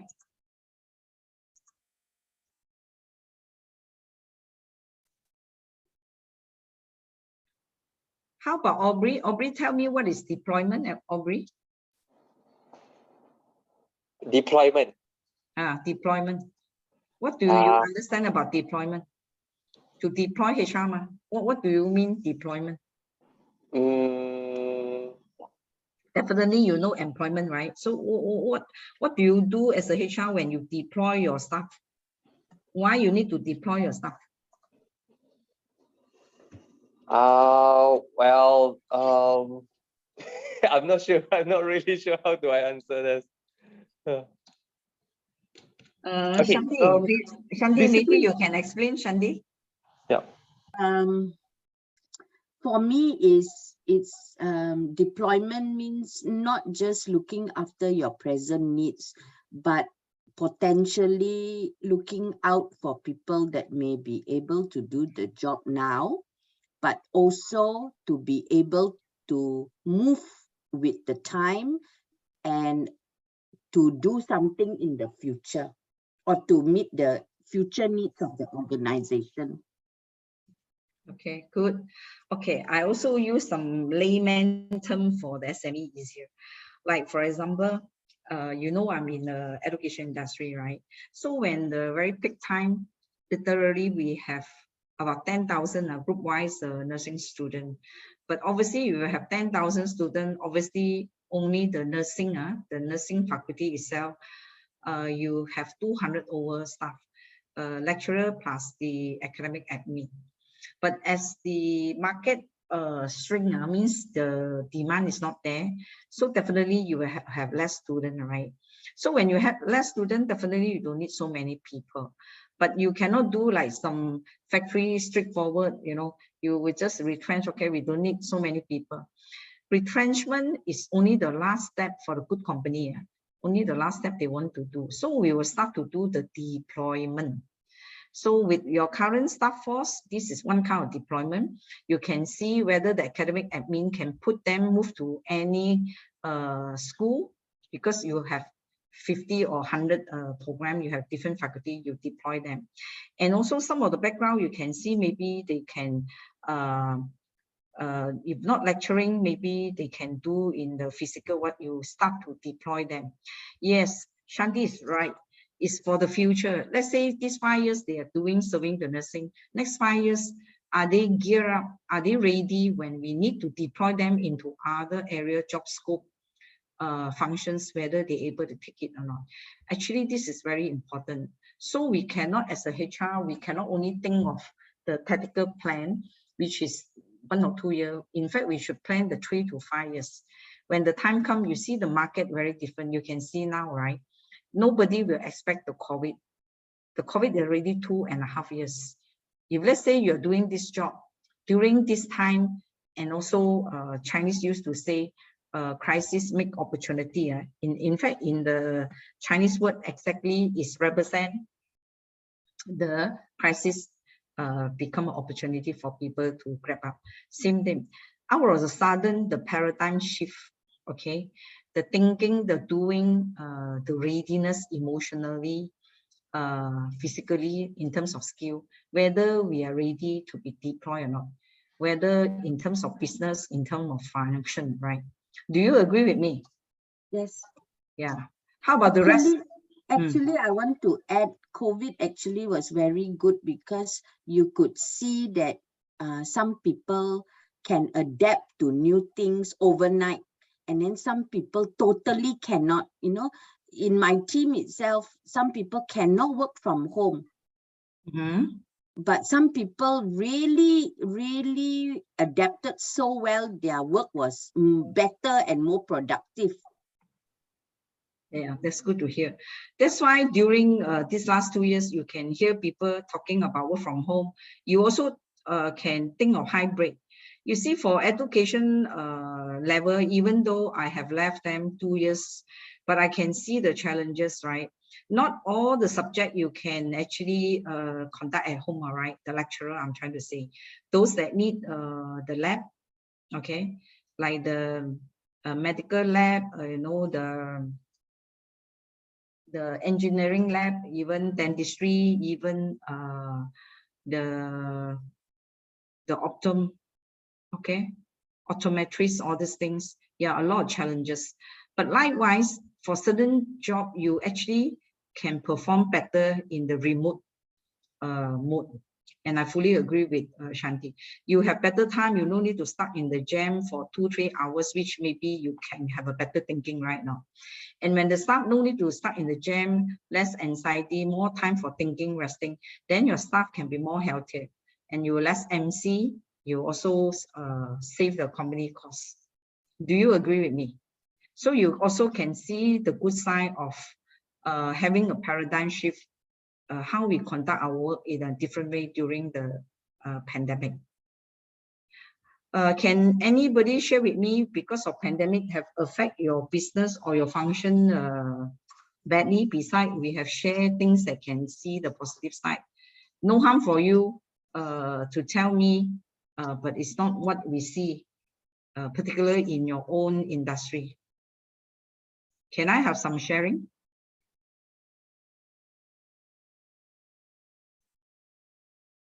Is Chui Chin back to not yet. Yes, She's having no, I just back already. back I'm back already, sorry. Yeah. Chui Chin, I would like you to share. Just now we mentioned about the pandemic. What industry you're in? We are in the retail industry. We have that's why I like to hear. I think, yes. Really, we have a bad impact because there's no offline shopping during MCO. So actually, in 2019, our business just started in e-commerce. So due to MCO, we really pick it up on the online business. So offline, of course, is very bad. Okay. So, but now, more or less, I would say open up already. Do you see some improvement? Yeah. Have a very... Definitely. Our sales picking up. And then I we also actually heard some of my friends are very hard to get the frontliner staff, is it? It's true. I think not only frontliner, even though our back-end support also in office, especially like warehouse staff, after I interview many of them, but they say they will come, but end up they didn't turn up. I believe it's because of the salary. They are asking about a higher salary. If you don't mind, can you share with me, because there are many people actually asking me, right? I'm also doing some HR consultancy, and then they will say, hey, I put the project for you, you do the talent acquisition for me. I cannot get sales staff, right? They mainly is the frontliner, right? I ask the same thing, how much you offer them? Because if you offer like the rest of the retailing, there's nothing to attract them. And then now you know, right? Many people sometimes are pampered by the family. She never mind, 2 years not working also is okay. You know, yeah. Nowadays, I don't think they also want to do like front end stuff. Yeah. I think they would prefer to do Grab business. You see, compared to previous many years back before pandemic. They even on their own to do the online business, right? Yeah, many of them. I noticed that many of them, they do online business.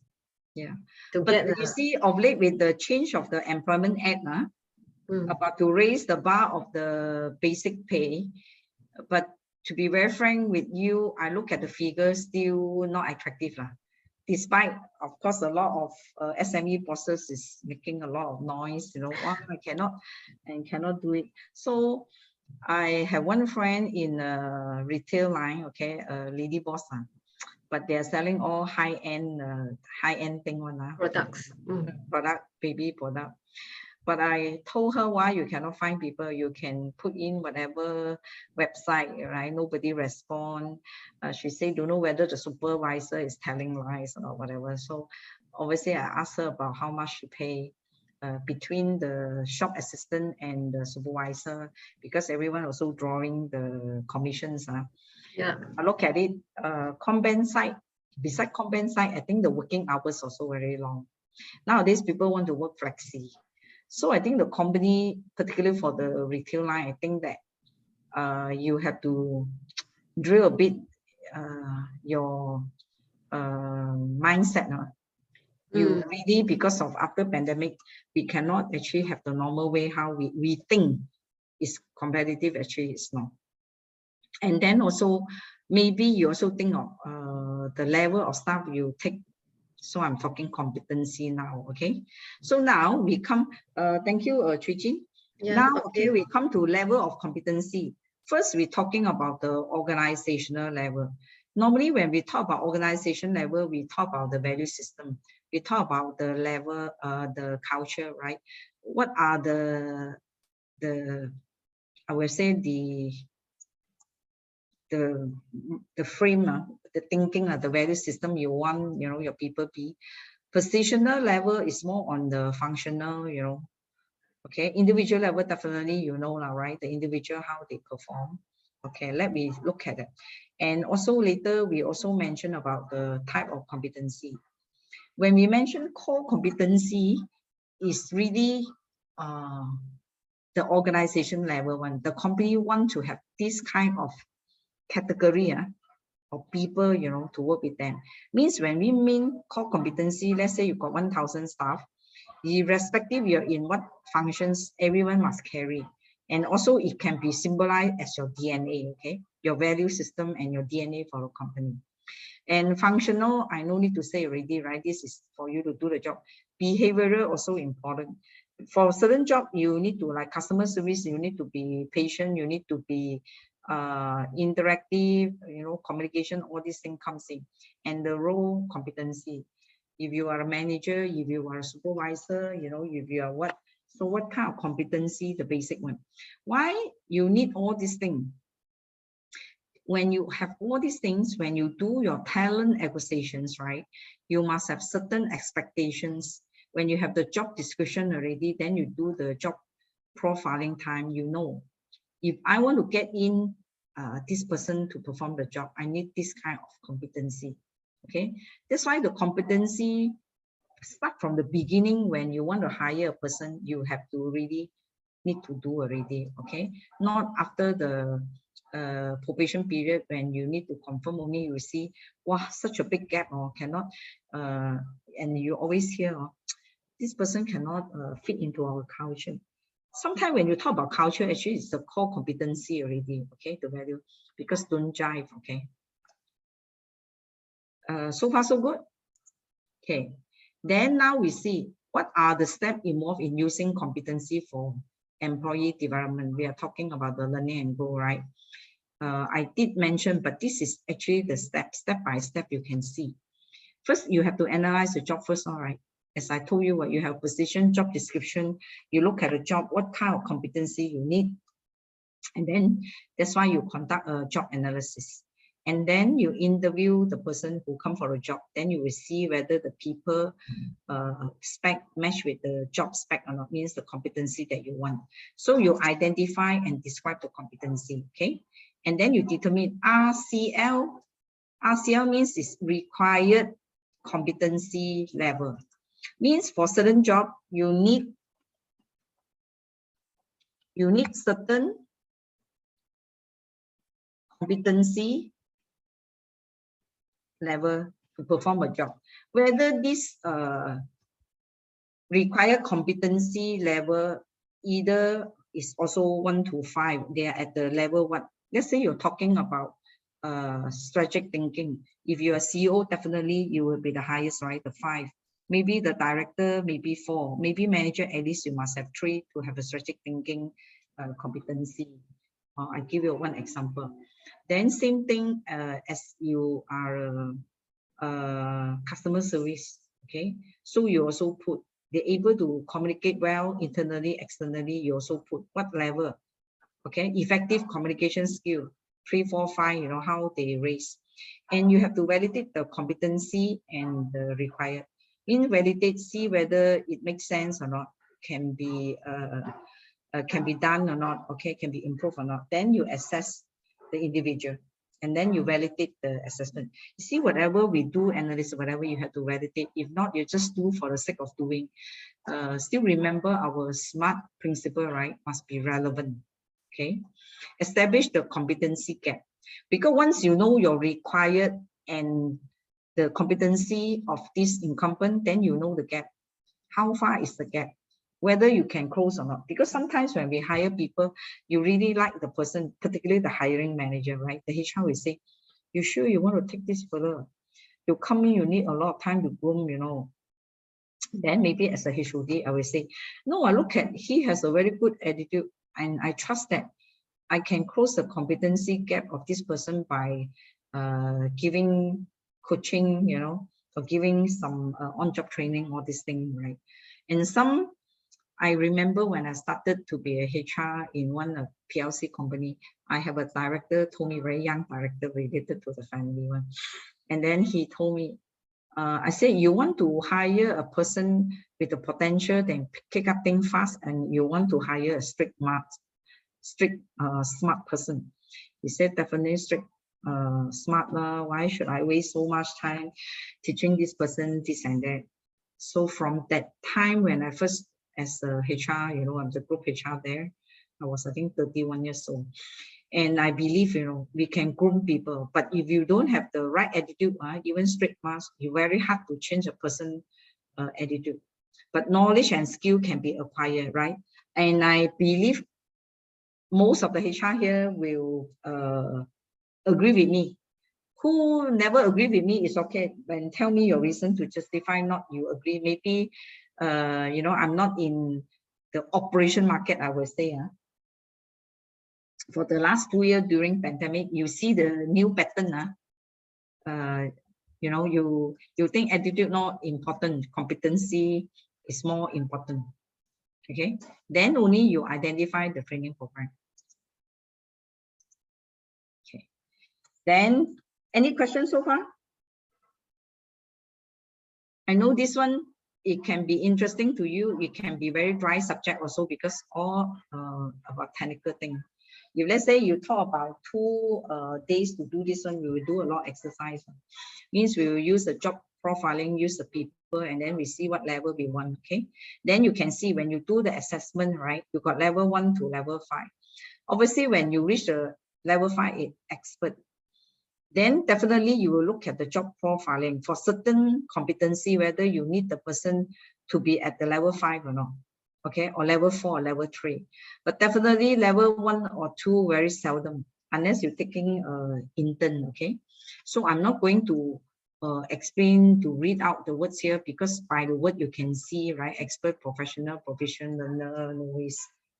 Okay, so in terms of competency, you can rate the person specific competency description. Then you can rate the person, the level where the person stand for. Okay, it's a professional level or expert level or what. Okay, and then obviously the competency level can be raised, the bar.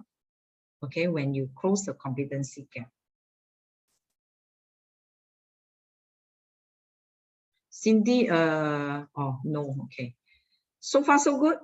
As I say, this is to introduction only. I want to let you know, the level, and then what are the what the use of the competency, and so on and so forth. Okay, so now I particularly want to talk about the core competency and leadership competency, because I believe in every company these two aspects are very important. And you remember what I told you just now, why core competency very important is the DNA of the company actually. Okay, value and behavior expected of all employees in the company. When you say all, means from top to bottom, whether a group MD or driver, obviously, I think some people will laughing, right? Sometimes you can't change the group MD.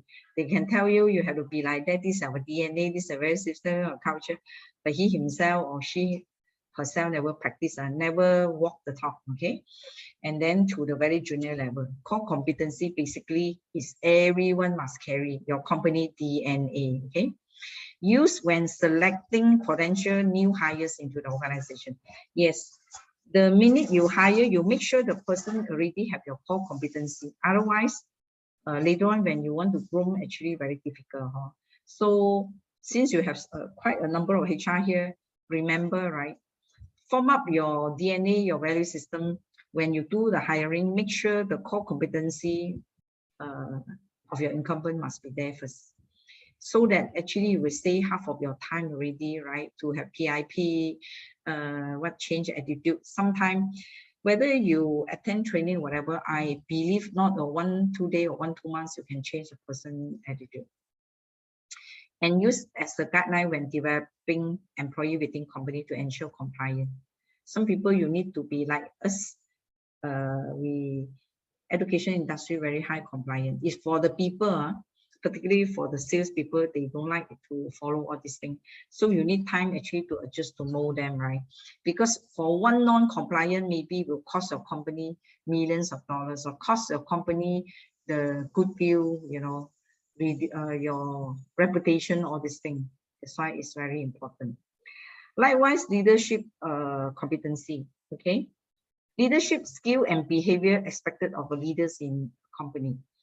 I want to emphasize here, leader doesn't mean that you must be a manager, must be a high level, and especially now in many SME, some consultancy-based outsourcing company, they always got the team lead. Okay, they don't call themselves head of department, big title like the corporate. Even I work in the corporate for so many years, big title not important, right? So even from the team lead, you have 2-3 members to monitor. They already have to cultivate their leadership skill already. Okay, so a tools to identify and develop next generations of leaders. You can see or not, so you can grow them up. Okay, skill that separate leaders from bosses. A lot of people like to say my boss, my boss, my boss. Okay, even they call their HOD their boss. Okay, so to me, I always tell my downline last time, we are colleagues only. It's just that I'm more senior, maybe experienced than you. You know, I can share with you. Sometimes you also ask their idea. Sometimes you may not know your staff will be better than you in certain ways, certain skill, right? Because I already told you, right? As a child, you must always believe everyone born with a talent. It's not that you know everything. So far, any question or anything to add on in terms of core competency and leadership competency? Very quiet, huh? Because now towards 4 o'clock already, I don't want you all to sleep. Huh? Okay, thank you. Okay, I can share with you some of the core competency here. Some company, obviously, you agree with me, teamwork, customer focus, communication, innovation, accountability, quality. All these so-called big word, actually you can translate in even in your balance scorecard, but in terms of measurable, how you exhibit teamwork, how you exhibit customer focus, right? Customer satisfactory intakes, communications, you know, innovation, you can come up with some new thing, you know, accountability and quality. Leadership, definitely we need strategic thinking. Because if everyone doing tactical means day to day, our operation we have to is a short-term one. Definitely you need somebody think of the long-term one, okay? Long-term 3 to 5 years, only the business will go, right? The company value will go, you know, this thing. Decision making, right? A lot of people, they will say, "Aya, I dare not." Sometimes you even have to, at the executive level, you have to give them empower, the word's called, to empower them to make decision. If not everything, I refer to my HOD, I dare not refer. That's why sometimes why I told you why I set the limit authority. You say if you don't prepare your executive to become a manager in future, or only you want to promote them, only you start to groom them, it's too late already. I always believe that probational as the promotion, it's just a formality. A lot of companies will do that. How do I know in 3-6 month time whether you can do the work? But for me, my my personal philosophy as a leader or as a head of department, I make sure you can do a manager job for 1 year before I promote you. The minute I promote you, actually you're already a manager. It's just a matter by 1 year later you get a title only. Because a lot of companies, they fail to do so. So when the time they promote already, only the groom the people. That's why you can see a lot of misfit there. Because either the staff is not ready, either the staff have a big competency gap. Actually, some staff, they can do well in their job, but when you go vertically, next level, or even horizontally, job enrichment, they are unable to cope. Of course, these are the very sad story, okay? And leading and develop others, you have to develop others, you know, not only you do well, managing sales, managing change. You can see a lot of company, big shot, all this thing, they always say you must be like this, like that. But do you believe in me? Some very high level people, their EQ very, very low, right? They can't even manage themselves. Time management also not there. Never mind, well, I'm the number one. You wait for me, right? And then the way you speak also, right? You can have a better choice of word and a better, tone to say, but you choose not to because you think I'm the number one, I'm the number two in the company. Managing sales very important. Most of the successful people, they successful is because they have self-discipline, they able to manage themselves, okay? Not only manage others. You think carefully, if you cannot manage yourself, right? What are you talking to manage people right now? In the first place, you must be able to manage yourself first, only you talk about manage people. And also managing change, right? Right now, just now Shanti also said, in fact, pandemic had created a lot of opportunity for certain people, maybe those stars that we have not seen, right? The potential one. Tomorrow we will say, we will have a very exciting debates in terms of high performer and high potential tomorrow during the talent management. So far so good. Very quiet, or I very worried. Now 4 o'clock only. Okay, we have 1 more hour to go. Okay. Now you see why it's important. Validating. Just now we talk about validate the assessment, you know, validate this and that. Because your competency must link to future organizational aspiration. Just now we mentioned about deployment, you remember? Shanti also did share that, right? We will not only think of now the person can do the job, means must think of future. The person can be deployed to do other function or not. That's why definitely the competency, when we groom somebody or at the organization level, everyone make sure, you know, they can meet the future requirement. And link with vision, mission, and value. This one, I believe, even how small your company, how in formal, definitely, I think company must have a vision. Okay, what you want to achieve. Again, back to the SMART thing, right? SMART principle. If you do not have a vision, what your company want to be, what you want the staff to be, or your product, you know, or your services, then you cannot come up with a mission. Mission is your action, okay, your plan, how you're going to achieve your vision. And definitely values. What you appreciate, you know, values is in terms of our culture, the people, what's our right mindset, the attitude you want to work in your organization in order for you to achieve your vision together.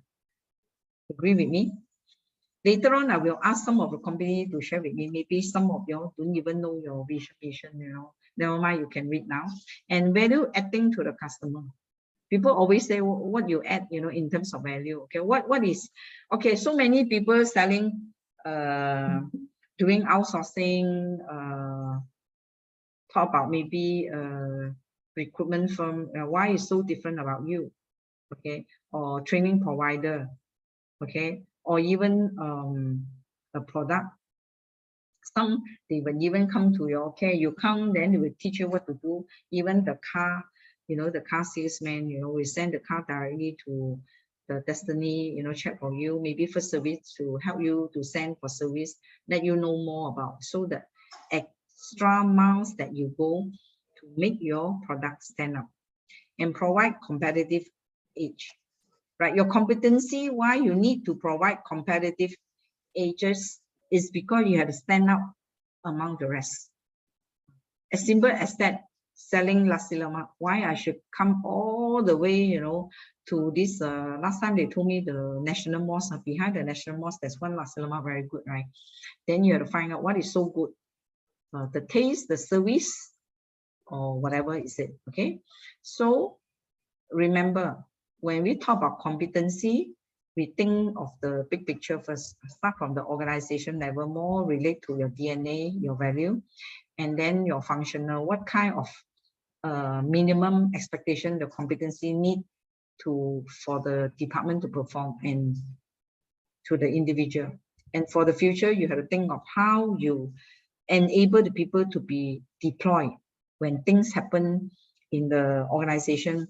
Perhaps the change of service, change of product, a total paradigm shift, the company, or maybe going for public listing, all this thing from SME, a lot of people still offer IPO, all this thing. So far, so good.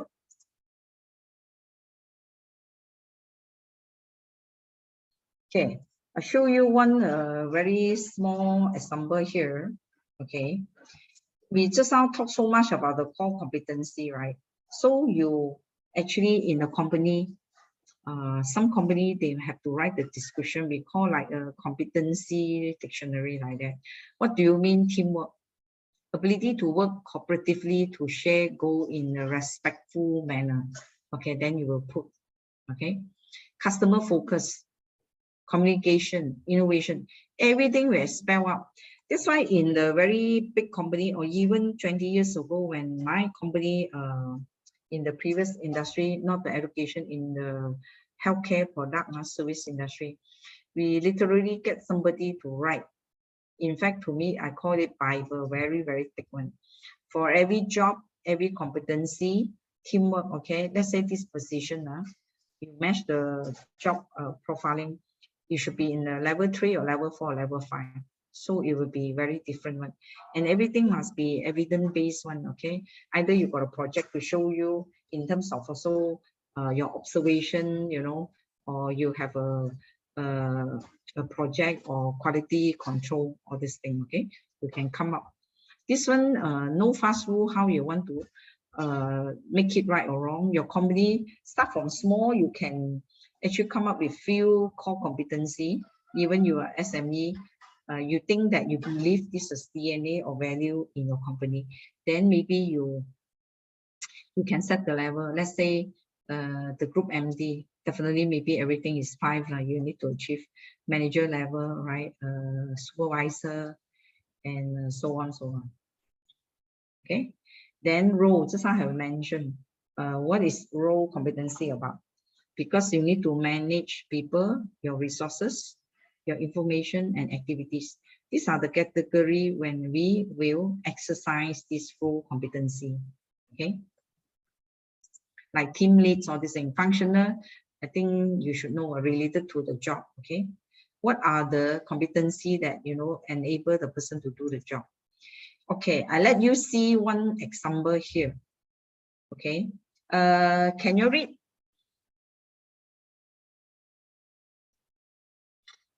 Hello. Okay. Small, but can see lah. I read to you lah. Okay. This is a bit small because I copy from my previous one. I try to show you one competency matrix. Matrix is just like I mentioned to you, right? 3 is reach the target. So you can see obviously 3, 4, 5 here, what you have to achieve. Over here, actually, I put 4 level. This one is senior manager, okay? And then the next level is manager. And then this one is executive, okay? And then is a supervisor, okay? So now you can see, I put 3 competency here. One is achievement orientation, means you must be very focused on what to achieve. Okay, so because of that, actually senior manager, you must have even higher, because maybe there will be 50 people under you. So we put it 5. Your competency level to achieve being a achievement oriented personnel, you should have 5. Okay, the highest, and then manager the 4.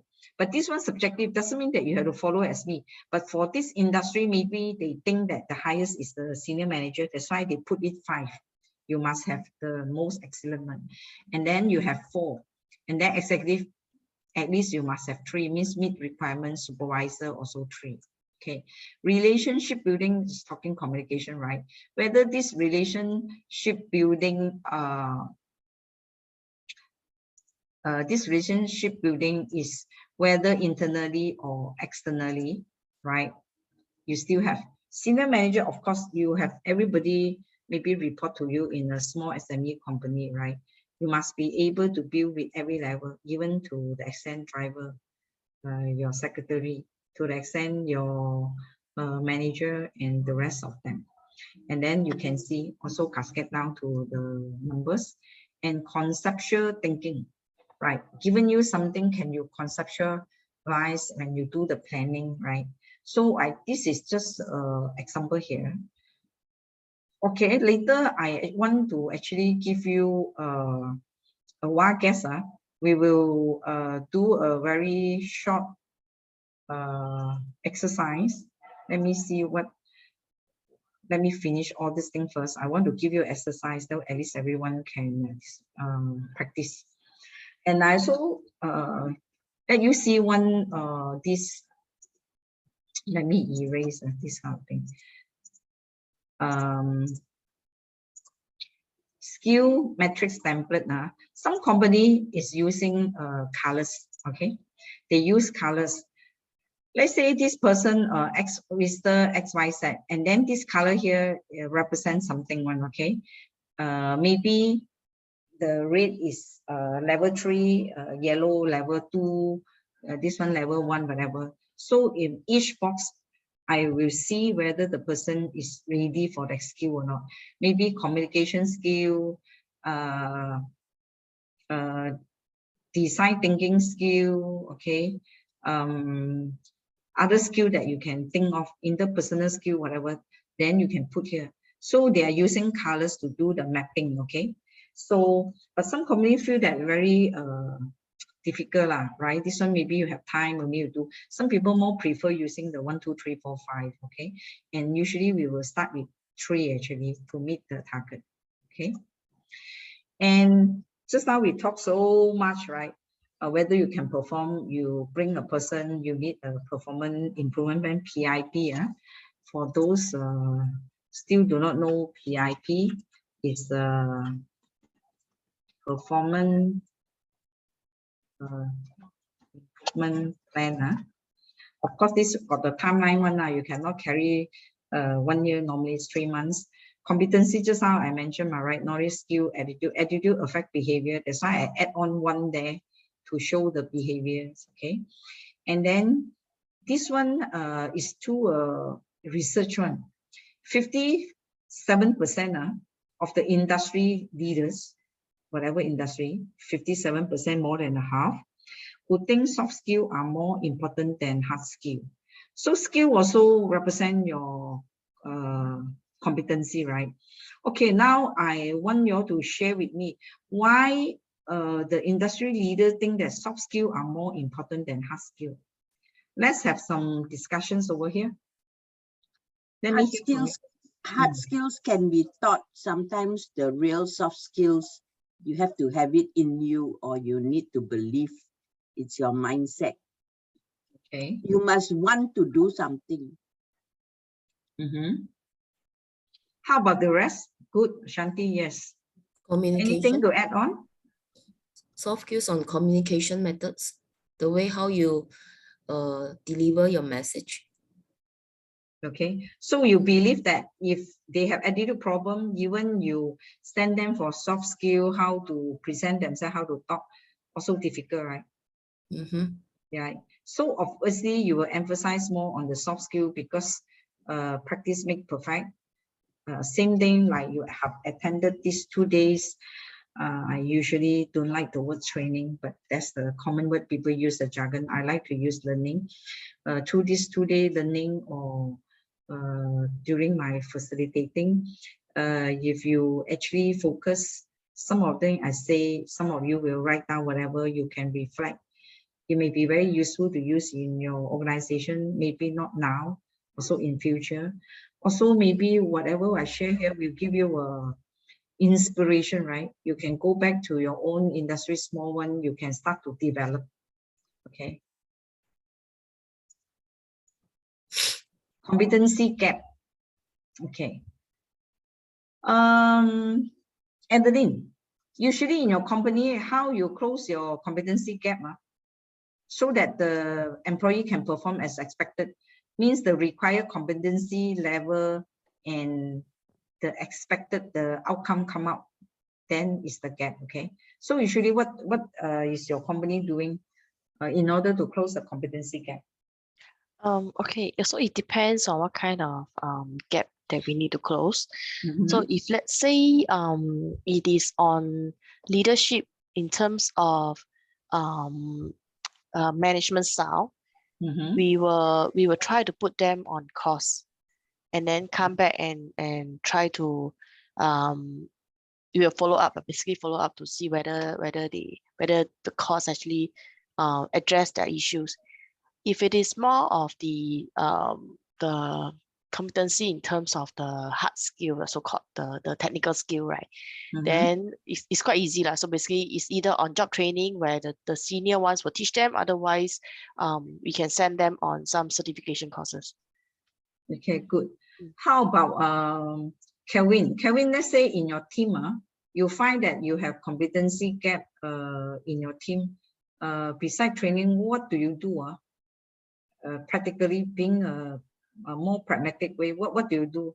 Let's say even in finance, you can see sometimes carelessness, picking up the figures, all this thing, or the step have left one step to do. So what will you do, Kelvin?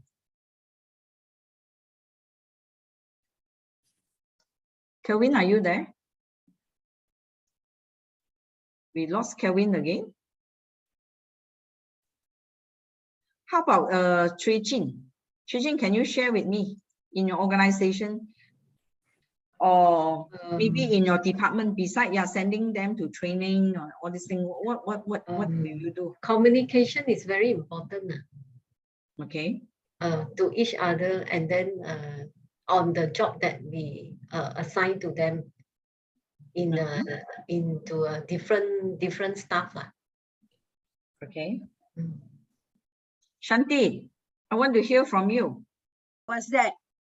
So how you close? You are how to say your background, L&D background. So what do you do? What do you do before you can close a competency gap? Before even you talk about training, all this thing, what is the step you have to do before training? For me, I'm a firm believer in the behavior bit in the KSA. Okay, very strong for me. Okay. So while I give you an example, like you said to Calvin, what happens if Calvin finds a competency gap in his team? His team, all finance people, right, deal with numbers. Sometimes they say no soft skills, like that, just like the IT department. But if it gets escalated to HR, I always like to assess the line manager and the employee, because it may not be a hard skill problem. It can be overwork, it can be boss and subordinate not ngam. We agree with you. Yeah. Sometimes it's just not the hard skills. There's so many other elements that goes into it. Yes, you need to evaluate for hard skills as well. And training, like for instance, recently I have found a couple of my staff in the recruitment team has got not very good Excel skills, but I need reports to be done. But they've got great attitude. They want to learn. So when they see me doing something, they say, "How do you do that, boss?" So that means they have got a great attitude. So I send them for Excel training lah. Agree. Okay. Okay, but I think as HOD or line manager, if you notice people not meeting your expectations, you really need to open your eyes first and ask the right questions. Yeah. So thank you for your sharing. It's very correct, right? So sometimes also depends how is our approach. Nothing that you fast through, you get from the book, how you do it. Lynn, are you there? Since Kelvin not around, I want to hear from another finance personnel. Let's say you can see your staff, because in finance, let's say carelessness in terms of figure, more 10 or less 10, very important, right? Usually how you close this gap, besides training, what do you do? Because I don't think you send for training, you can close the gap that they can be more careful, right? Lynn, are you there? Hello. From finance side, yeah. Normally, it's very common, especially due to figures. Okay. It's quite common that the errors in the figure. But normally, we will once we found it, we will highlight. Normally, we will highlight, and there's many. Whether it's like careless or incompetence, or whether they are really not sensitive to the figures. So eventually, we will try to give guidelines like how you would check it next time. Like, in figure we have a lot of formulas. We set control inside, and we also let them know what is the like how many ways that you can check. You see, to ensure that this thing not happen anymore. But sometimes you found that some staff, they are very they catch up very fast, they understand. But some you need to repeat and repeat. But even some, it really their habit, you see. You can't even you teach them or you set guideline and then you help them, but some really careless, meaning they are careless lah. Okay. Okay, thanks for sharing. I think most of you just now when we discussed, you have already answered the first question. How do you decide what training is effective for your staff? Because you have to do a training need analysis first. Actually, just now I would wish to hear is training need analysis. Okay, you have to do this first before you know what training actually you want your staff to go for, or even maybe you don't need the training. Like Shanti said, you even talk about giving some mentoring, giving some coaching. Coaching basically is more on the skill, how they, do their work. And then I think mostly you all have answered to this question.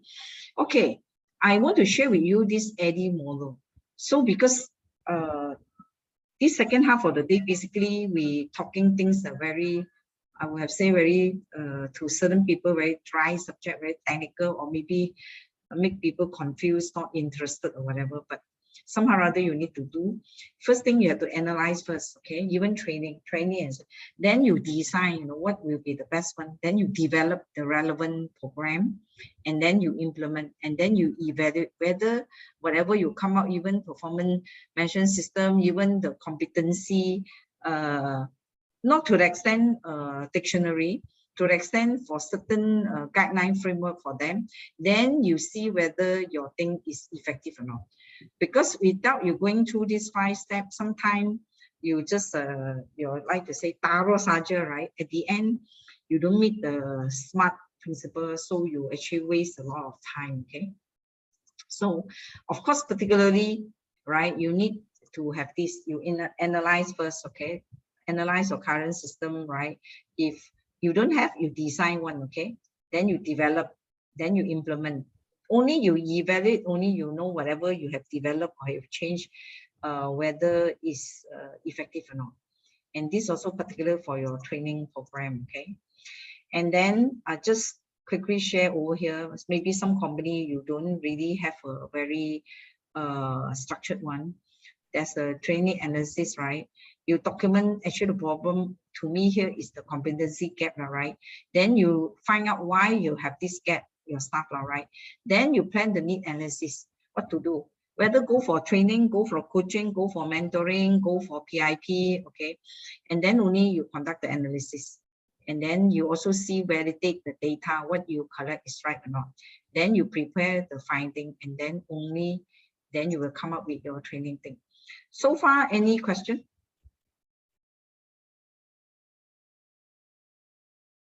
Okay, it's the Q&A part already. We will call the day because I need to summarize a bit for today and prepare you for tomorrow. Any question? If no question, I actually will do a recap a bit, and then I want to give you an assignment. You go home and do is basically the balance scorecard one, okay? Then tomorrow, and then you'll share with me, okay? Case study for AD. Tomorrow we will talk about it, okay? We will use the talent management to talk about it, okay? And then, so far, any question? So far, so good. Or maybe some people putting, because you have mute yourself, I can't see you whether is anybody there, and I wouldn't know. But at the end of the day, because this is the adult. Hello?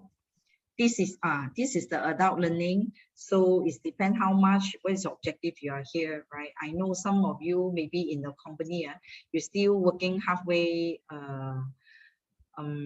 Okay, this Gonza, right? Gonza, you put PIP, is it famous you by public listed company? No, not only public listed company, any small company, as small as you have only 3 staff, like my my neighbor, chemical based company, you actually can do the PIP, performance improvement plan. There's nothing like a big jargon word or scientifically proof or whatever, right? You can do, yeah, Shanti, you're right. So you no need to be a public listed company. Even as small, if you're a Kedai Runjit, you want to do, you got 5 staff, a chap fan, you know, shop, mixed rice shop also, you can do it actually, okay? Yes, you go back and reflect what you, of course, I don't expect you, you know, to know, capture 100% what I say. From this morning, right? From this morning, we started from performance management, the purpose, you know, some of the examples, some of the traps, who are the good appraiser, okay, the plan, you know, the follow-up, you know, what you should do, whether you're in SME, PLC, or MNC, whatever, right? We also talk about the balance scorecard. It's only one of the tools for performance management, as big as we can do as a strategic map, you know, at the business level, then we will do at the organization level, then to the department and to the individual, and even as small as a driver, you also can carry the finance part. And we even ask people to share, you know, if you're giving a chance, you know, as the decision maker for performance management system, you know, what you want to improve. We also have 2 teams basically have a very good sharing pragmatically.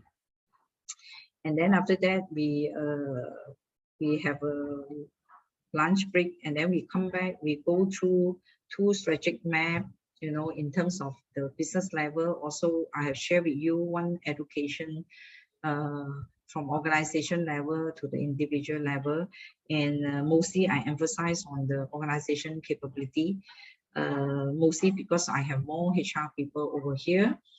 And then I come into the competency. Competency actually from talent acquisition, you already start to do, because you have to actually design or excuse me, what competency level, for certain competency you require to do certain job, okay? And then you will match the competency. RCL, remember the words required competency level versus the actual one, then you can find the competency gap. And then based on the gap, and then you talk about competency-based training to close the gap. But Shanti did share also just now, not necessarily all the training, you know, can close the gap. And even some may say that, okay, you maybe do some job coaching. Coaching is talking about skill, right? The people very negligent in terms of numbers, follow up, all this thing, right? So even mentoring, you know, mentoring person, you know, to do well, all this thing. These are the things tomorrow in talent management we will mention about this. Okay, so now let me see. Okay, need to digest. Don't worry. Okay, basically you are guiding your staff to do work, you know, expectation. Yes. Okay, now I have to go back. In fact, I have one assignment for you all. I want you all to use your why I cannot go back? Why I'm stuck? Wait,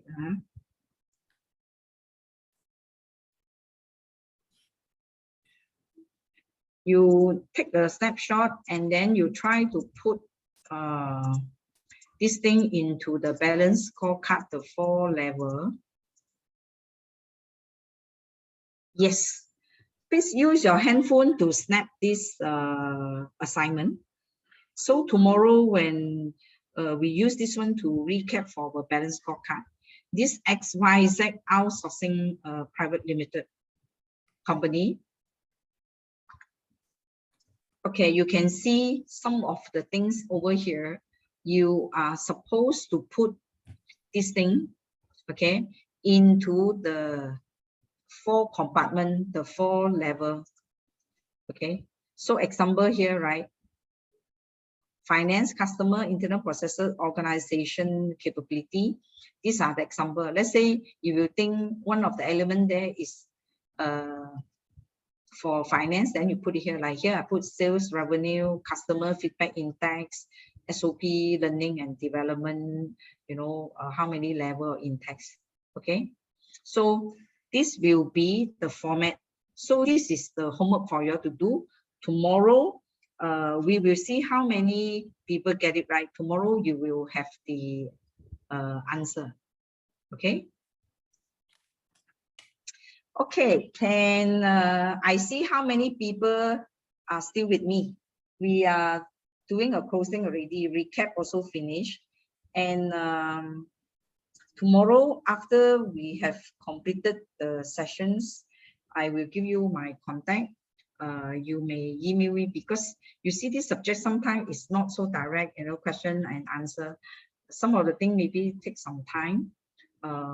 And sorry that sometimes I may not be using your example over here, because we also have a time limitation to try to cover as much as possible. And as I say, this is not a promo period, right? If your company particularly really want to do, especially SME, you only maybe have 4 departments, you really want to customize to do your competency level things or the balance scorecard, you can contact me. So not straight away I can do the coaching things for you. I mean, particularly for the HR, teach your HR how to do this.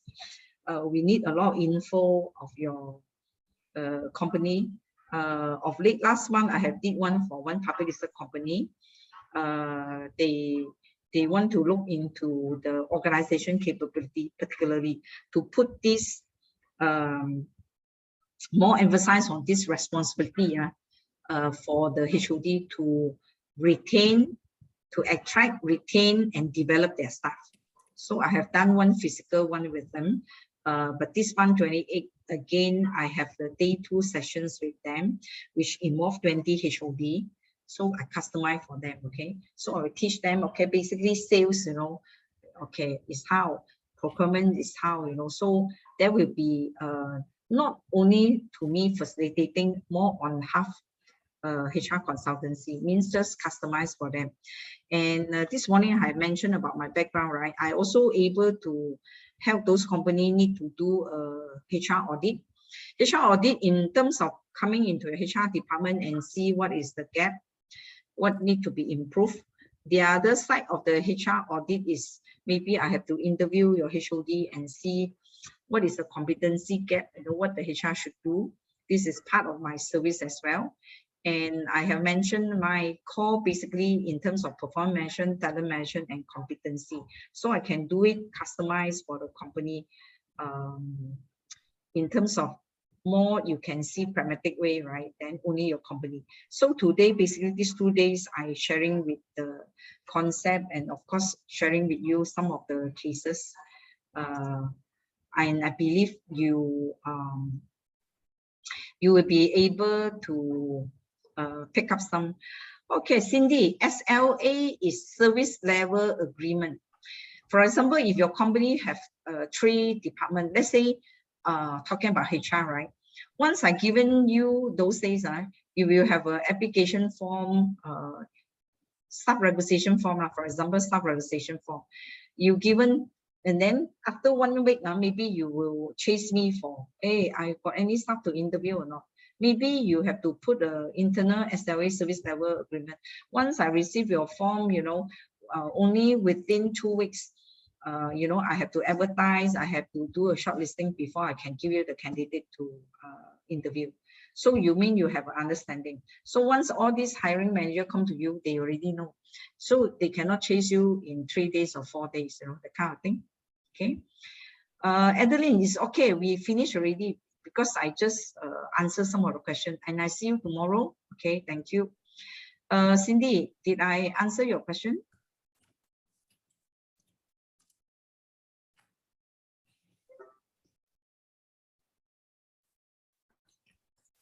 Okay, so just now when I put the, did you all take the snapshot already or not?